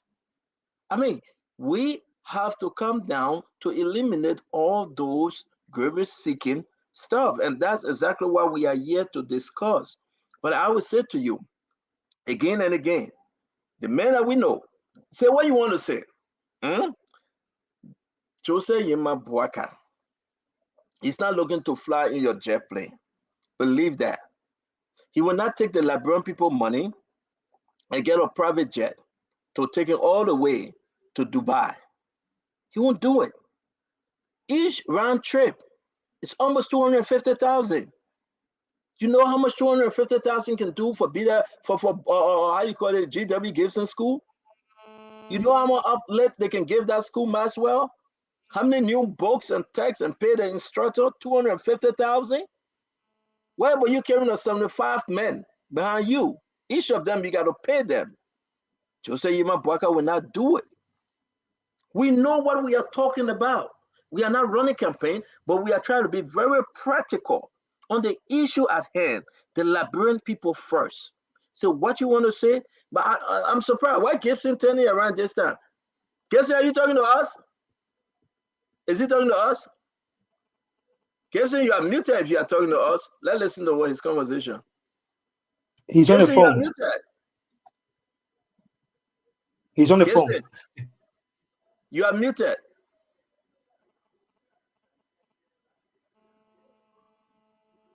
Can you unmute? Oh, you were saying gossip here? Sorry. You been talking to us?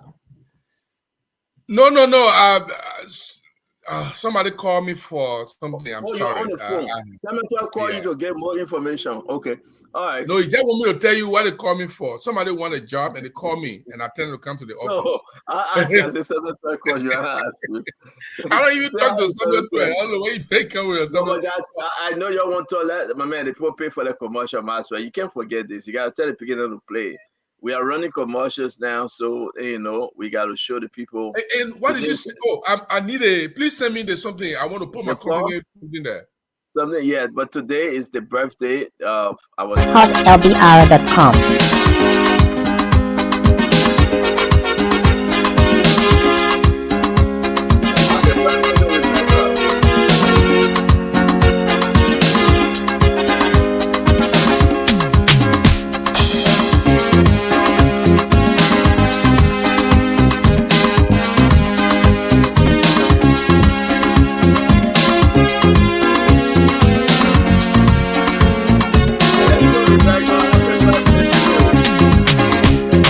Today is your birthday. It's the day when you were born. Celebrate another joyous day with your friends and family. It comes once a year. Say your prayers and be thankful to the Lord for this precious day. Hey, that's Rebecca birthday. Rebecca birthday. We want to say happy birthday to you, Rebecca. Today is your day. She says she's cooking. They are celebrating and wish her well. We're going to play our next commercial. We got over 10. So starting tomorrow, you will see more commercials. We're going to take our break here on Spoon Talk. The folks home and abroad, if you get your birthday, your wedding anniversary, your graduation, and whatever your problem, your program you think you want to join Spoon, we will elevate it, we will celebrate it along with you. This is our sister that doing her own private Liberian own business, talking about one of the best cream. If you got Asiman, you get ratchets, anything, use her cream, man. Come on, very cheap. Let's play her commercial. The phone number, the information there, you can reach out to her. This is Jomande Scott. Let's play this one.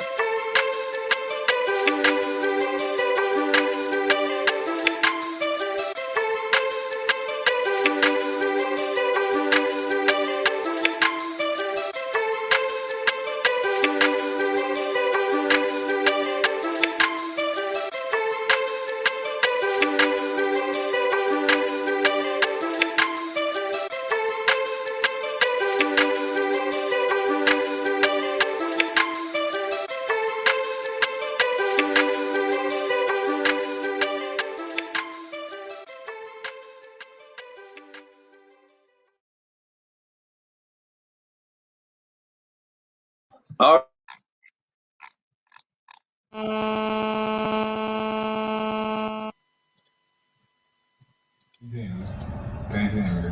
You are muted. You are muted. Steven, somebody reached out to you and they told us that you gave the information. Steven Johnson, thank you. Again, if you have family, friends that want to celebrate, churches, we got like 11 churches now reach out to us. So guys, we'll be taking well-deserved break. Once we discuss one conversation, we'll be like CNN. We are getting there. Yeah, we are. So I'm done. I got one more to show the person. Just send a payment, and you can reach us by way of the Cash App. Let's celebrate. Let's build Liberia on. A lot of shops around here, mama and papa, African stores, and just come to Spoon.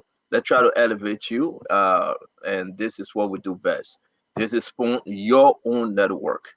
So please don't get mad, Prince Maxwell. I know you are in Europe.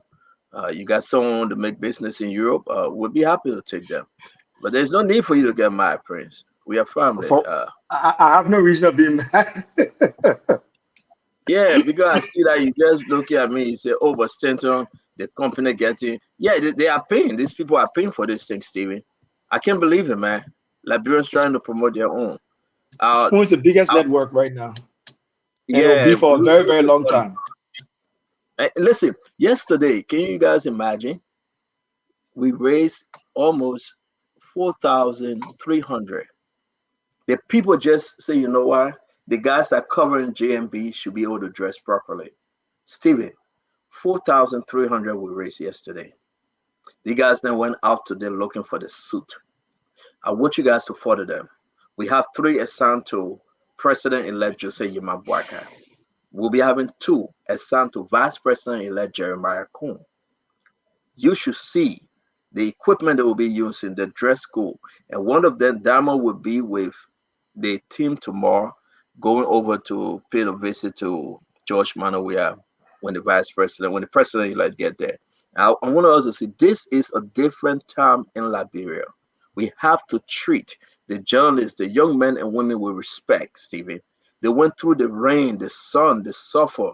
You have to reward them. We have to pay them well. We have to celebrate and elevate them. If we do this thing, they will bring us the best information. They will not take $10 and cover up the story.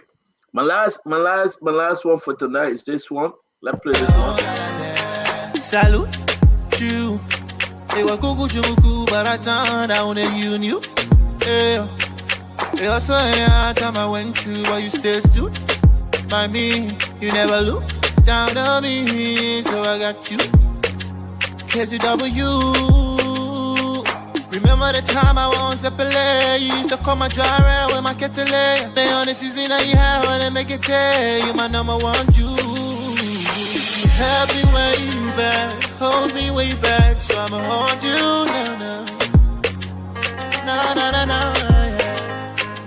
You love me way back, so I'ma love you now. Yes, that's the wedding anniversary, man. What? They've been married for 25 years. Prince Roosevelt Delany and Aliyah Gloria Delany for 25 years. And so something about, 1998 to now is now 25 years. Imagine that. Wow. And I was... Yeah, you're right. She got married November 28, 1998. And her wedding anniversary is next week. And November 28, 1998. They are blessed with 3 beautiful and handsome children. Wow. And many other grandchildren. And especially those children that they adopted. This right now, we can say, they are celebrating a wedding anniversary. The pay, we're going to show it till after the 28th. We want to say again, share your moment. Just share this. It will be on the Spoon Network pages. We got 3 different pages. We get placard there, and all your friends and family will wish you well. This is Spoon, my people. This is your network. Stephen going to be celebrating his fiancé birthday. He told me. And we're going to put a birthday. Yeah, man, I cause trouble for Stephen now. Somebody I said that. Every day, still got message for somebody. No, but I want to say this. Please.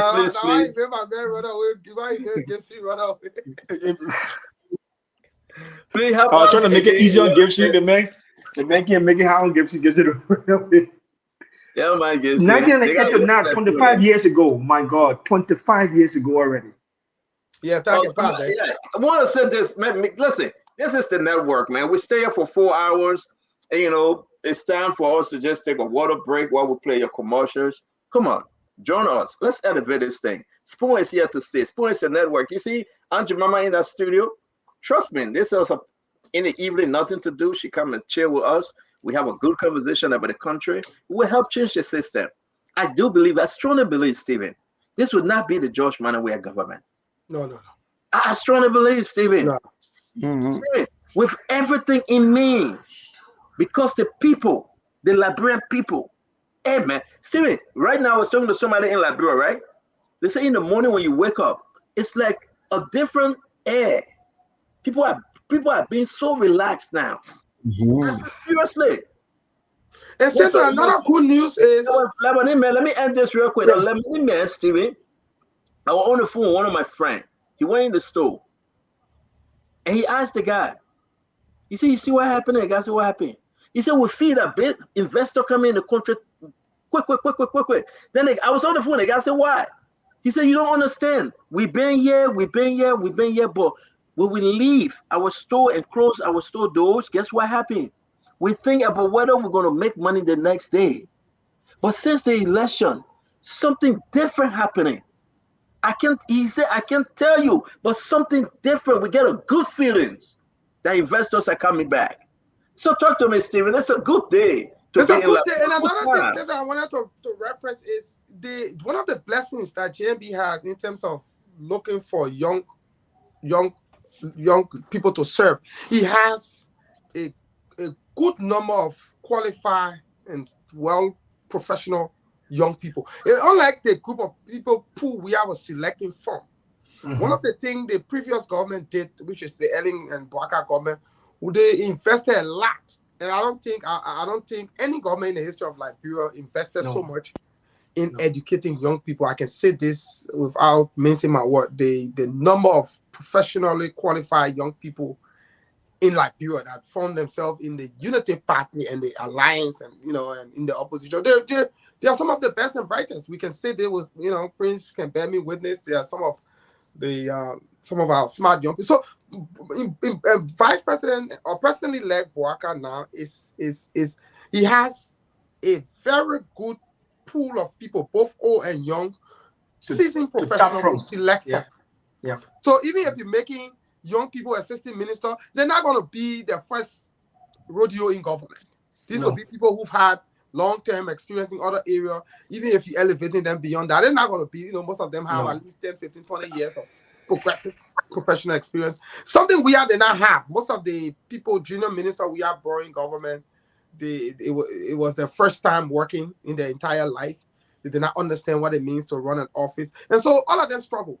They didn't even know what to do on day one. How can you have a director, which is at the top of the civil service, being supervised by somebody who's making an entry level into government?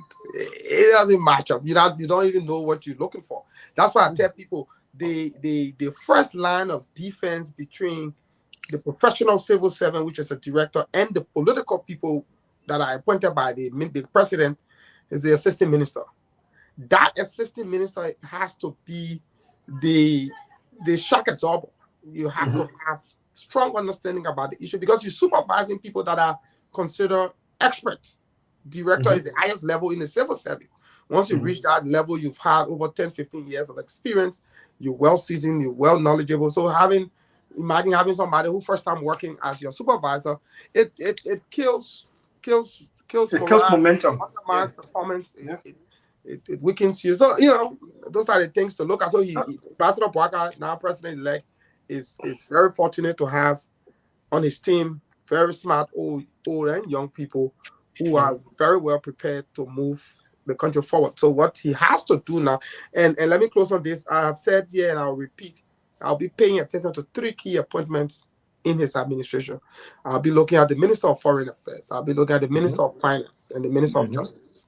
Yes. Those 3 positions, I believe, will set the tone for his vision and the administration in general. For me, let me just work backward from what you just said. For me, I'm looking at 4 positions. The Minister of State for Presidential Affairs, the Minister of Finance, the Minister of Foreign Affairs, the Minister of Justice. Those 4 positions, for me, they are crucial.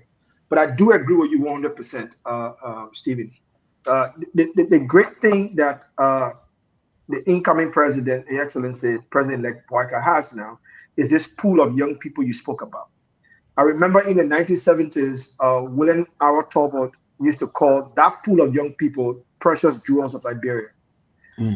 Right now, the Ellen Johnson Sirleaf-led government did extremely well, and I can say that I'm one of the persons that benefited from that capacity, that extra quality capacity development. It was across the board. If you were serious enough, you pay attention to what you want to do, you could tap into that. Many young people went on international scholarships and they came back to the country. What we saw during the George Weah administration is a blockade of all of those talents that were coming back. Yes. Right. So some of them were able to make their way in other areas. some of these talents were already in government and they were weeded out of government forcibly because they wanted to make way for our say people. So now the Barker administration, the president-elect Barker administration now has all of the facets and tenets to go back and recultivate that talent to come back on board to create a big push, both in human capacity and administrative deliverables, if they really need those things. Because all hands will want to be on deck to make sure that they help the president-elect Barker go forward. The greatest thing that the president-elect Barker has right now is his call to arm against corruption. That is going to encourage a lot of young people to stand behind his government and want to push his government forward. Because believe me, that was one of the reasons why that motivated me to want to work for my government to push it going forward. Because I came from the generation that saw the war. I came from the generation that saw consistent looting of our national resources, consistent downgrading of our national capacity. And the only thing that I and my peers from all around the world could talk about how poor Liberia was, how the capacity of Liberia was very, very downgraded, how bad the Liberian society was, and the shame that came of that. We also saw that during the Ebola period. When the Ebola came, every Liberian, whether in Liberia or outside Liberia, labeled Ebola immediately. So those similarities in our national consciousness has remained for us to want to now push Liberia out of this stagnated period into a more vibrant period, so that young Liberians out there who are trading, whether they're in the international, whether they are in the domestic, whether they're in the sub-regional, can be proud to call themselves Liberians because their home country is making strides. Exactly, and I agree with you, Prince. And another thing we saw was the capital flight of talents. I saw a lot of young people under the Weah administration who had skills that could be utilized in other countries. And I tell people, corruption, bad governance has a way of undermining development and growth, not only in terms of infrastructure, but in terms of human resource. So talent will go where they are valued. That's the movement of talent. They go where they are valued. If I'm here and I don't feel value, I'll go to a place where I feel valued. Now, when you bring in corruption, when you bring in sycophancy, when you bring in rewarding bad behavior, you simply saying, besides the fact that you're not going to succeed in terms of mobilizing resources to address your infrastructural challenges, you're also going to lose human capital. Because Prince Maxwell is not going to be a foreign ministry. You bring somebody far lower than him, you're paying the person higher than him, he has all of the qualification, he's going to go where his expertise is valued.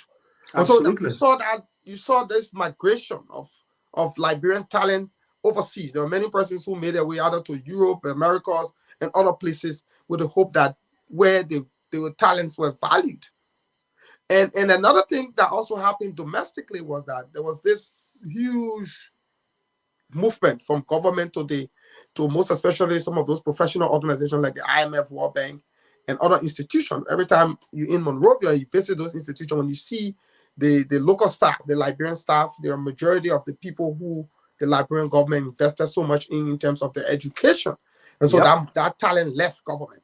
And so when you judge Weah and you're wondering why your productivity level in your government was this low, it's because the quality of people you were able to mobilize could not move the needle. And so what you had was just a bunch of people just taking pay every 30 days and they could not deliver. But can I interrupt you? And before you interrupt, let me just say something. One suggestion I will make to the new government is the issue of changing the payment system. Instead of us having this 30 days, the 30-day payment window, we need to split people's salary into two and do it bi-weekly. People wait for 30 days for transaction to take place. It kills spending in the economy. If Stephen Johnson gets paid on the first in Monrovia, he has to wait for the next month after 30 days. So if I'm making 500 and you're giving me 250 every 10 days, my potential to spend increases, even though it's the same money, but I feel I have 250 today and I have 250 in the next 10 days. So those will be recommendations we'll be making so that we can look into spending instead of paying people monthly, let's pay people bi-weekly so that we continuously have cash within the economy because it's going to be tough. You need money to be floating around mostly to help increase spending and increase investment. So I thought to increase that. You know what? You just came across, maybe you were eavesdropping on some of our conversation.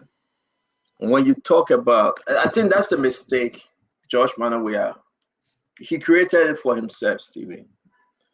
You brought in this minister and said Minister X. This minister cannot cross the ocean to bring in anything. Everybody looking up to Samatwe. And Samatwe looking up to World Bank, IMF. Look, this is very serious. No experience. Prince Maxwell. You say you'll be minister for carpet book. The minister don't know how many shit need to go in the carpet book, where to go tap. Tell me for the sake of God, which one of the guys that went up there to they went back to Labrador with jobs, with connection, with investors. And at the end of the day, they were all looking up to Samatwe. Or include this one in the budget. Include that one in the budget. Nobody took care of the ministry all by themselves and said, I brought in this $1, $2, $3, $4, $10 million this year for my ministry. People giving Emma Glasgow credit. So what you want to say, we will blast at Emma Glasgow because the way in which she did it, right? The implementation and distribution, I mean, she had her own fault in that session. But see what happened? Senegal came in, right? Stephen, all the people came in and they tapped into our fishery system. Let's talk about agriculture. Jenny Cooper. Which information ministry? They're depending on government. Did they bring anything in? Ledger will really said and drink it's a liability of government. It's a liability, pure liability. And it wasn't even doing the work that the government asked them to do. And it was John Weah go, he would go there, he drink beer, they socialize, and they come and sit down because it was a friendship thing. And at the end of the day, they go to Samatwe and say, but we are in the land budget, send our thing now. Stationery, send our thing now. To buy pen and paper, send our thing now. So the burden was on Samatwe. And nothing more Samatwe could do but to cut and paste, which is dig hole and cover hole, just to satisfy everyone within the government. If you hire Stephen Johnson said, well, I get my connection in America, hire Prince Maxwell. I have my connect in Europe. I can tap into this place, tap into that place, bring money in, and you're going to send that money to LRA or the finance ministry, and they're going to turn around and get that money back to you for your ministry. You know how many liability, how many ministries just remain empty and they're just there functioning? If Samuel don't get a 10,000 out, they will not go anywhere. They're begging to be on with the president to take a trip to the UN. So show and tell. I mean, we will not run the government like that, Stevie. If they put you to ministry ads, information source will be making huge money. Good money too. Especially for culture and tourism. Culture and tourism. What did it do? Hey, Aaron, I on the show, Aaron, can messenger, please. Culture and tourism, what did it do? Everything. Look at May Europe. Hey man, I like the Oma. That's my Oma. But we waterfall.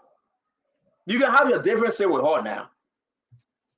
But she was trying her best to Patawi waterfall. People should go there and enjoy. Look at Cape Man. Look at the beaches, man. People will go there and have fun. What legend will run it? Nothing. The man behind the president whole day. I mean, those are the friendship, relationship folks you bring into government, and they destroy the government. They all up again. The one with the beer that can be behind Johnson called you muya, wait, the one with the beer, yeah, man. Hey, anybody know you tell us? Whole day you can say, Amanda, I know the PA for agriculture. For agriculture, right? Look at Ishika Sharif for internal affairs. Look, let's name them. These are our crowd. Let's name them. You guys are able to go across the ocean and bring investors and bring jobs? Alvin Wisa. Alvin Wisa. Alvin Wisa, how they be at Johnson? Doing working hours. Yeah, Amanda, where do Munakakataka, Munakakatata, Apucha, nonsense. For 6 years. Look, let me just give you, Stephen, let me give you a simple. Because it's important for us to do this. We got to change that mindset. Even your assistant minister should be able to leave the country and go hustle and come back with goodies. Then you will sit down with the deputy minister, with the minister proper, and say, I engage these folks. They are waiting to come from different angles.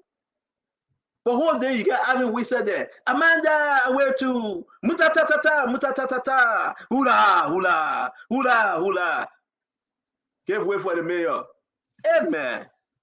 Then the mayor come and say bunch of nonsense and say he's speaking big English. I mean, our country coming from a dark place when you talk about education. Education is not only in the classroom. And we heard this over and over. When they make you a minister, or assistant minister, deputy minister, whatever your position may be, tap into that area to bring development for that ministry and for the country. If you can't do that, and you're depending on paycheck, and depending on government vehicles, and depending on to have all your many girlfriends, then you must go. And still, you know what I'm talking about. Look in Europe, Prince Maxwell. He went there, he went to school, he working here and there. Then we ask Prince, when are you going back home to work? Guess what happened? He's going to go back home. He know how to tap into the UN. He know how to tap into the European Union. He can tell the ambassador, say, move this, move like this. We get money sitting over here for Liberia. They want to bring the money, but do X, Y, and Z. Come on, guys. Come on. We are here. We know the connect. We know the system. We know exactly how to move things. Let's take the riches back to Liberia. We shouldn't take it out of the country. And whole day you get all. It's not a bad thing that George Banners we have brought in the system to work, but they let him down, Prince, because you know what? They were just there doing battle cry. I agree with you. Let me give you an example. Let me give you an example of what you're saying. And again, I'm not trying to, because I have a responsibility. Let's bring it home. Let's bring it home. Really home. I have a responsibility on my portfolio. Every diplomat in Liberia should have a portfolio. They should have what they are working on. And what are those topics they are working under? When the transition happened in Liberia, one of my responsibilities was to carry on research. So I started researching our bilateral trade within the Benelux. I realized that when George Weah took over, the first 2 years of George Weah's presidency, our bilateral trade within the Benelux had declined. I can send you so many proof to show you that. I immediately did a research, and one of the research I will focus on is artisanal diamond mining. In the diamond belt, Liberia and Sierra Leone produce more diamonds, and the diamond capital of the world is Antwerp. So I reached out to Antwerp Diamond District and I asked questions. I got to realize that Liberia exported, at that point in time, Liberia exporting $30 million worth of diamonds to Belgium. The first thing that came to my mind was artisanal diamond mining in terms of labor. If we can organize this in Liberia, if we have more attention to Liberia artisanal diamond mining, it means more young people can get involved in our trade. It means better economic, it means better taxes and everything else. I went to Eugene Nangwe and I gave Eugene Nangwe the letter that I received from the Antwerp Diamond Mining Company. I said, this is Liberia. This is what we're exporting on a yearly basis. We need to improve and we need to sensitize our people, create an entire educational program so our people understand where their diamonds going and how they can improve their product. That information did not go anywhere. As a matter of fact, I was seen as a threat after that. So these are the kind of things we're talking about. The same thing happened in Germany. We lost our bilateral trade with Germany. Germany was supporting Liberia. We weren't serious under the George Weah administration. They dropped it. You can call the embassies in Germany and find out from them. They will tell you that. If you look at all of our bilateral trade in Europe, they have all declined dramatically. And all of these data are there to see. If we increased our front end and our forward-looking perspective on our international trade and develop our international partnerships, strengthen our embassies, strengthen our foreign service, these people will take serious interest in working with Liberia. They want to come to Liberia to invest because we'll be showing strength, we'll be showing credibility, and we'll be showing integrity. But none of these things were on the Joshua administration. They didn't care. So these are the things we're talking about. There are facts to these things that when people care about it, they can go and research these things and they can find it. The ministry, yeah, go ahead. That's a very excellent point. And I also like to add, I beg to leave you in the next 2 minutes, though. Okay, well, we'll soon wrap up. Where you ready? No, because I left the family downstairs. I just came to, Yeah. So just to let close it down. So just to let you wrap up. Yeah. All right. I thought I kept saying come here again. So as you know, Stanton and to your point, Prince Stanton made a point about Ministry of Information, and to your point, Prince, we had a perfect opportunity during the bicentennial to have really market our country in ways that it would have attracted a lot of funding, especially from the diaspora community and African Americans. Now, whether we like it or not, African Americans here in the US have huge capital. There are lots of them with huge capital. And many of them now are beginning to trace their genealogy. They want to know where they come from. They're trying to know where they come from. And one country that has succeeded in providing for them that narrative is Ghana. And so Ghana is benefiting from what Liberia should benefit from. The story about where the slaves and free men went, they went to Liberia. But mind you also, Liberia is the only country in the world that was established by African Americans. Yes. Those who left from here and went to Liberia were African Americans. So they have a country. So imagine the Ministry of Information, instead of you coming to the US and just standing behind President Weah and doing propaganda, imagine you having a roadshow across the US and other parts of the world, explaining that heritage, explaining that deep connection, and trying to convince African Americans to move their capital to your country. You can make concessions. We can say we have the entire south of our country is the Atlantic Ocean, perfect beaches, nice wave. If you invest anything over $1 million, we can give you an acre of land on the beach to open an investment. Those are investment incentives, I would think, on our tourism that the Ministry of Information should be looking at. Local culture. We have a rich cultural heritage. We have the Sherbrooke Island, where the settlers came from, the Providence Island. You have the Wodogisi Mountain. You have the Patawi Waterfall. Those are attractions. The way you do it is that you look at each county. You say each county has an attraction. So if you go to Lofa, the Wodogisi Mountain becomes an attraction. If you go to Ball County, the Patawi Waterfall is the attraction. You go to Magibi, the Gibi Mountain is the attraction. So what do? You build something around it that will attract people. When most of these let me tell you something about. Let me interrupt you, man. Let me interrupt you, Prince Baswell. My wife and myself left from here, went to Las Vegas, Prince. We spent a lot of money just to get in helicopter and go to the Grand Canyon. You know, when we went to the Grand Canyon, we walk around, we ate bread, small sandwich, we walk around, take picture here and there, walk to the other place, they say this is this, got back on the chopper, came back to the city. And you know how much? All inclusive, a lot of money. Hotel, the limousine ride, the helicopter ride. When we went to the Grand Canyon, we seen Red Lizzie, the same one we can carry in Liberia. That Red Lizzie business, I go spend all my money on. To be frank, what Steve is saying is true. I look at my wife, you know me now. I said, well, I get Red Lizzie in Liberia. see people from Europe. Oh, we're going over there just to see Red Lizzie. Taking photo. And the Lizzie one day. Oh, he's so cute. Look at him. Oh, look what he's doing. And I was so mad. I can go right in the unfinished building. In Ghana, Vebia, empty. I can't 3-4 Red Lizzie. That Ray Listen business will go spend all our money just to get a helicopter ride and go sit down and all the old people there. Oh yeah, look at the bird. Look at the goat climbing the mountain. In the back of your yard, you get goat doing, man, that yeah, go see. You know, but this is the enjoyment of the people country. Who don't want to go to Las Vegas? Who don't want to take picture at the Grand Canyon? Who don't want to be in a helicopter? Enjoy the view of the city. Imagine, like you're saying, Patawi waterfall. But when the bicentennial came, Steven, they can't eat baby. When the bicentennial came, all these people that was millions of dollars they spent, but they ate the money. They ate the money. They should have showcased, if it was a good government, they were going to start running that campaign for that bicentennial. They were going to start running the 2023 campaign for that bicentennial. They lied to the people. They ate the money. And it was all about themselves. Every ministry, every entity had their cut. It was a big problem here in America.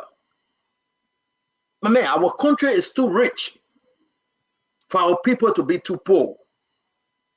Liberia is too rich. Imagine a Patawi waterfall, get 20 people on 8-hour shift, taking care of that place. People paying to go in there on the weekend, on a sunny day. People enjoying taking bath under the waterfall just 40. Look at the Niagara Falls. Look. It's the same thing. We live here in Boston.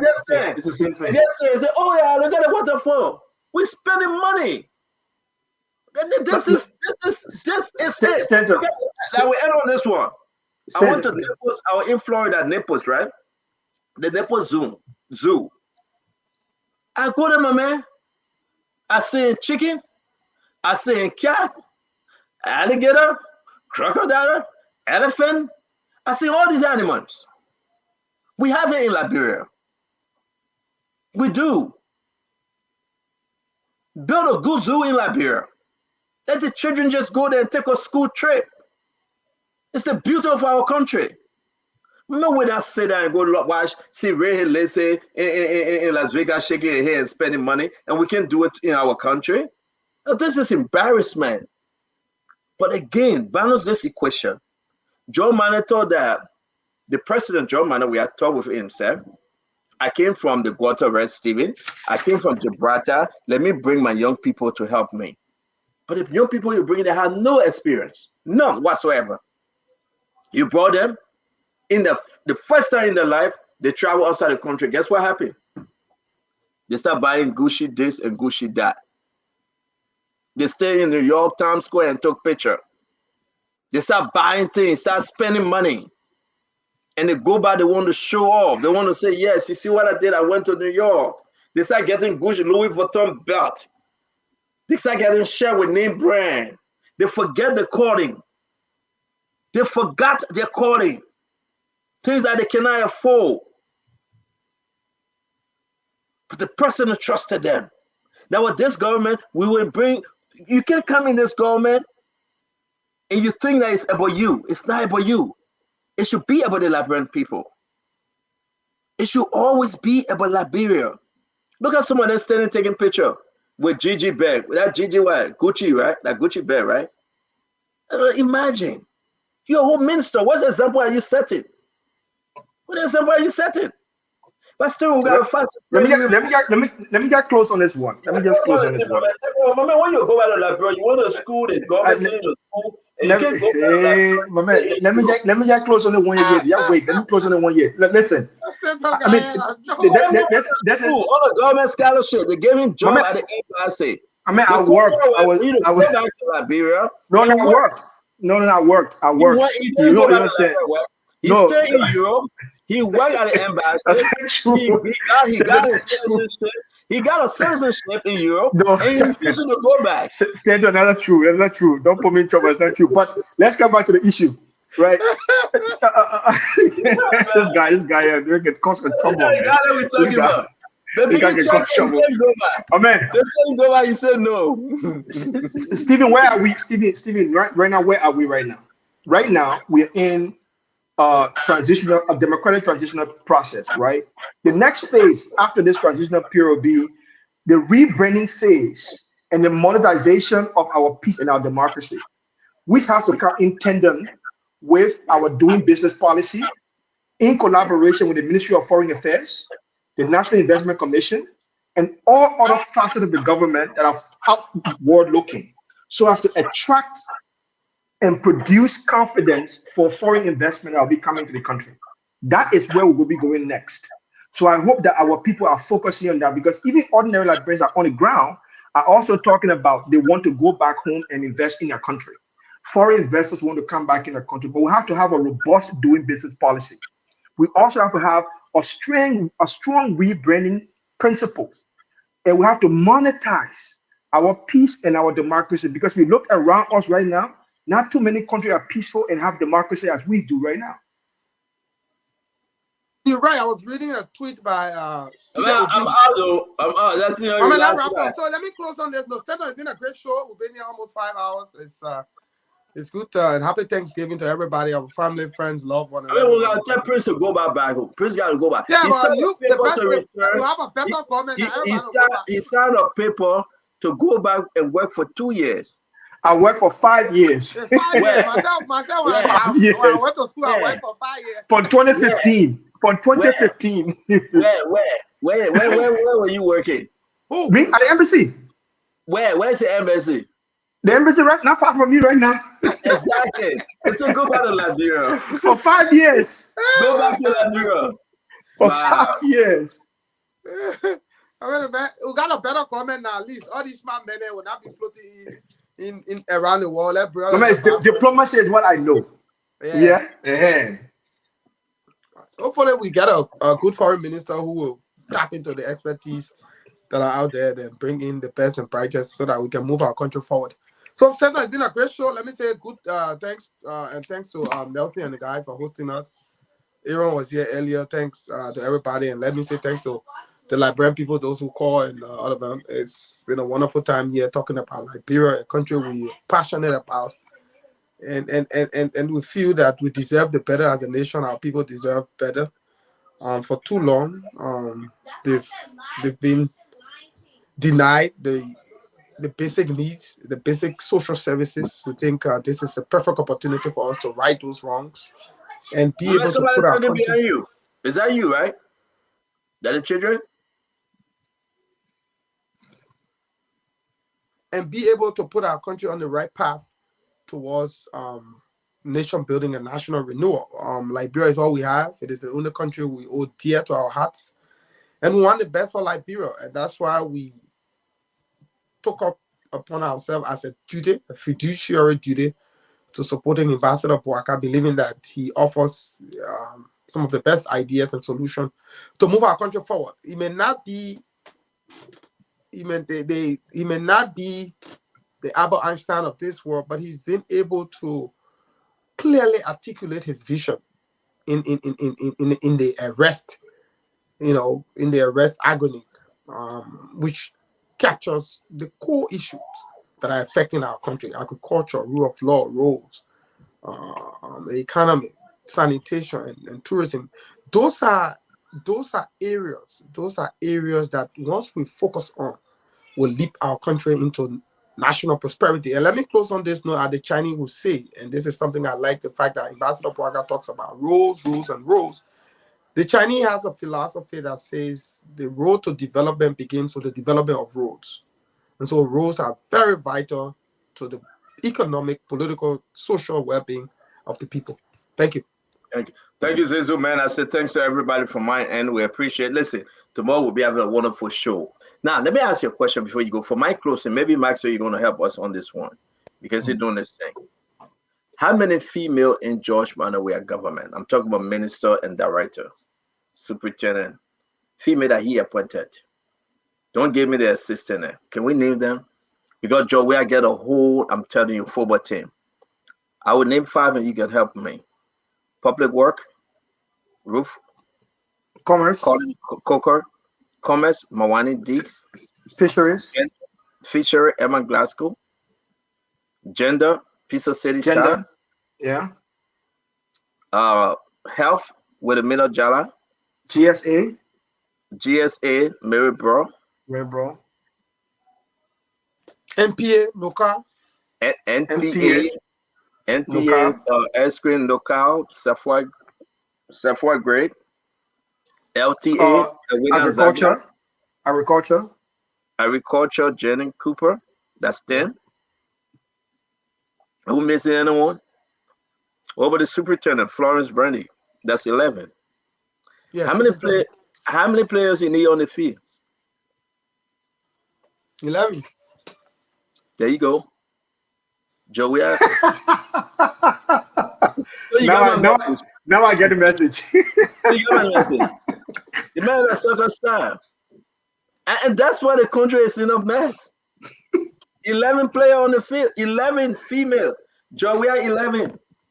So tomorrow we'll discuss about Joey 11. Tomorrow we'll put the pictures up. No, you know why? There are 12 because you got to have substitute. You might be Pearson. That's a substitute. Or maybe you can say, maybe she's the coach. She's the coach. And tomorrow we'll discuss them. There's something about them I want us to discuss because they are the most dangerous within the government. We beat on the men, but some of them, hey man, what we have in our possession on them and their company, they are the most dangerous people ever work under George Manneh government. Some of them. Things they brought in America, people family, they brought in children, they brought in for other ministers, things they did, man, they are the most dangerous. So George Manneh, people say name LPRC. LPRC, yeah, because you got substitute with Paul than there. So George Manneh got a whole football squad. But we're looking only on the men and the men and the men. And no, not the men, the women. So I want to say thank you very much for the beautiful show. Happy Thanksgiving, whatever you find yourself. May God bless you. May God keep you from my end. We'd love to see you again tomorrow. Let everybody ask Stephen Johnson to come by and leave Class Reloaded. Let cancel. Let's pray bad prayer for Class Reloaded. Let cancel Class Reloaded. All right, man. Stanton, this is a good day. Thank you for allowing me to leave the show a little bit. I appreciate that. It was soft. I got my message. So you know. Thank you very much. We appreciate it. Thanks. Bye-bye. Okay. Yeah. All right.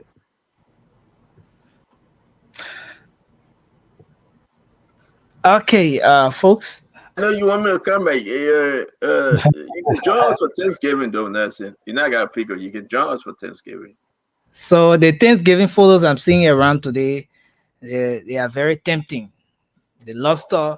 When I see some of the photos, it reminds me of the lobster and everything I make. That make. Yeah, well, don't mind some of the food there. Sometimes some of the food that are sweet again. Trust me. Some of the food that no pepper, no salt. Some of them are hospital food. Okay. Don't be carried away by them. You might begin. I'm telling you, I know how to cook. Some of the food that are sweet. Some people just hang and say, "Oh, that's what I thought I was charging my phone.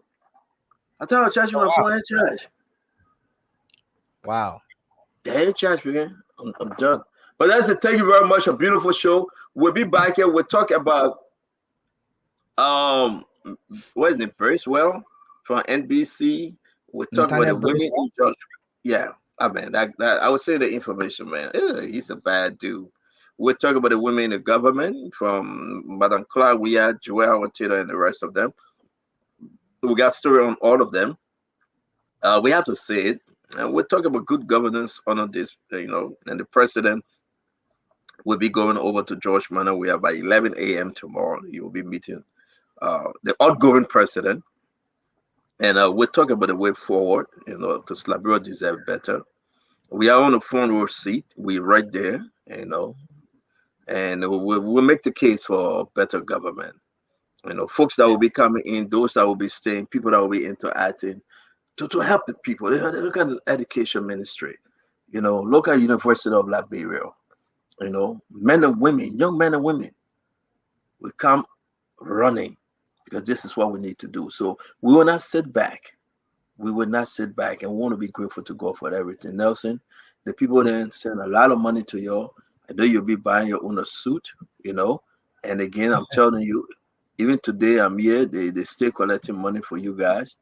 It's a good thing. They love you guys. You don't disappoint them. Okay. I can tell you, man, the money the people send, I can show it to you. Even right now, I send the other one to Diamond. Look why they stay there. They want to see you see? Wow. Can you see? What do you see? What? What do you see? 3.1K. Yeah. So I send the other one to Diamond. Like good people there. They want to see you looking sharp. This is the radio station. They want to see your brother looking sharp. If you stay in front of them, is that Spoon reporter? Nobody will put foot. No radio station will come close because the people trust Spoon. I want to say thank you to every one of them that contributed and those that continue to contribute. People will just get on when they tip it, they send $50, they send $10, they send $20. Yeah. And some of you guys will be having fun, man. Yo, with Sean, the Sean Forever shoe. You know the Sean Forever shoe, the one the police people can wear? Yeah. The one the one that you can't rub polish on, you just need to wet it. No. You just wet it, that Sean Forever. You put polish on it for a while. They think that's Sean Forever. And then when you're picking, your man buy that shoe, eh? Yeah, that's Sean Forever. Yeah, I know you're killing your man there. You're killing your man there. What? But again, that's the way it is. We are grateful to God and we say thank you very much. As always, we are. I am so grateful to God. Yeah, and CEO, I just want to, in a very special way, say thank you to you, and for providing this platform for us to serve our country through this medium. We appreciate that a whole lot, and we don't take that for granted. And also to our valued followers, the people across the world. See, I went out today, and the first place I went, everybody talking and say, "Oh, we follow your last name. If I need to get our share of that money and all of that." Okay. And I went in something like Kono thing and say I was hiding myself, and then I just came across someone. Oh, okay, you from Spoon, right? Speaking series and say, "Oh, I follow y'all," and stuff like that. So we appreciate them a whole lot. Yeah, that's good. That's what we do. We got to be fair to the people, man. Sometimes I want to share tears, but people are praying. People are praying, and we are grateful. Arthur Johnson tried through Jefferson Koji and Akaris Gray, Samuel Twett to close down the radio station.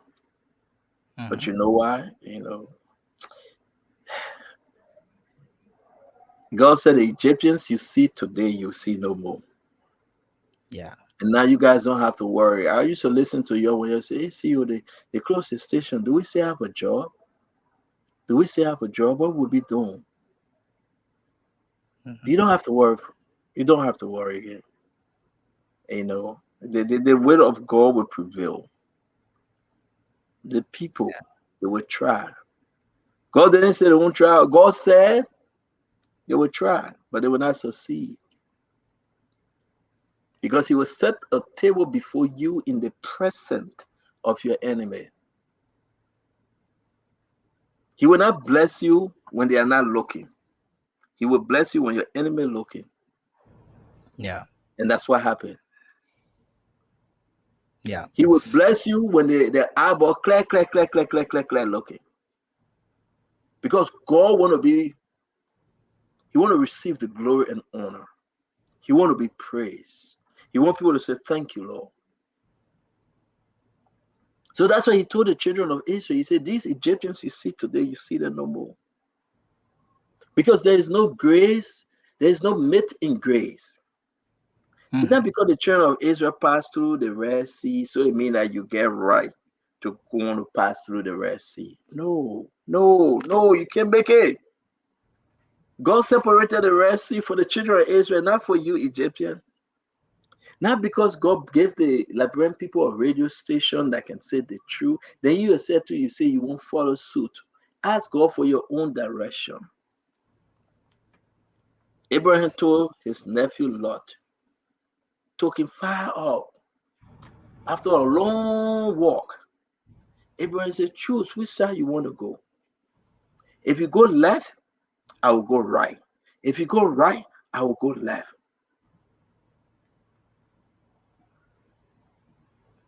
Lord said, I will take this side. Because you know what? He saw that his side was looking so good. The grass was green and everything was fine. Lord said, I will take this side. Abraham said, okay, my nephew, I will take the other side. And said, may the Lord watch between me and thee.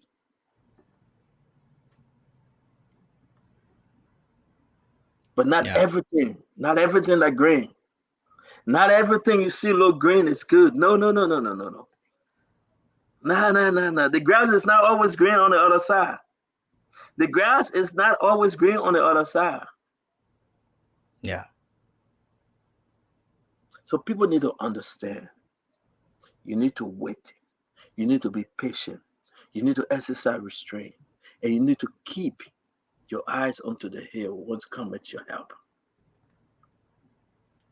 So we are grateful to God. The network is grateful. The people of Liberia, they are grateful to the network.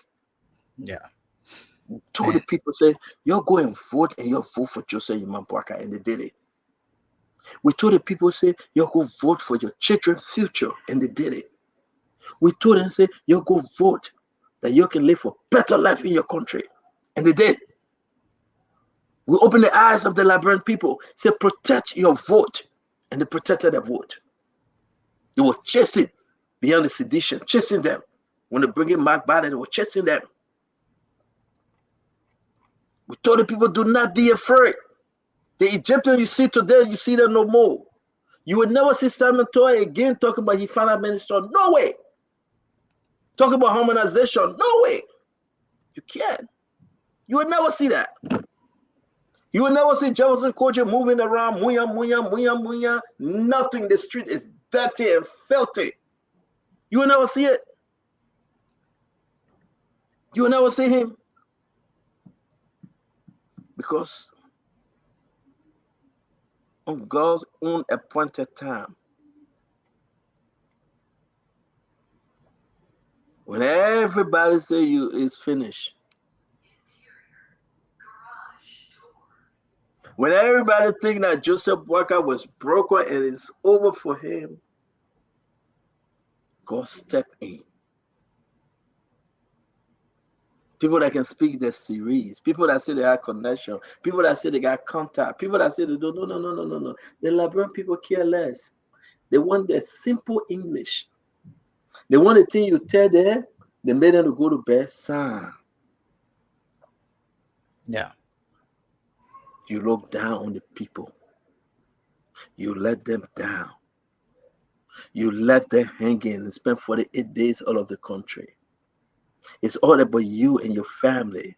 And you walk over the people you care less. The children go to school barefoot. The children go to school tear clothes. The rain beat them. They selling chicle, bread between the cars, sachet bag of water. And you say, I get love for country. You do not have love for any country. You do not.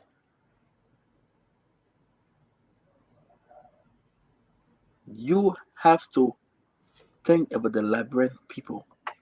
Only then God can bless you. So we want to say thank you on this Thanksgiving Day.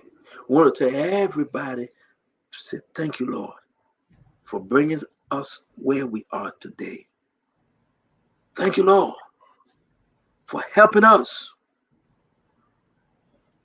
to have calmness in our nation. Though they don't have food to eat, all of them, but they're going to bed in peace.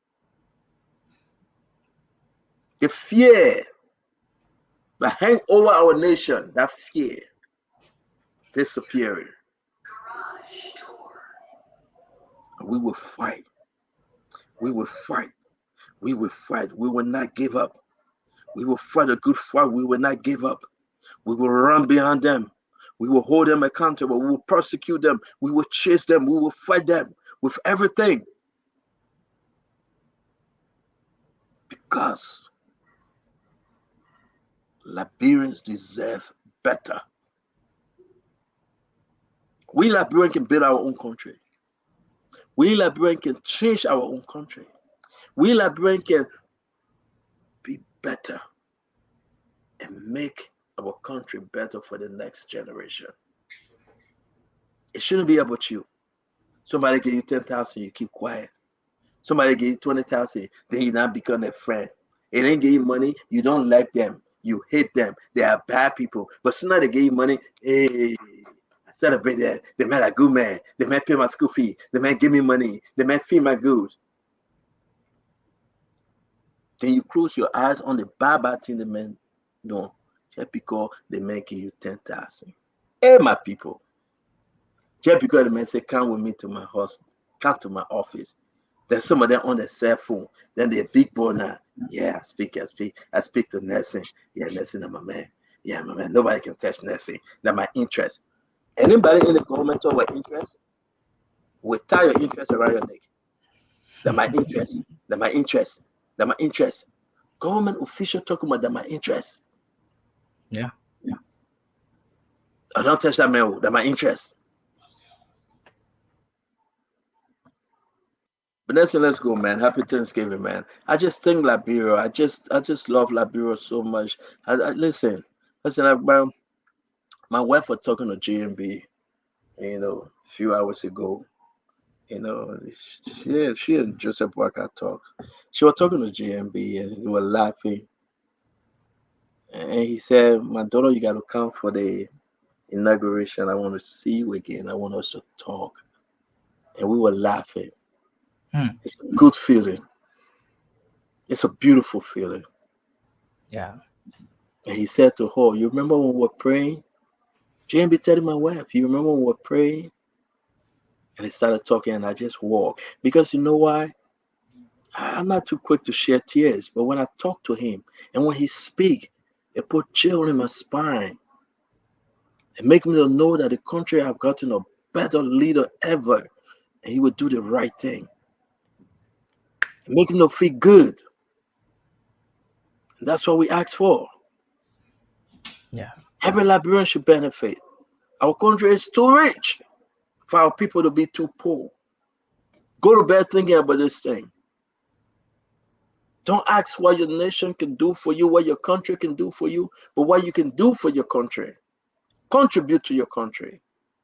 If you're on the opposition, be a good opposition individual. If you're in government, work for the Liberian people. You can have it both ways. There is no spiral rope. Love your country, man. Love your country. Give back to your country. Sacrifice for your country. Folks sacrifice for America today. That's where you see America where America is today. Sacrifice for your country. That's all we have. Let God bless you. To my sister Kumba, I said thank you too and hallelujah. Kumba Fendono, I listen. I seen all your messages and may God bless you. Emmy, thank you for loving your country. JS Romeo, thank you too. How I made tell the man, Adresa Lumi, we said thank you. No stress. Wherever your name is, we said thank you. Kolu Jala, Manja Better Truth, we said thanks to every one of you. Because of you guys, we are today. Because of your persistency, because of your grace, your love, your prayer. Liberia must be better. Cynthia Tengbe, thank you, my sister. Liberia will be better. Liberia have won. It's all about Liberia. They begin want me to sing Darling Jesus. I ain't singing Darling Jesus tonight. No. The way you test me, I'm going to sing Darling. If you want me to sing Darling Jesus, then me, I got to call Pastor Raymond. Yeah, I can do that one alone now. Yeah, Piggy. Yeah. How you like that song? Pastor Raymond has that real Darling Jesus tune. Yeah, but I got to call you then because you want me to to sing. Has that tune that needs to be supported. That tune that can stand alone. Yeah, but I can sing it. But you want me to why you let it Darling Jesus song? Hey man, that Pastor Raymond song though. Let's call Pastor Raymond. Oh, somebody's on the call. Oh, Pastor Raymond is here already. Pastor Raymond? What's up, boss? They say people must sing Darling Jesus oh. Darling Jesus, darling Jesus, you're my darling Jesus, you're my wonderful Lord. I love you so much, Darling Jesus, you're my darling Jesus, you're my wonderful Lord. Come on, give us some strength. My man, but I seen it in the African way, my man. You see that thing like, darling Jesus, darling Jesus. Eh. You see it? Darling Jesus, darling Jesus, you my darling Jesus. You're my wonderful Lord. I love you so much, darling Jesus. You're my darling Jesus. You're my wonderful Lord. What about faithful? Faithful Jesus, faithful Jesus. You my faithful Jesus. You are wonderful Lord. I love you so much. Faithful Jesus, you my faithful Jesus. You my wonderful Lord. Miracle Jesus. Miracle Jesus. You my miracle Jesus. You are wonderful Lord. I love you so much. I love you so much. Miracle Jesus. Miracle Jesus. You're my miracle. You are wonderful, Jesus. You're my wonderful. Thank you, Pastor Raymond. Thank you, Pastor Raymond. Greetings to Rhea. I didn't call Rhea name, but greetings to You Rhea. didn't call Rhea name. You told me to hold the nail. I appreciate it. I hope no one listening, but oh, you live. You live. You on the air. Nobody listening. I tell me and you talking right you now. You on the air. Everybody. Mama is vexed. Mama said, "How you do?" But you went to your in-law, then you're going to eat. Leave that on my business. Mama fell with you. Mama fell with me. People may go. Okay, wait till I want. Darling Jesus, you my darling Jesus, you're my wonderful Lord. I say I love you so much, darling Jesus. You're my darling Jesus. You are wonderful, Lord. Thank you. Bless you. I thank you. And Stanton Witherspoon, Ride or Die. That's my boy. We're on there. Ride or Die. Thank you very much. You want to catch me with Santa Wilson? You catch me. My address is 123. Zip code is 123. But listen, why you give your address? Who won again? Who won again? It's 123 and Broad Street. And my zip code is 123 Broad Street. So who won again? My man Cowboy won tonight. Thank so you. You're correct. So Eagle playing on Sunday. They will be the Eagle. They will be the Eagle. My man. You want my man, thank you, bye. Thank you, bye. You want to put money on it? No, I can't bet, my man. I can't bet. No, you can't bet. Darling Jesus. Darling Jesus. You're my darling Jesus. You are wonderful, Lord. I love you so much. I love you so much, darling Jesus. You my darling Jesus. You are wonderful. Thank you, Pastor Raymond. Thank you a lot. Thank you. God bless all of you and Spoon Network. God bless you. Thank you, brother. All right, so you know why? Send the people talking about darling Jesus. Let's do this. You still get time, right? We got 7 minutes, right? Let's take 10 calls to just bless 10 individuals before your show. You got 7 minutes. 10 calls real quick for Liberia. We're going to bless them. Each person will get $15. Okay, so each person $15. Yeah, 150. Somebody not send 150 to the cash app, so let's give it up. 10 calls if you are fast. All right. Yeah. So 0555. How much for the 25 kg? Is $18. Okay, so we want to give 10 back arrests. Okay, so each person will have $18. As a matter of fact, if you get time, because the people send the money, it's $18, right? It's $180 for 10 back arrests, right? If we do 20 back arrests, it's $360. So let's do 20 back arrests.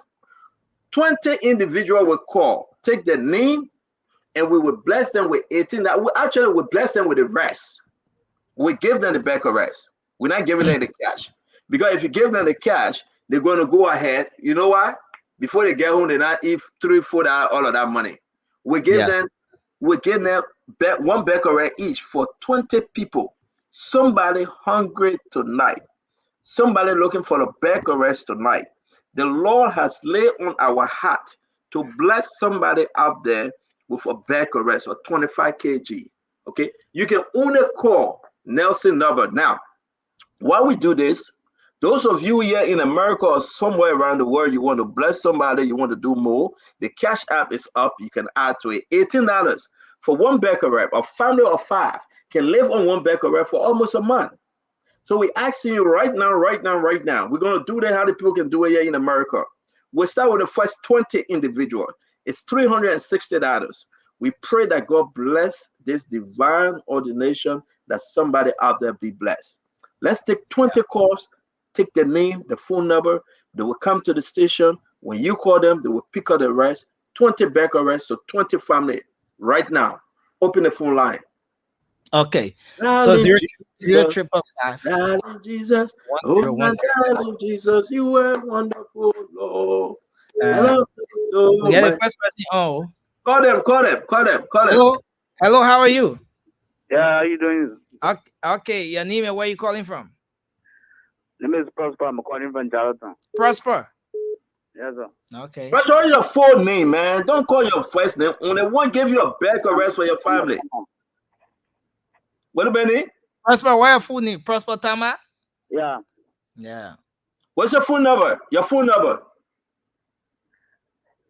0881 0881 760 760 723 723 760 723. Okay. Prosper. Prosper. All right, so Prosper, get one. Listen, Nelson will call you. You come and pick up your one back arrest. We'll say to you, may God bless you, and we hope you be a blessing to your family. That's the best we can do. The second phone call. Everything you guys have been doing, we appreciate. Thank you. The second phone call. We gotta go. They rap plenty. We gotta do plenty people. Hello. Yeah, hello. Your name and where you call from? Can you speak up? Okay, we'll come to you, Mr. Fala, on the other line. But let's take this person here. You say your name? Zoga? Yeah. Joshua Zoga. Yeah. Okay, Joshua Zoga. Okay. Joshua Zoga. ZOGAH? ZOGAR. OGAR. Okay.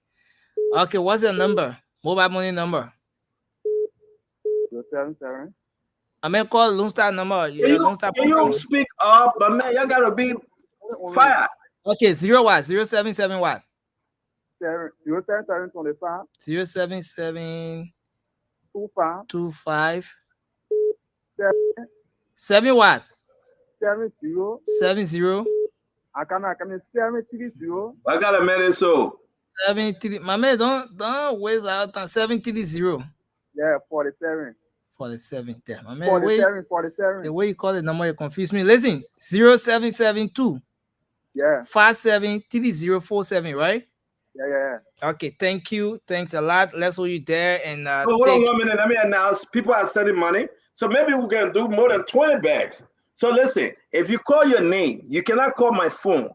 Call the station. Can you put the station number up too, please? Okay. You gotta call the station and want to say to you, we want to give you 25 kg back arrest. We got 20 right now.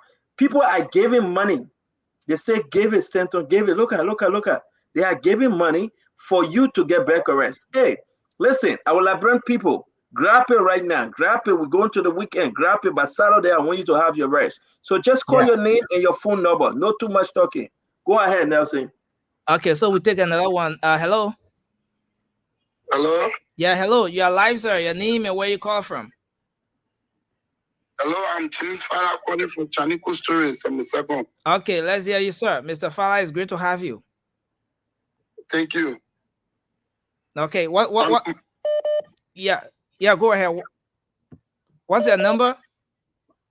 My number is 0881. Yeah. 87. Yeah. 07. Yeah. 56. Okay. Thank you. Thanks a whole lot, sir. Thanks a lot. So we take another person from this line. Let me see if I can put the numbers up. Hello. Quickly, your name and where you come from? I'm just on Multiple Road. Okay, go ahead. That's the number. one of the numbers. Okay, so take it down. Take that person out. Try to work on it. Okay. So the first number is, we're not using the first number for now because You using the 1075? Yeah. All right. Yeah. Okay, yeah. Please go ahead. Your name and where you call from? James Tiawan from Double Road. James? Yes, Tiawan. Okay, James Tiawan. How do you spell your Tiawan? Tiawan. Okay. So what's your number? 086 086 444 444 6 6 4. 64? Yes, 64 64 886 44 4 886 4 6. I mean, you call your number good, man. 0886 444 64? Yes. No, but the number is not correct. It should be 10 digits. 0886. Yeah. 9444. Yeah. The 9 was not there. 94464. Thank you. We have to be fast about this. We take another one. Hello. Yeah. Good evening. Yes. Please go ahead. Your name and where you come from. Gibson Hala. Gibson. Gibson, right? Yeah. Okay. Your number. 0888 0888 96 96 58 58 44 44. Thank you. We hold you there. Take We want another to one. say happy Thanksgiving to all. Take your back arrest, call your name, your number. The folks are buying it for you. It's not me. It's the people contributing to the network, the Spoon Network. They're buying you the back arrest. We want to say thank you. Take this call and I will start calling people name that contributing. Take that one, please. Yeah, hello. Yeah, go ahead. Your name and where you call from? I'm Amos Moses from Mambago. Amos Moses. Yes, Amos Moses. Okay, Zé Moses. Your number? 081 881, yeah. 43 43 24 24 91 91. Okay, we hold you there. Let's hold the person there. You want to? No, take that person there. Then the next one got to wait because we got to appreciate those that are contributing. So take that person. Okay, we take this one. Hello. Yeah, your name and where you call from? Joseph calling from Ghana. Joseph.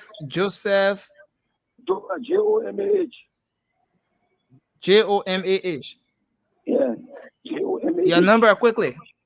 086. Yeah, 086 30 30 66 37. Okay, so we have 1, 2, 3, 4, 5, 6, 7 persons here now. All right, so let's just go. We gotta appreciate Madam Josephine Diade Mason. We appreciate you, Madam Josephine. Thank you very much for your contribution. I mean, the thing going fast. So what we're gonna do? Just go ahead. We say our last. Take the people. The cash app going very fast. Okay. We want to say thank you, please. As you contribute, it's $18 for a back arrest. We want to do everything to do here in the state. Okay. If God lay on your heart, you want to bless somebody, we start with the first 20 individual. We give them 25 kg, one back arrest. They're going to have something to eat. They and the family, the children. And we asking you, please, if you can, help somebody. Your living will not be in vain. We're going to give the first 20 and we'll come to the cash app. Anything added, maybe we're going to do another 20 again. And anybody call 2-3 times, they tell their husband to call or the wife to call, will not take you. One call from a household. Understand that. Go ahead now. Say how many we have already? We have 2, 4, 6, 7. We have 7. Oh, be fast. We got a long way to go. Go ahead. So we take this person. Hello. Yeah, hello. Yeah, please go ahead quickly. Your name and where you call from? Thomas Kumen, Upper Cowan. Okay, Thomas Kumen. Okay, I think from the late night. Okay, your number quickly. 888. 888. Sorry, 86. 886. 78. 78. 50. 50. 50. Okay, thank you. I mean, we missed the number and you can't. We say now you. Hello. Hello. Okay, your name and where you call from? Joseph Kamara, calling you from Johnsonville. Okay, Joseph. You said Joseph Kamara, right? Yes, sir. Okay, Joseph Kamara. Yeah, 0886 21 21 96 96 10. 10. 21 96 10. Yeah. Okay, we gotta do this thing fast. We take another person. Hello. Hello. Your name and where you call from?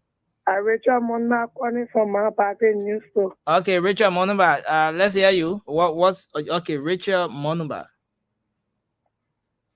Okay. Richard Monumba, what's your number? 0555 0555 20 20 13 2013 76 76. Thank you. We take another one. Hello. Okay, we lost that. We lost that person. We come back to this line to take another one here. Hello. Oh, let's pull okay. up the number now. They're looking for the number, please. Let me edit the number now and put it up. Let me edit it and put it up. But the number is 0555 1010 75 0555 1075. Let me do 1075.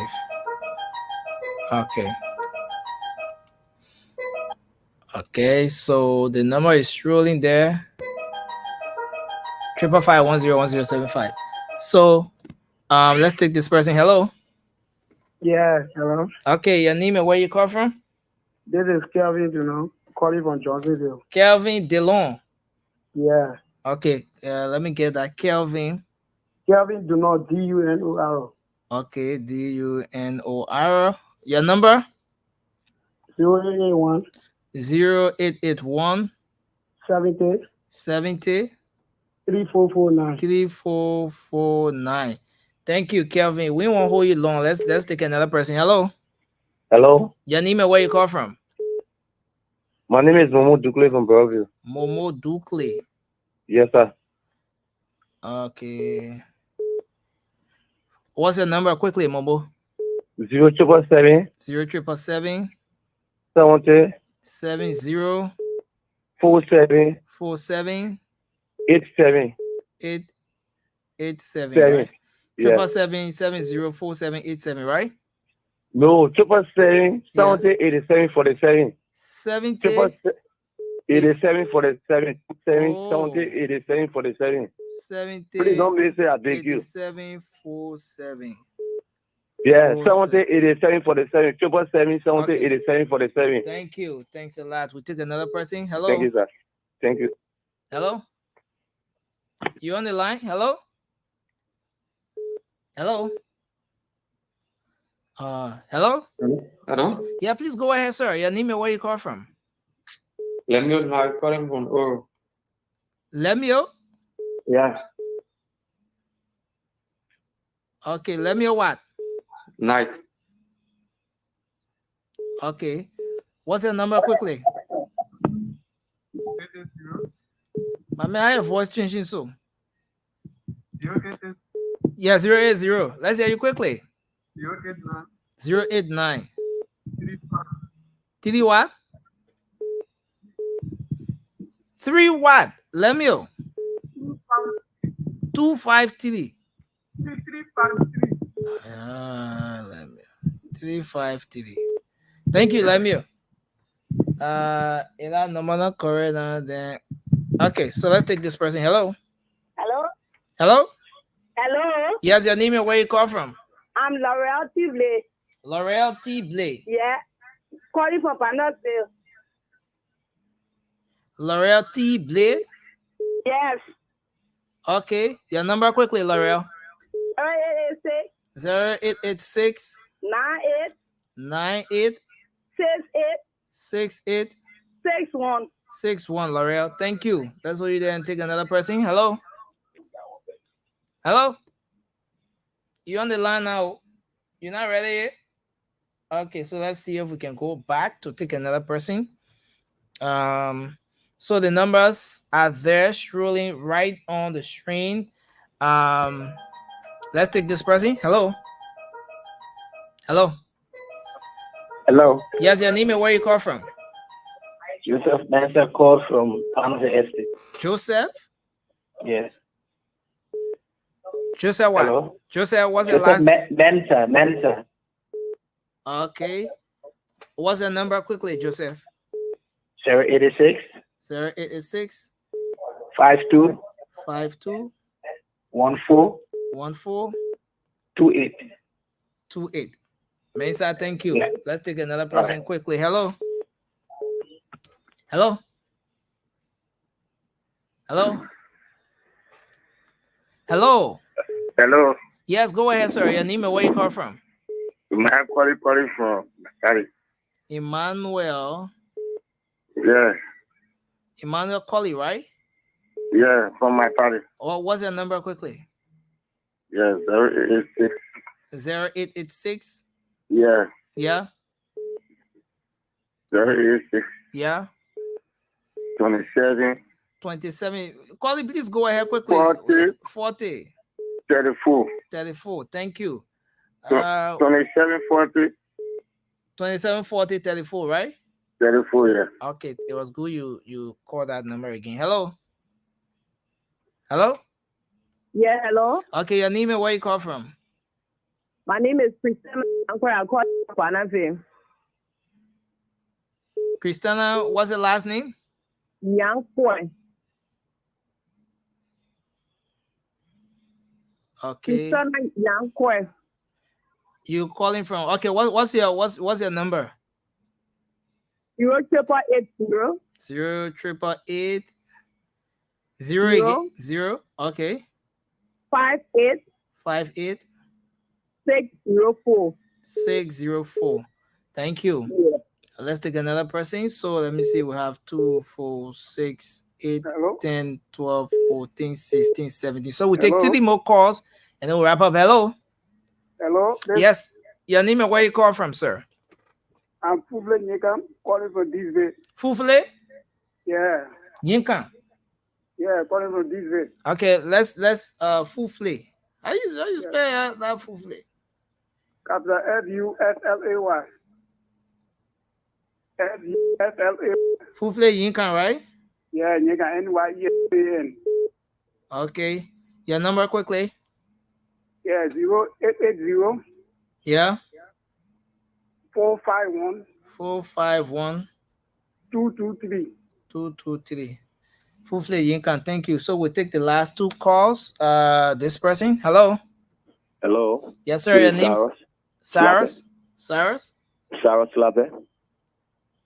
Cyrus Slape. Yeah, this is Cyrus Slape. You spell that Slape. S-L-A-P-E-H. Capital S-L-A-P-E-H. Okay. Number? 0886 40 0886 40 51 40 5104. 04. And then the last person, the very last person here is the person. That's small test. The person sending me a CEO. The person say, I know that number. I want it on it. Hello. Hello. Hello. Yes, your name and where you call from? Can you? My name is Sarah S. Nanko. Oh, why you sounding like that?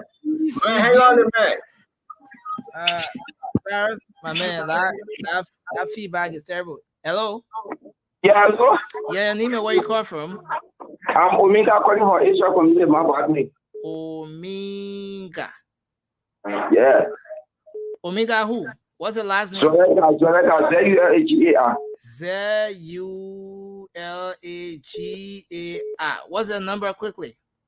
0886 0886 31 31 77 77 75.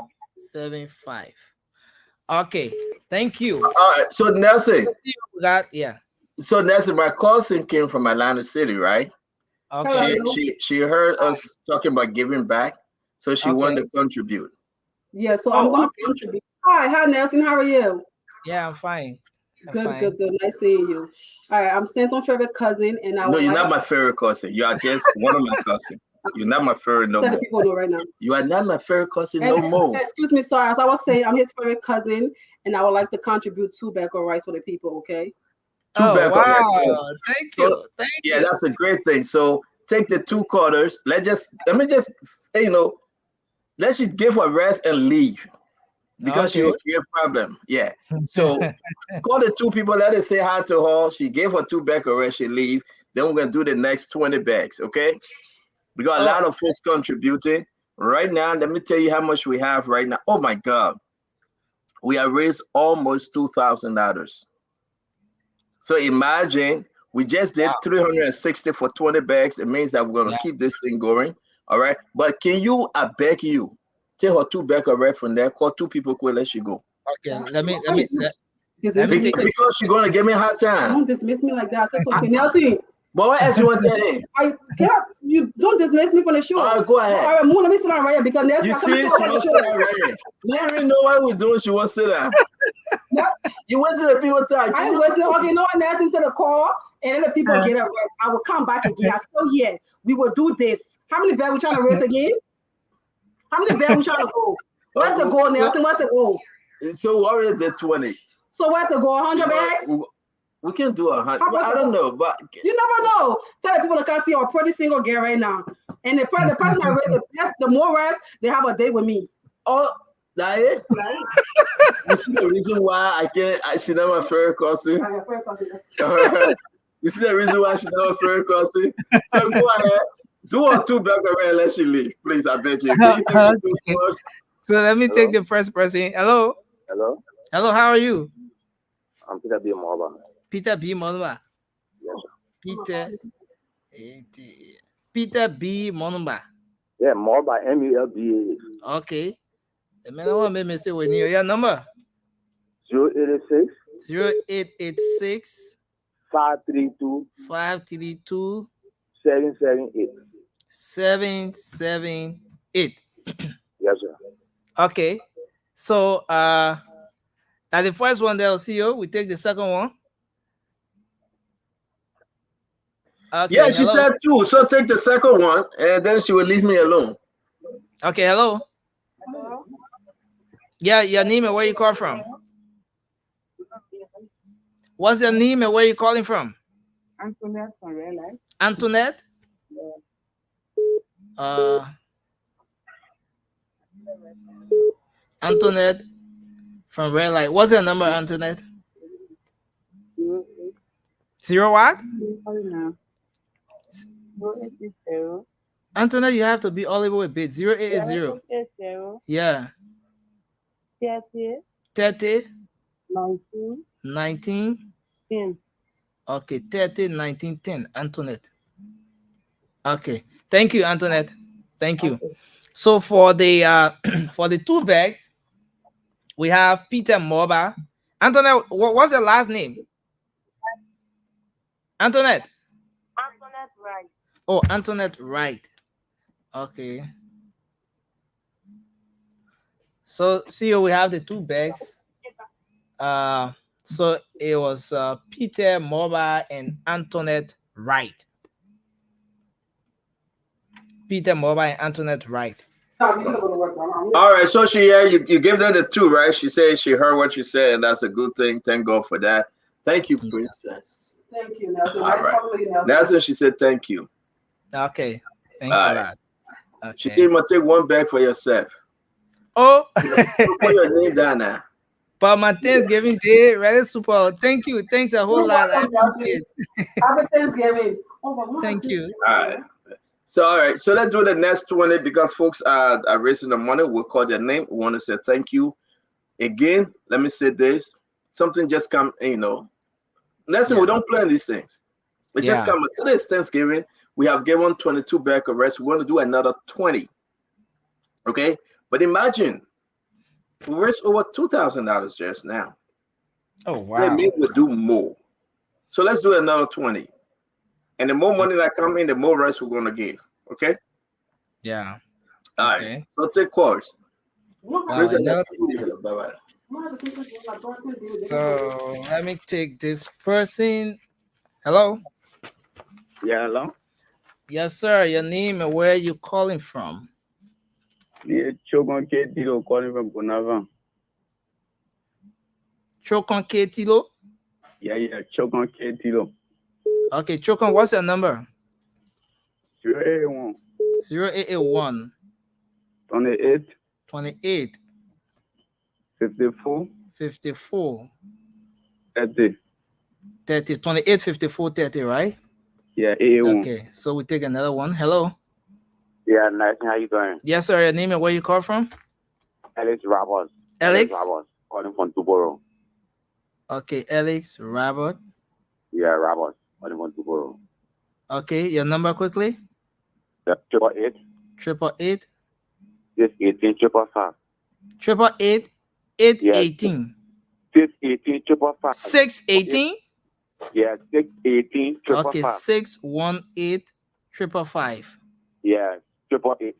Okay, yeah. So we got that. We'll go back to the line and take this person. Hello. Hello. The post thing will do online. If you online, we can. You got to call the numbers, please. The number is running through. Everybody got to call. Yeah. Hello. Hello. Yes, your name and where you call from, man. Where your name? Where you calling from? Hello. It's Thanksgiving. Answer, mama. Answer, please. Where your name? Where you calling from, man? You hear me? Hello. Yeah. Hello. I hear you. You hear me? I'm Victoria Papin, calling from Pinsway. Okay, Victoria. Yes. Victoria Bapping. PAROPEN. Okay, so what's your number quickly? 0770 Yeah. 66 66 71 15. 71 16, right? 16. Yes. 15. 66 71 16, right? 15. Oh, 15. Yes. Sorry. You said it. Okay, 15. Thank you. Let me say this real quick. Vanny Sanon, I get the $100 you sent. Thank you. We'll start calling the names. I appreciate them, folks. But again, let's just do the 100 bags. I mean, the 20 bags real quick. Okay. So, hello. Hello, how are you? Yes, sir. You're on the line. Your name and where you call from? I'm David Wise. I'm calling from Duboro. David Wise. Yeah. Okay. Okay, so what's your number?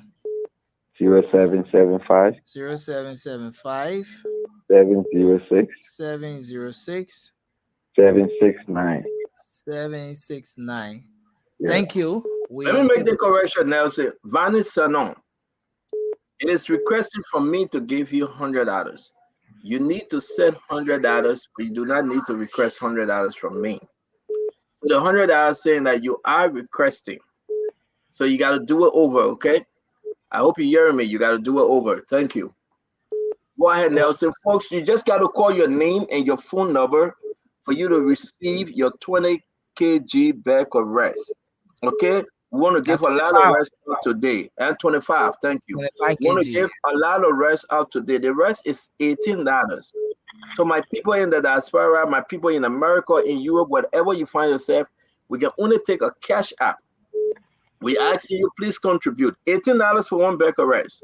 That one bag of rice can feed a lot of people. So again, we're on our second batch of 20 individuals. We're filling the first 20. 20 bag of rice at $360 for 20 bag of rice. We do another 20 bag. We should be $360 again. And we want to do it for people to be blessed this Thanksgiving. Please contribute and God bless you. Nelson, go ahead. Okay, we have someone on the line. Hello. Hello. Yes, sir. Your name and where you call from? My name is Mensko Nushen. Mensko. Okay, Mensko Nissen? Yeah, Mensko Nushen. Nusen. Okay, Yeah. your number? 0776 0776 40 40 16 60. 60. Okay, thank you. Mensko Nusen. Let's take this person. Yeah. Hello. Hello? Yeah, hello. This is James Kona. James Kona. Yeah, I call from Caldwell. Yeah. Okay. Your number? 0887 0887 175 175 168. 168. Thank you. Okay. We'll take another one. Hello. Hello. Yeah, hello. Yes, please go ahead quickly. Your name and where you call from. My name is Sylvester Jackson. Sylvester. Jackson. Okay, Jackson. 888 888 75 75 52 52 85. 85. Thank you. Sylvester Jackson. We take the next person. Hello. Hello. Yeah, your name and where you call from? Hello. Hello. Man answer for woman answer man talking. Okay, go ahead. Your name and where you call from? My name is Erasmo Cooper from Tingas. Erasmo Cooper. Yeah, calling from Tingas Village. Okay, Erasmo Cooper. Erasmo Cooper, right? Yeah, you are. What's your number quickly?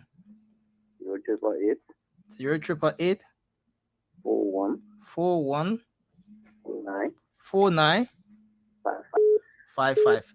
Thank you. Thanks a lot. We take another person. Hello. Hello. Hello. Yes, hello. Yeah, please go ahead. Your name and where you call from? Yeah, I'm Excellent Encina. Excellent. Let's hear you. Yeah, I'm Rehab Community. Rehab community, right? Yes, sir. Exodus. Excellent Encina. Okay. Nimle. Yeah. Excellent Nimle, right? I said Nina, yes, sir. Okay, your number quickly. 077 087 0887 52 52 61 61 43. 43. Thank you. Yes, So the number on the screen is not WhatsApp only. You can call, you can place a direct call to that number. It's not WhatsApp only. Please. I think we did it because we use it for the show sometimes. That's why. Hello. Hello? Yes, sir. Okay, your name and where you call from? My name is Mariama Jones. I'm calling from Broadway. Mariama Jones, right? Yes. From Broadway. What's your number? 0886 086 57 57 84 84 15. 57 84 15. Thank you. Yes. Let's take another one. Hello. Hello. Hello. Wow. Hello. Yeah. Your name and where you call from? Yeah, my name is Molu Arakpoto, calling from Sopina. Okay, you said Molu? Molu Arakpoto.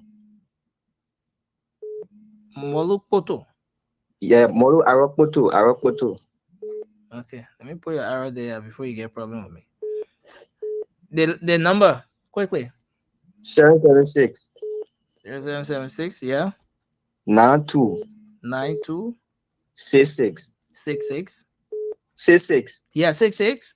85. 85. Yeah. Thank you, Molu. We'll take another one here. Hello. Hello. Hello. Yes, your name and where you call from? My name is Mohammed Trawale. I call from Fiaman. Okay. Okay. Mohammed Trawale, right? Yes. So your number quickly, Mohammed.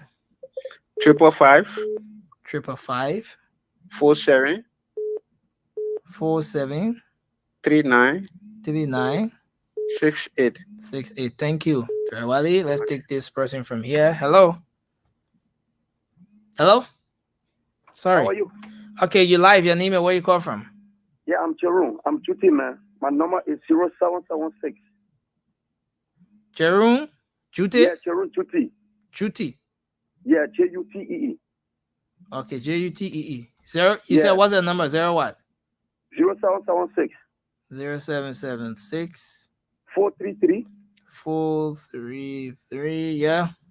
816. 816. Yeah, that's my number. Thank you. We take. So hold on a minute. Let me announce this though. This is just God sent, people. Let me say this. Let's try to call. I know some people don't let us to call their name, but let's call someone their name. Cynthia sent $21. She said for a bag of rice. Imagine the bag of rice is $18, but she sent $21. We want to say thank you, Cynthia Madison. Okay, we got to recognize the people that contribute to it, and may God bless them too. Wayne Johnson sent $18 for one bag of rice. Wayne, we say thank you very much. Wilson Cisco sent $20 for a bag of rice. We want to say thank you, Wilson. Irene Kokoli. Irene sent $20 for the bag of rice. We want to say thank you very much, Miss Irene. Howard Davis sent $20 for the bag of rice. Miss Howard, we say thank you. Vanny sent $18. Vanny, thank you. Bernice, $25. Justina, $11. In her weak ways, though the bag of rice is 18, she's sending 11. We said thank you, Justina. Esther sent $18. We appreciate you, Esther. Listen, folks, what we have raised, it will shock you. We can do 100 bag of rice tonight if we have the time, Nelson, because we have raised over 2,005. I don't know how we do the math, but 20 bag of rice, that's 360, right? Yeah. Another 20 bag of rice, that's 360. That's $720. That's 40 bag of rice. 80 bag of rice, that's why. That's $1,480. So I think what we see here, we can do, say that? What you said? So 100 bags, bags, $18 times 100 at 1,800. Oh, 1,800. Yeah. So it means we can do 100 bag of rice. The 100 is, and we have passed. We have passed the 100 bag of rice. So if this thing continue, we can give people up to 200 bag of rice or so.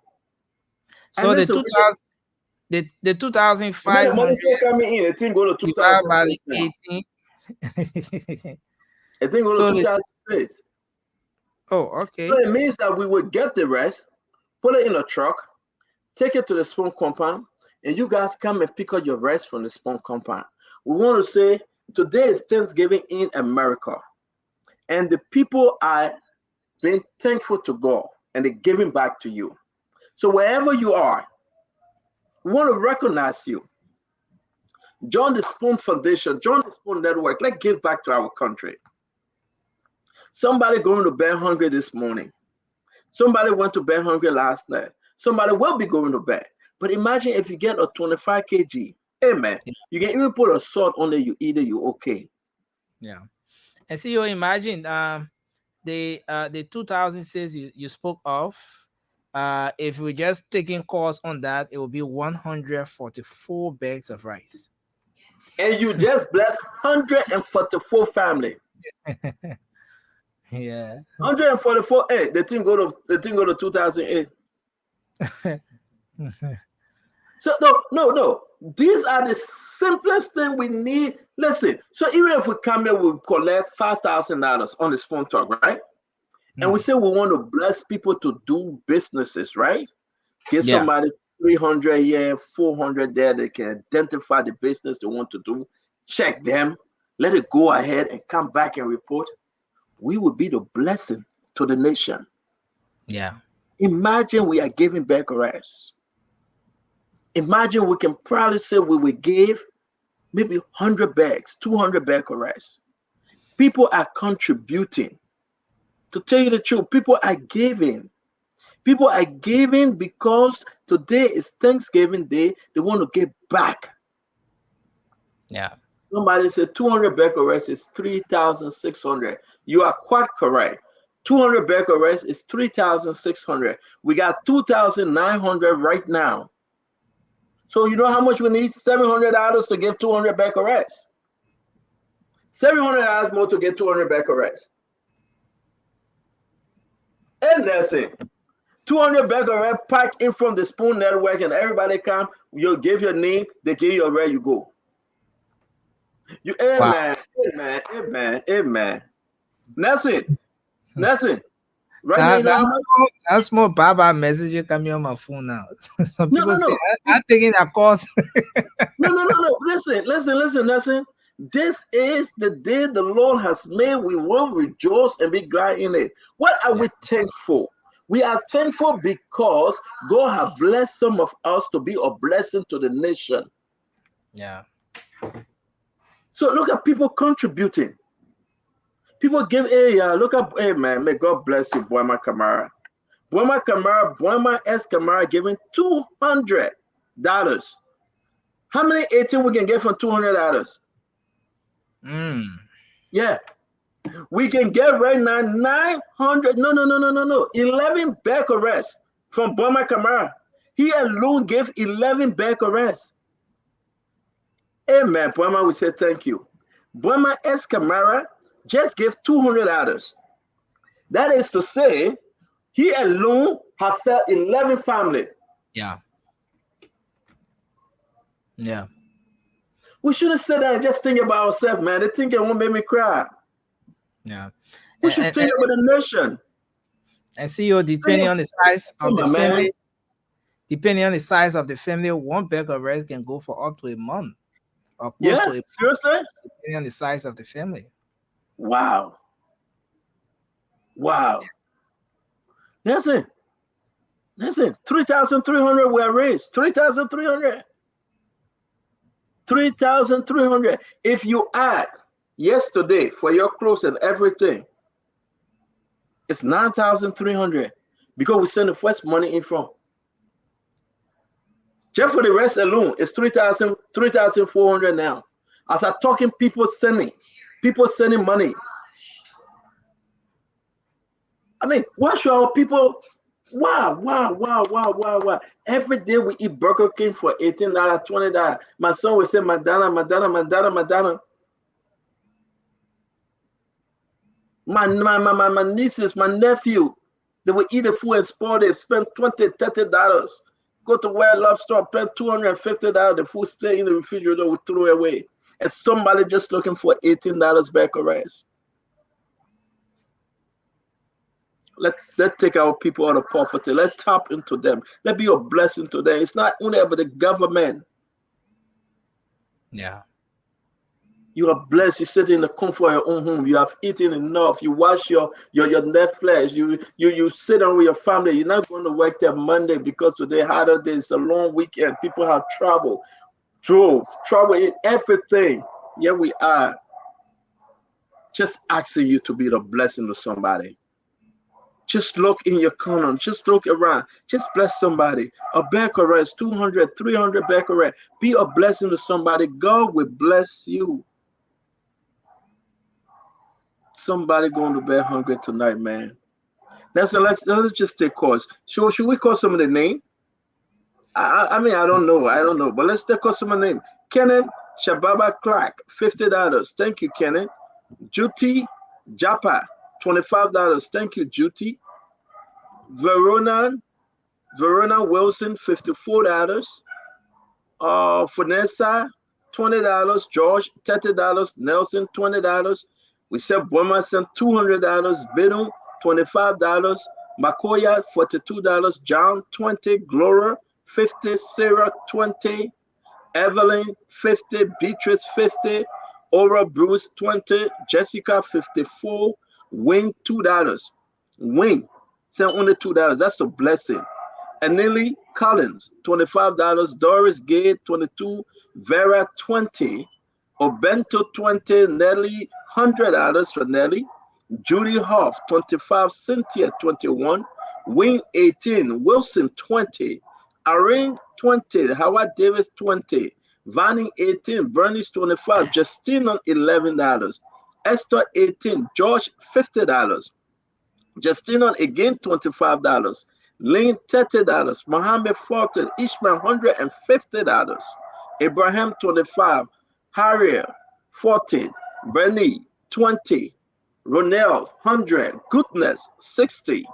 Josh 30, Raki 50, Tezu 100, Meto 25, Isaac 20, Kebet 40, Elizabeth 10, Stephen 54, Rashlin 25, Otis 20, Winifred 20.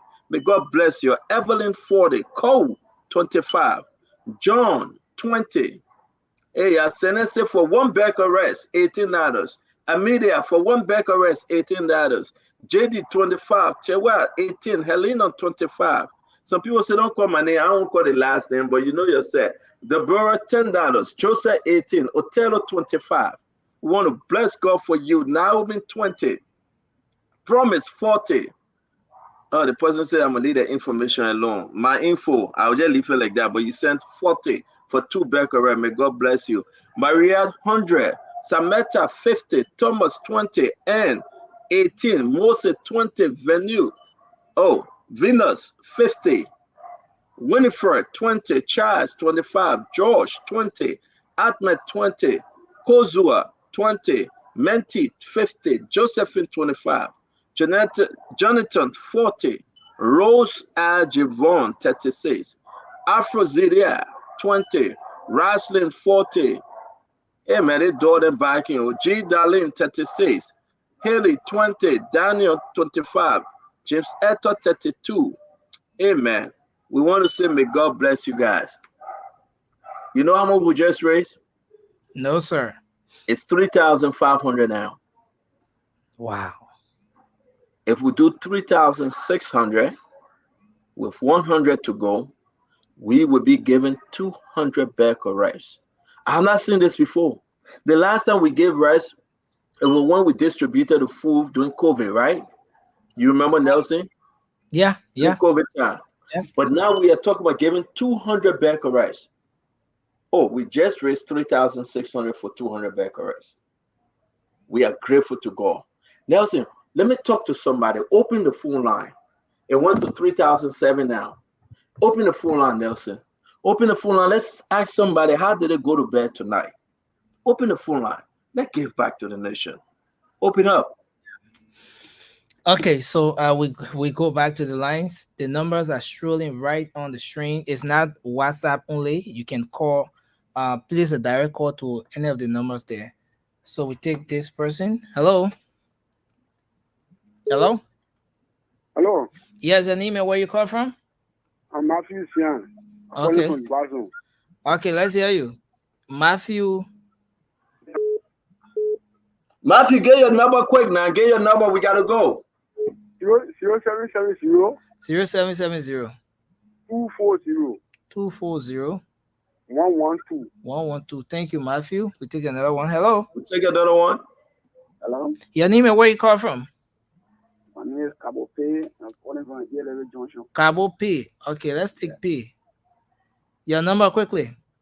0770. Yeah, 0770 74 40 35. Thank you. We take another one. Hello. Okay, we lost that person. Let's come to this line. You want me to take some from my end? Okay, you want to take? Yeah, because they called me too. I don't know if you want to. Okay, so hello. Okay, right after this person, I'll come to you. Hello, your name and where you call from? Hello. Yes, please go My ahead. name is Sarah S. Nanko.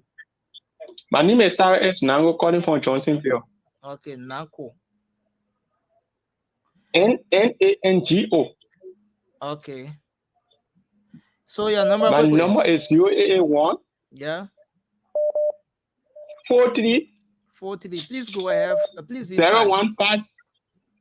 08143 57, right? Yeah. Okay. Yeah. So we take another one. Hello. Hello. We come back here. Hello. Hello. Your name and where you call from? I'm Mavi Jabate calling from Coconut Plantation. Okay, Jabate from Coconut Plantation. Let's hear your number quickly, Jabate. 0888 69 36 0888 69 36. Yeah. 86. 86. Thank you. So again, the number is 0555 0555 101075 0555 101075. You can also call 776 918 639. So we take this person. Hello. Hello. Yes, your name and where you call from. Esther Steven from Tuporo. What, Esther? Yes, Steven from Tuporo. Okay, Esther Stevens. Yeah, 077. Yes, 077 59 59 67 67 177. 177. Thank you. We take another person. Hello. Hello. Hello, sir. Yeah, please go ahead. Your name and where you call from. My name is Mambutu Elpatia. We are calling from Kowe. Okay. Kowe. Yeah, let's hear you. Mabutu passed away, right? Elpatia, yeah. Okay. So your number quickly. 086 0886 266 266 288. 288. Yeah, 266 288. Okay, 266 288. Okay. Yes. Thank you. Thank you, sir. Let's take this person. Hello. Hello. Hello, how are you? What? You just coming on. Oh my God. Hello? Hello? Okay, let's take this person. Hello? Hello. Your name and where you call from? My name is Tomela Young. Calling Tome- from 24th Street. Okay, Young. What's your Yes. number? 0880 Yes, 0880 27 27 4549. 4549. Thank Yes. you. Let's take another person from here. Hello? Hello. Your name and where you call from? My name is Cindy B. We're calling from Cloud. Cindy?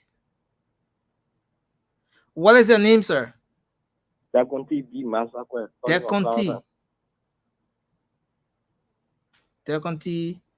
Okay. Okay. Okay, so your number quickly. 0888 0888 06 06. Yeah.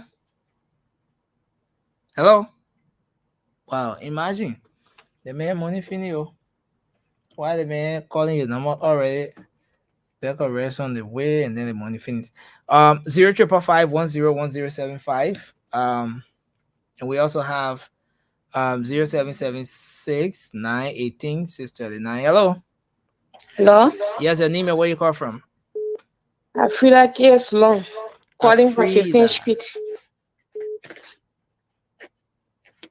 Afrida K. Young. K. Slum, SLOAN. Okay. Your number? 086 43 61 19. 43 61 19. Thank you. We take another person from this line. Hello. Hello. Hello. Yes, sir. Your name and where you call from? My name is Mohammed M. Kamara calling from Banasville. Mohammed Kamara. Yeah.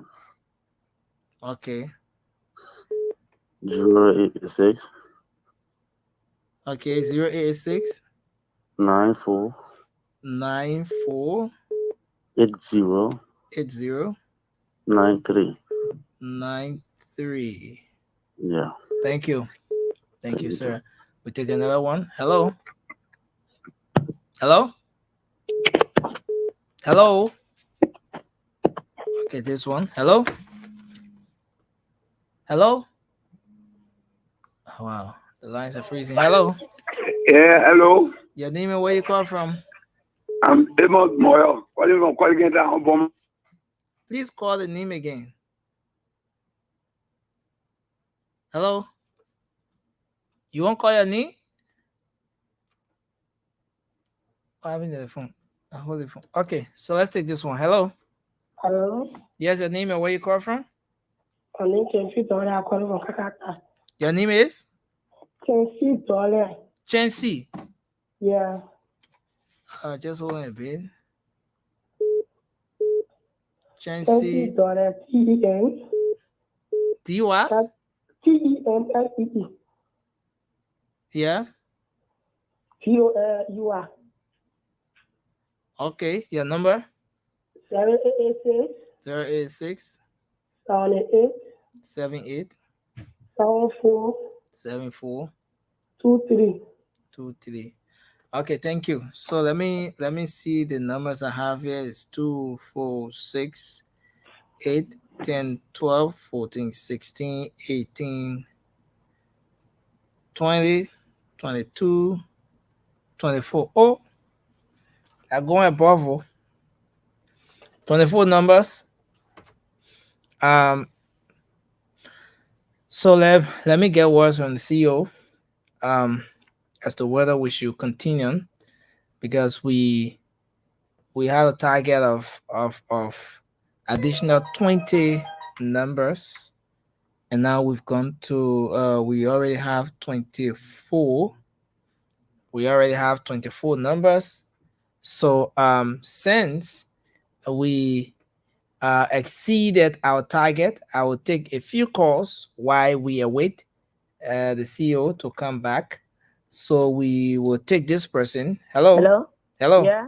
Yeah. Your name and where you call from? Yeah, I'm calling from the GSA. My name is Doris Kettle. Doris Kettle. Yes. Okay, Doris, please go ahead. Your Doris Kettle. Sorry. Yes. Doris Kettle. Okay, you are. I got that. Your number. 086 is why I'm calling you on. Yeah, but I can see you. 086 71 71 51 51 75. 75. Thank you. Thanks, ma'am. Let's take another one here.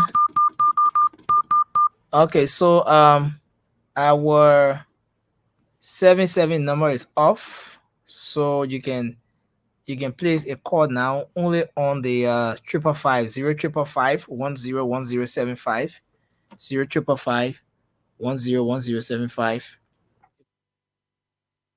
0555 101075 while we try to get that number on. But see, we have 24 numbers here now, and I was just thinking as to whether we should continue. What do you mean you got 24 numbers? You had the first 20. You get the second 20? Yeah, that's the second 20 I'm talking about. So the total number how many? 44. The total number. So let's do 6 more and go to 50. Then on Sunday we can continue. You want to do your show, right? Yeah. Okay, so do 6 more. We go to 50.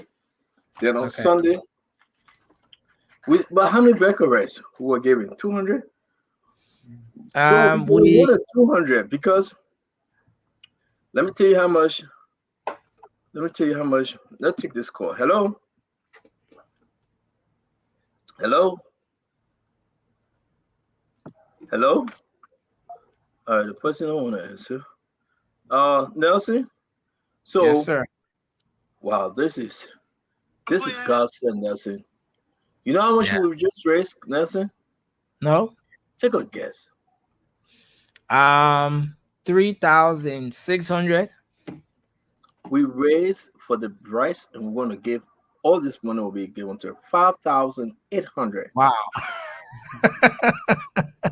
Listen, you got this is unimaginable. You got people want to help. I just went downstairs. My wife wanted me to do something. I came back. $5,800. Wow. $5,800.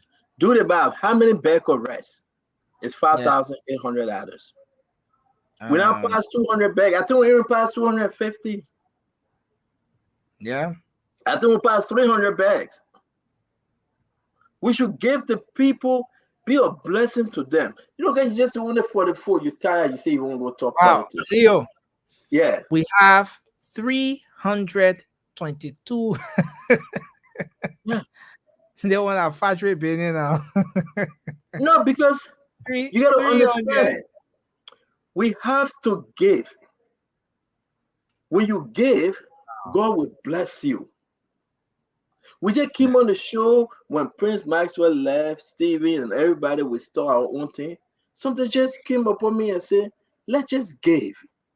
And people, look at everybody that contributed and continue to contribute. We say, thank you. Somebody going to have food to eat. And you said that 25 kg can last a month, right? Some people a month. Depending on the size of the family. Yeah. Imagine you will be given to 322 individual. Ego. If we continue on this thing, we'll be given to 500. That's the blessing of God. Let's begin. I ate. I don't know what to eat again. You know what I'm eating now? I'm eating fruit and vegetable with my wife for something and whipped cream on it. Fruit and veg. Nothing. People going to bed hungry and eating. I eating the thing you can call. They call it antelope. You call it pawpaw. I call that one pawpaw. I ain't even think about antelope. How they call it? I don't care. But the thing is that people are going to bed hungry. Yeah. Somebody put a hand in the pocket. Nothing. They put a hand in the pocket. They get $1. They get $2. They throw it down. You know what $1, $2 can do for somebody in Liberia?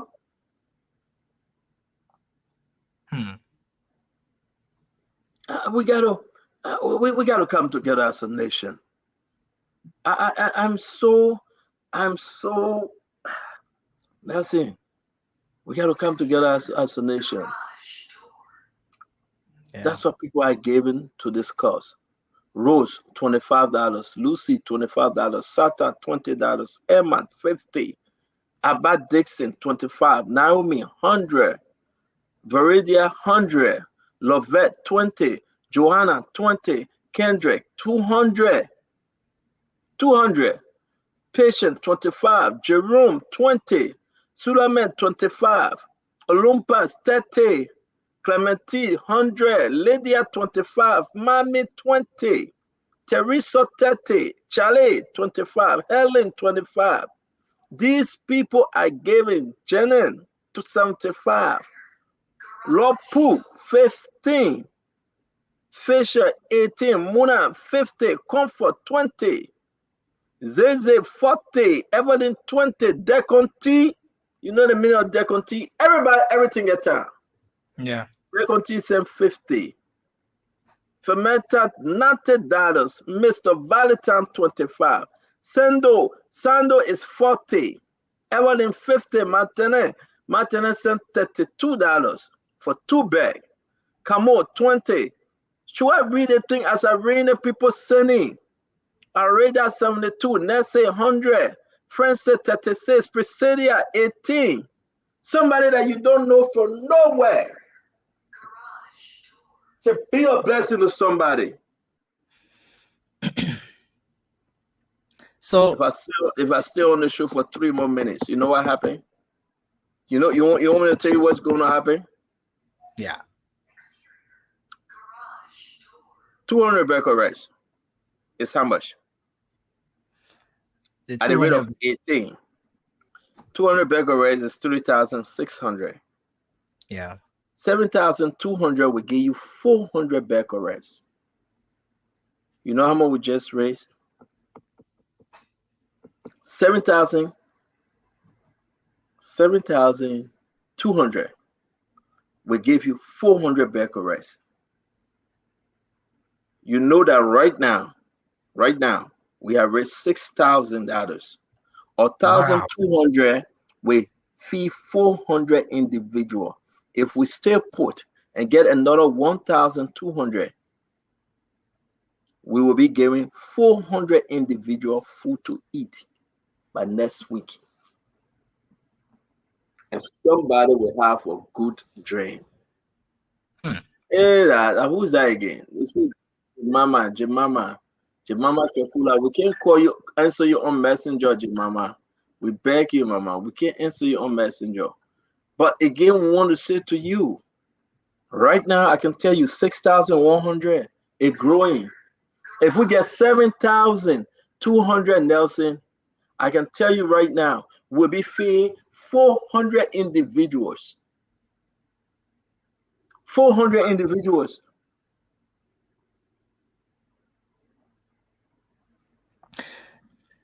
CEO, one of the guys from the late night show, July Sandy, says he want to call in to bless someone. Yeah, there you go. But you want to send it to them. Send it to them. Let it come on the show and be a blessing.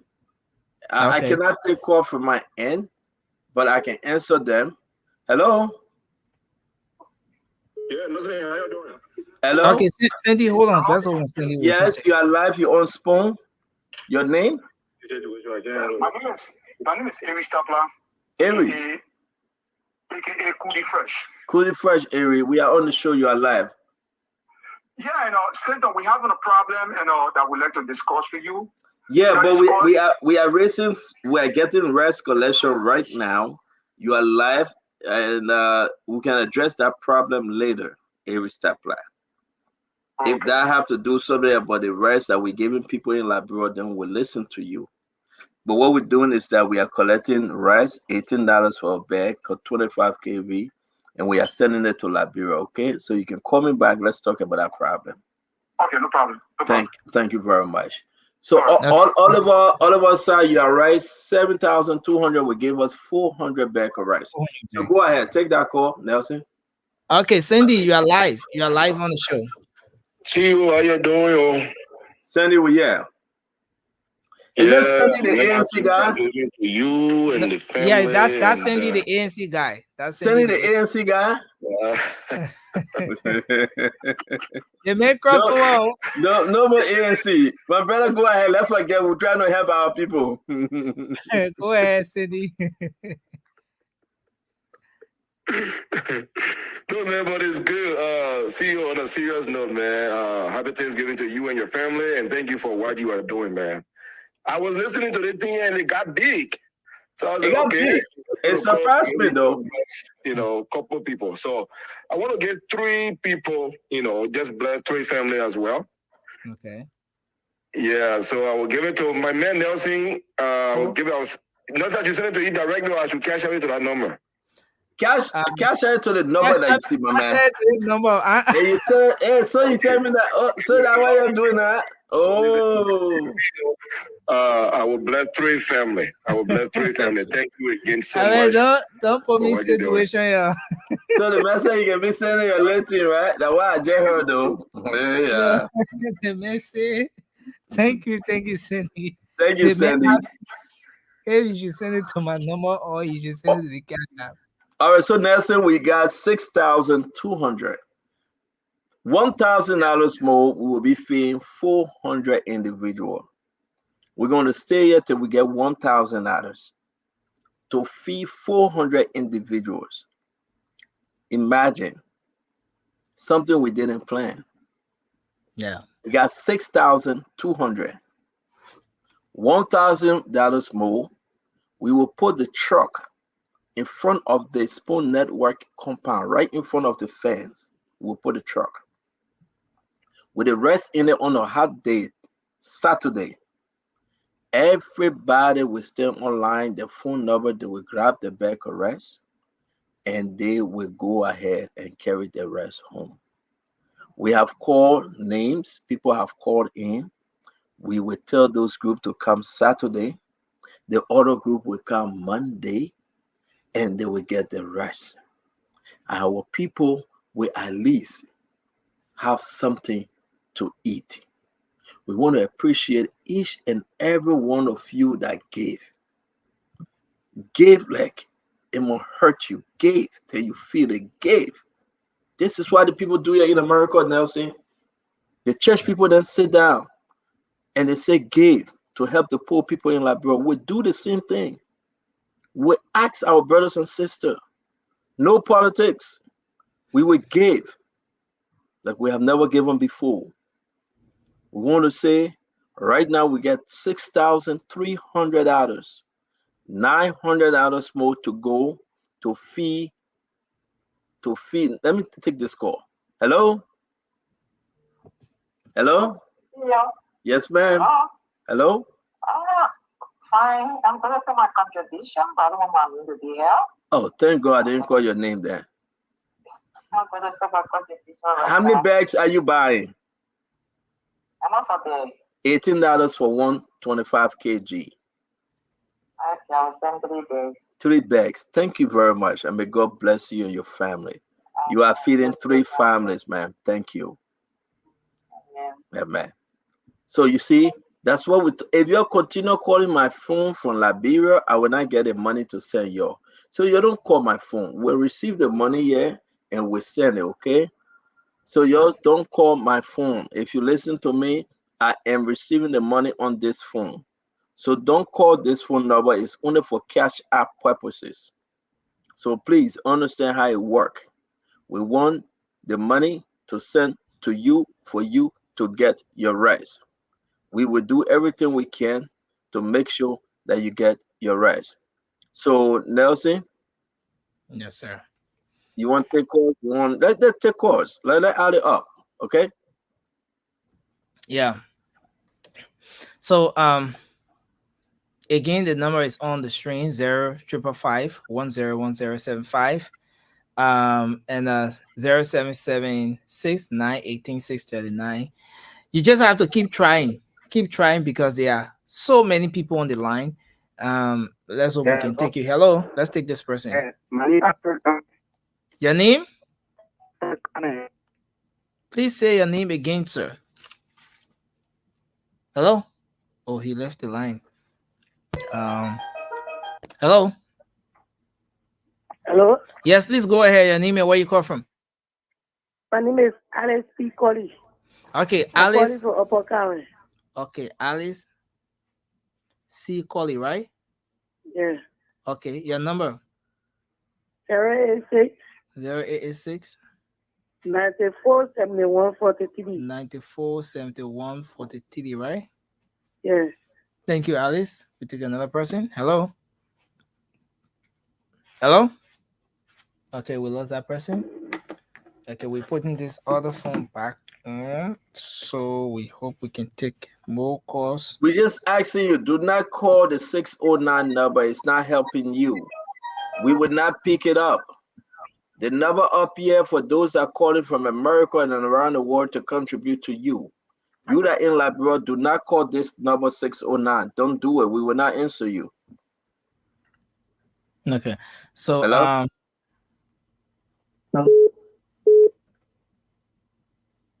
Hello? Yeah, hello. Yeah, I'm Jerry Moruwa calling from Prince Telephone. Okay, Jerry Modumba, right? Yeah. Okay. Call your number quickly, Jerry. 0776 776 30 30 34 34 91. 91. Thank you. We take this person. Hello. We lost that one. We will take another call here. Let's see if we take this person. Hello. Hello. Hello. Yes, your Hello? name. Your name and where you call from? My name is Benny Joseph. Benu. Yeah, Benny Joseph. Okay, Benu Joseph. Okay, your number quickly. 055 0555 03 03 85 85 34. 34. Thank you. We take another person. Hello. Yeah, Yeah, your name and where you call from? my name is Emmanuel Davis, calling from Lakwasi. Emmanuel Stevens. Emmanuel J. Davis. Okay, Davis. Emmanuel. VIS. DAPIS. Emmanuel Davis, right? Yeah. Okay. Your number quickly.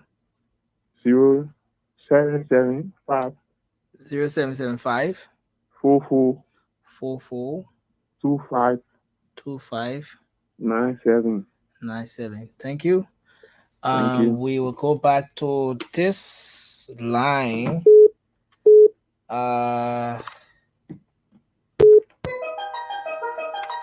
So let's go back here. Hello. Hello? Your name and where you call from?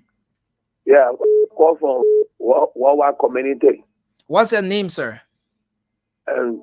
Pastor Emmanuel David. Okay. Yeah. Emmanuel David. We got. Okay. We got one Emmanuel David not too long, right after you. Okay. Yeah. Okay. So your number quickly.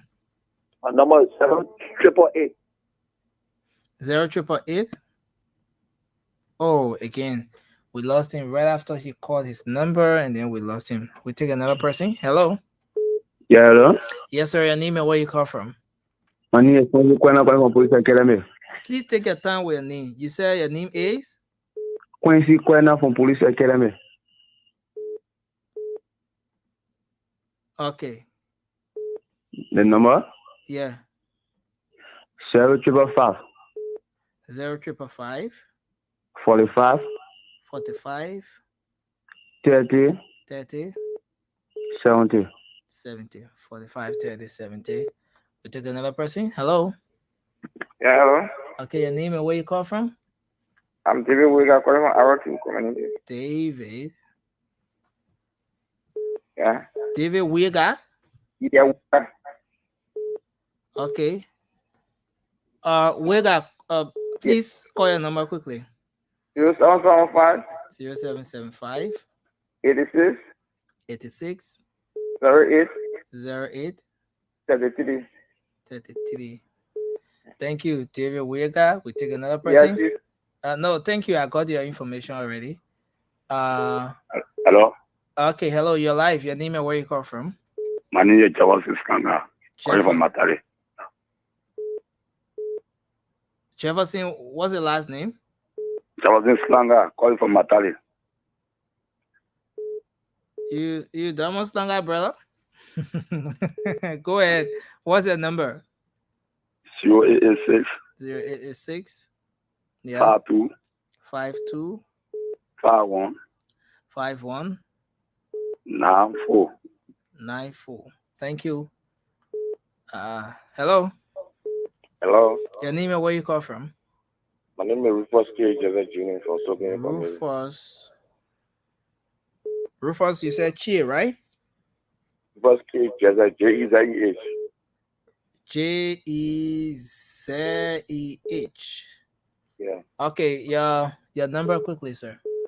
0778 0778 055 055 720.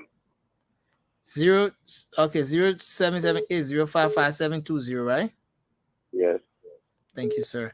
We'll take another call here and we'll go to the next line. Hello. Can you please say your name and where you're calling from, sir? Yeah. Please reduce the volume of the radio in the background. Please do that. Hello. For us. Hello. Yeah. Can you hear me? Yeah. My name is. Kindly listen. Yeah. Hello, sir. Kindly reduce the volume of the radio in the background. Okay. Thank you, sir. Okay. So, what's your name and where you calling from? Your name and your number, quickly. Oh, Daniel Dido. Daniel. Yeah. Daniel Dido. Yes. Okay. Dido, go ahead. What's your number? 0777 0777 97 97 52 52 87. 5287. Thank you. Another one here. Hello. Hello.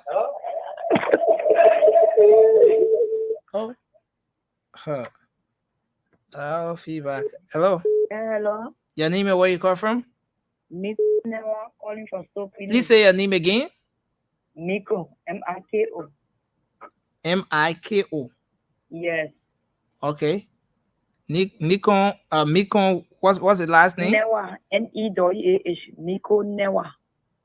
Oh, okay. N-E-W-A-H. Okay. What's the number? 086. Yeah. 944. 944. 277. 277. Okay. So we take another one. Hello. Okay, we lost that person. So we will. So Nelson. Yes, sir. Nelson, we got $600 to go, and we will be doing 400 bags of rice. Man, that's it. I'm so happy. We got only $600 to go. Right now, it's $6,700. Right now. Wow. Liberians are resolved.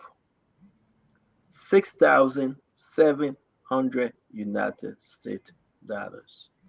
So we will be doing 400 becquerels.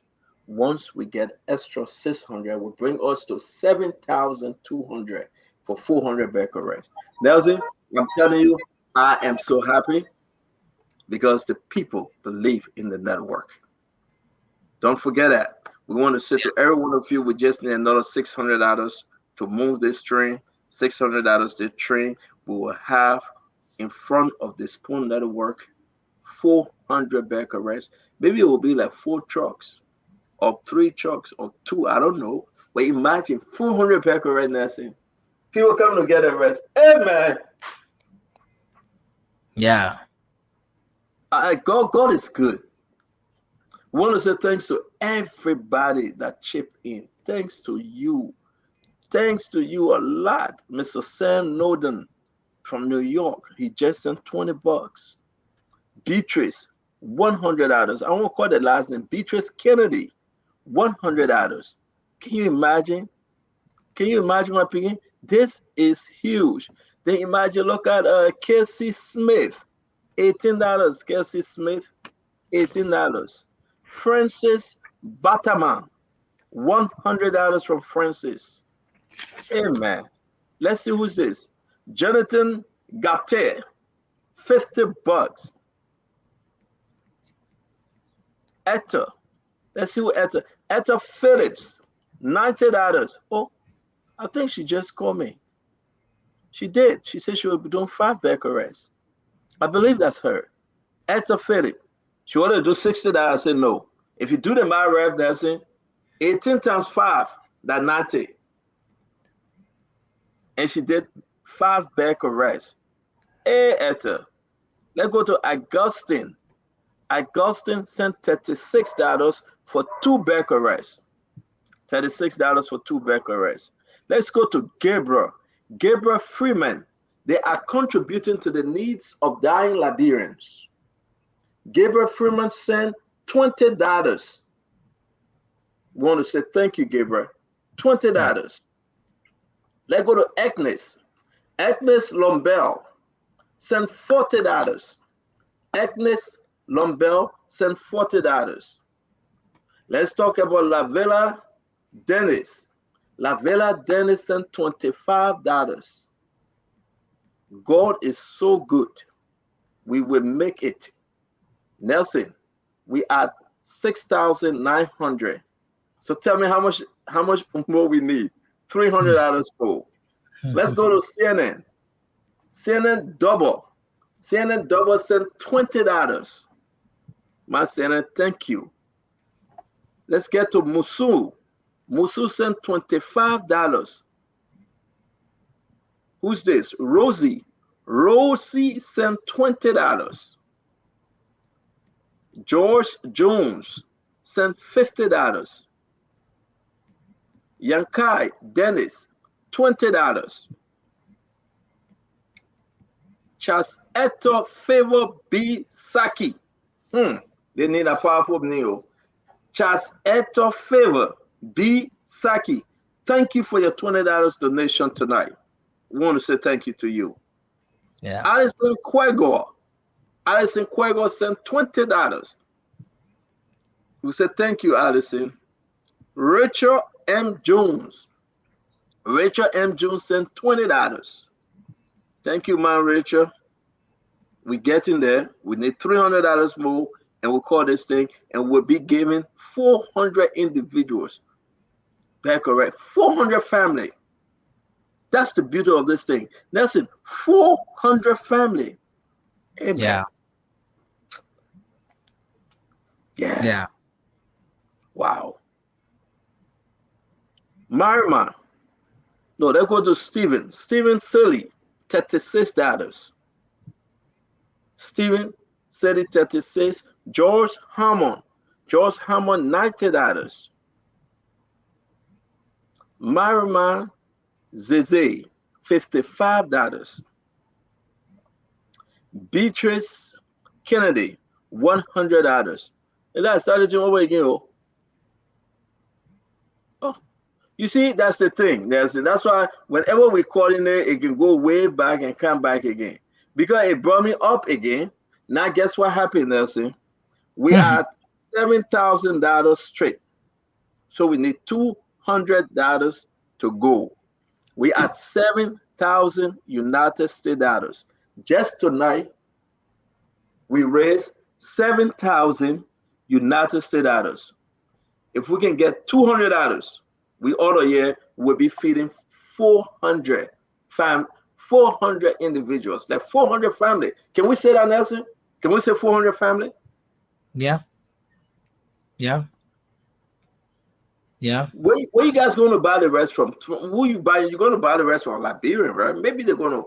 If I know some of the guys, I will call them tomorrow. I say, listen, we got 7,200. We want 400 back of rest. Can you help us? Maybe they will say we'll take $1 or $2. Maybe they, you know what I'm saying?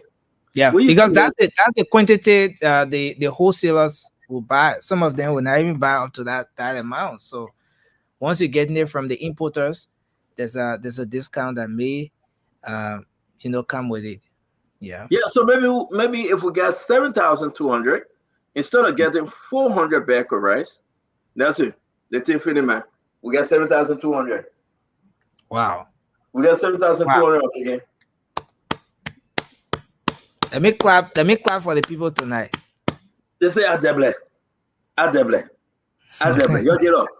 You get up. Let's talk to Man Louis. Man Louis, how you doing today? Thank you very much for calling. My daughter sent $25. What's your daughter's name? Edith. Want to say thank you to Edith. Thank you very much for contributing. Folks, we will be, thank you, Man Louis. Say hi to Edith for us. Thank you a lot. Okay. All right. Let me say this. Nelson. Yeah. Nelson. Yes, sir. We got to go. That's 7,002 we're looking for now. We got 7,004. Oh, wow. Joyce, Hiron, Lorraine Hiron said she sent 90. I talked to her. Okay. That your friend, that diamond friend. She said that your friend, you guys are friends. Yeah.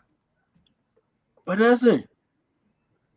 Imagine can somebody tell us what we can get a rest for $16 at least. Then at least we can get more. That's what I'm saying? Because we gotta go talk to them. It's $18 out there. But can they give it to us for 16? So do 16 times 7,400. Let's see how many bags. We're just saying something now. 7,500. It don't go to 7,500. So 16 times 7,500. Yeah. Those of you that get calculator. Let's see how many bags of rice it is.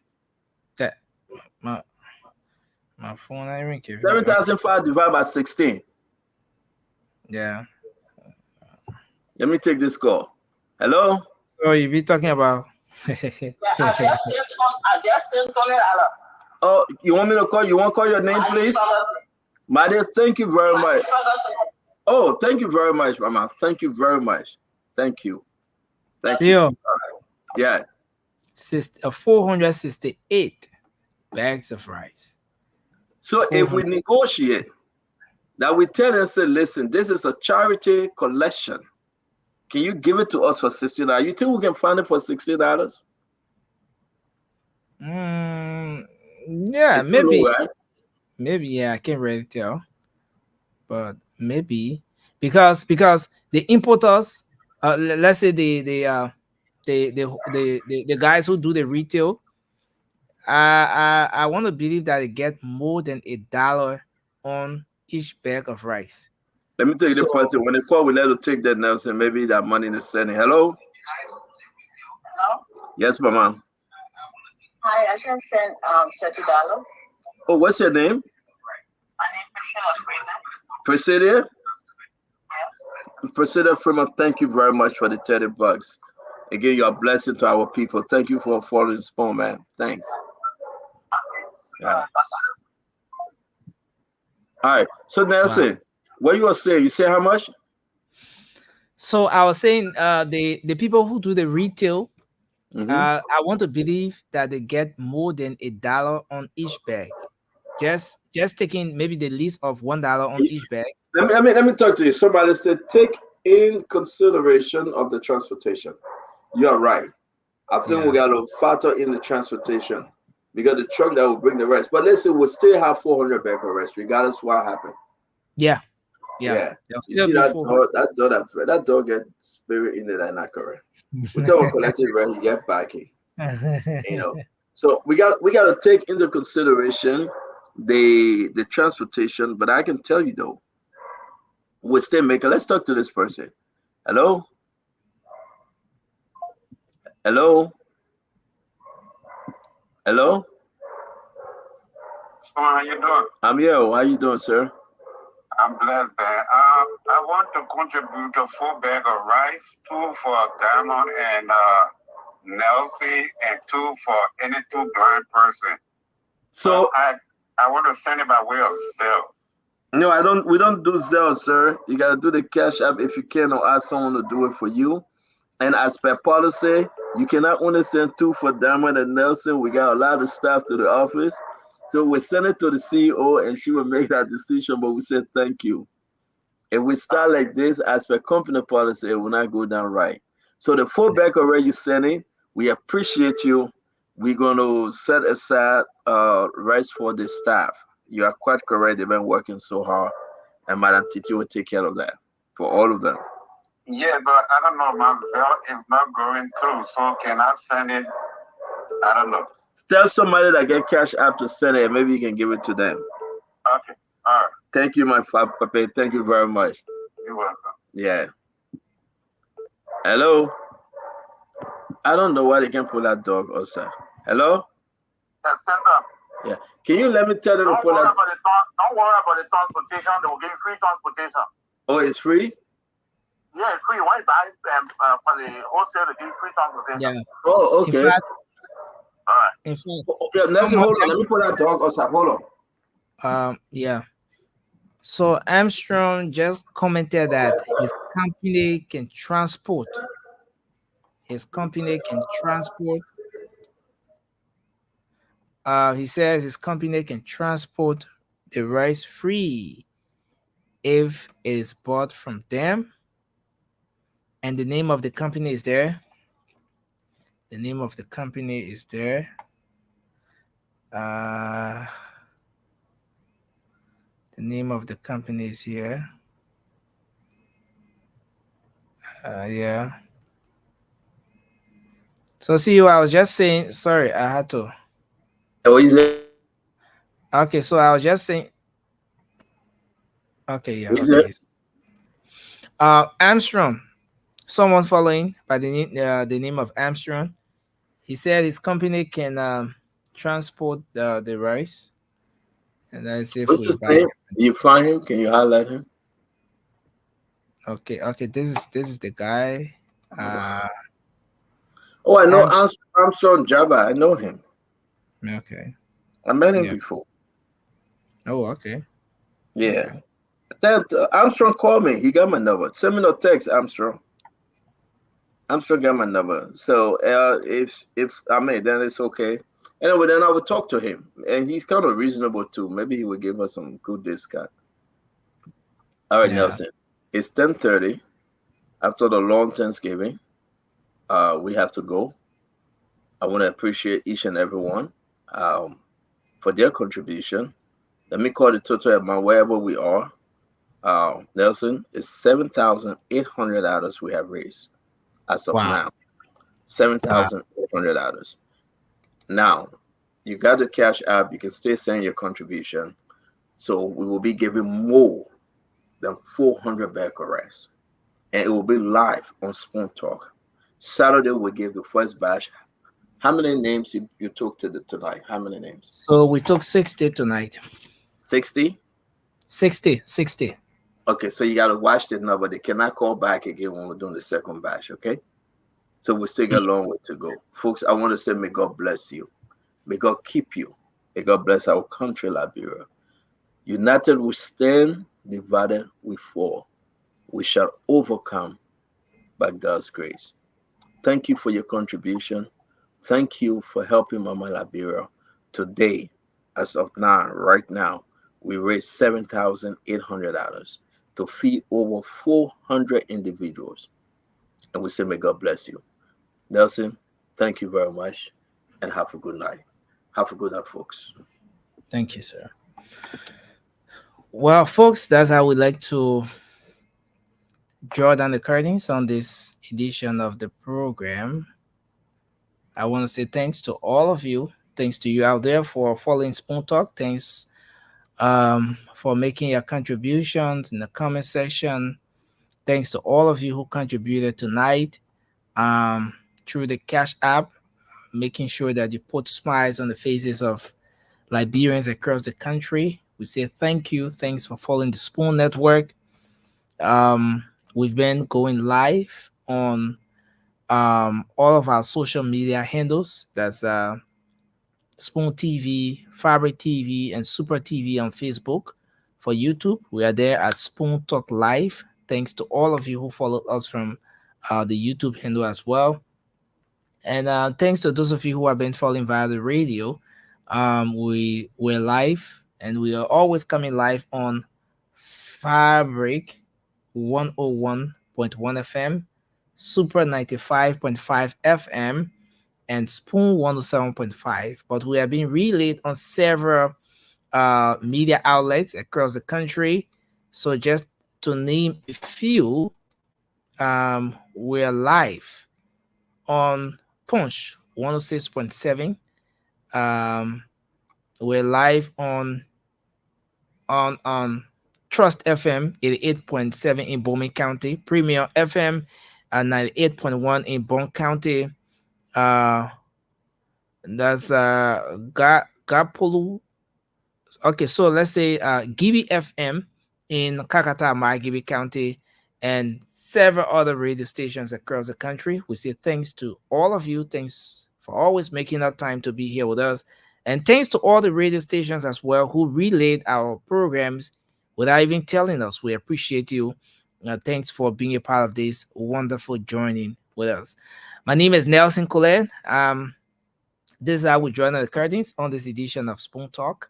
Well, it turned out to be a Spoon Talk plus God can bless anybody. But thanks a lot. Happy Thanksgiving Day to all of the followers of Spoon who are in the United States of America celebrating Thanksgiving Day today. I want to say happy Thanksgiving Day to you all. In a very special way, let me say happy birthday to you, Mr. William B. Domia. You're celebrating your birthday today. I want to say happy birthday to you, sir. I wish you all the very best. It's coming from your children, Lisa and Domia, Ruth and Domia, your wife, Mother Justina. We are Domia. They're all saying happy birthday to you. They will come your way again. Have a good night. Bye-bye for now.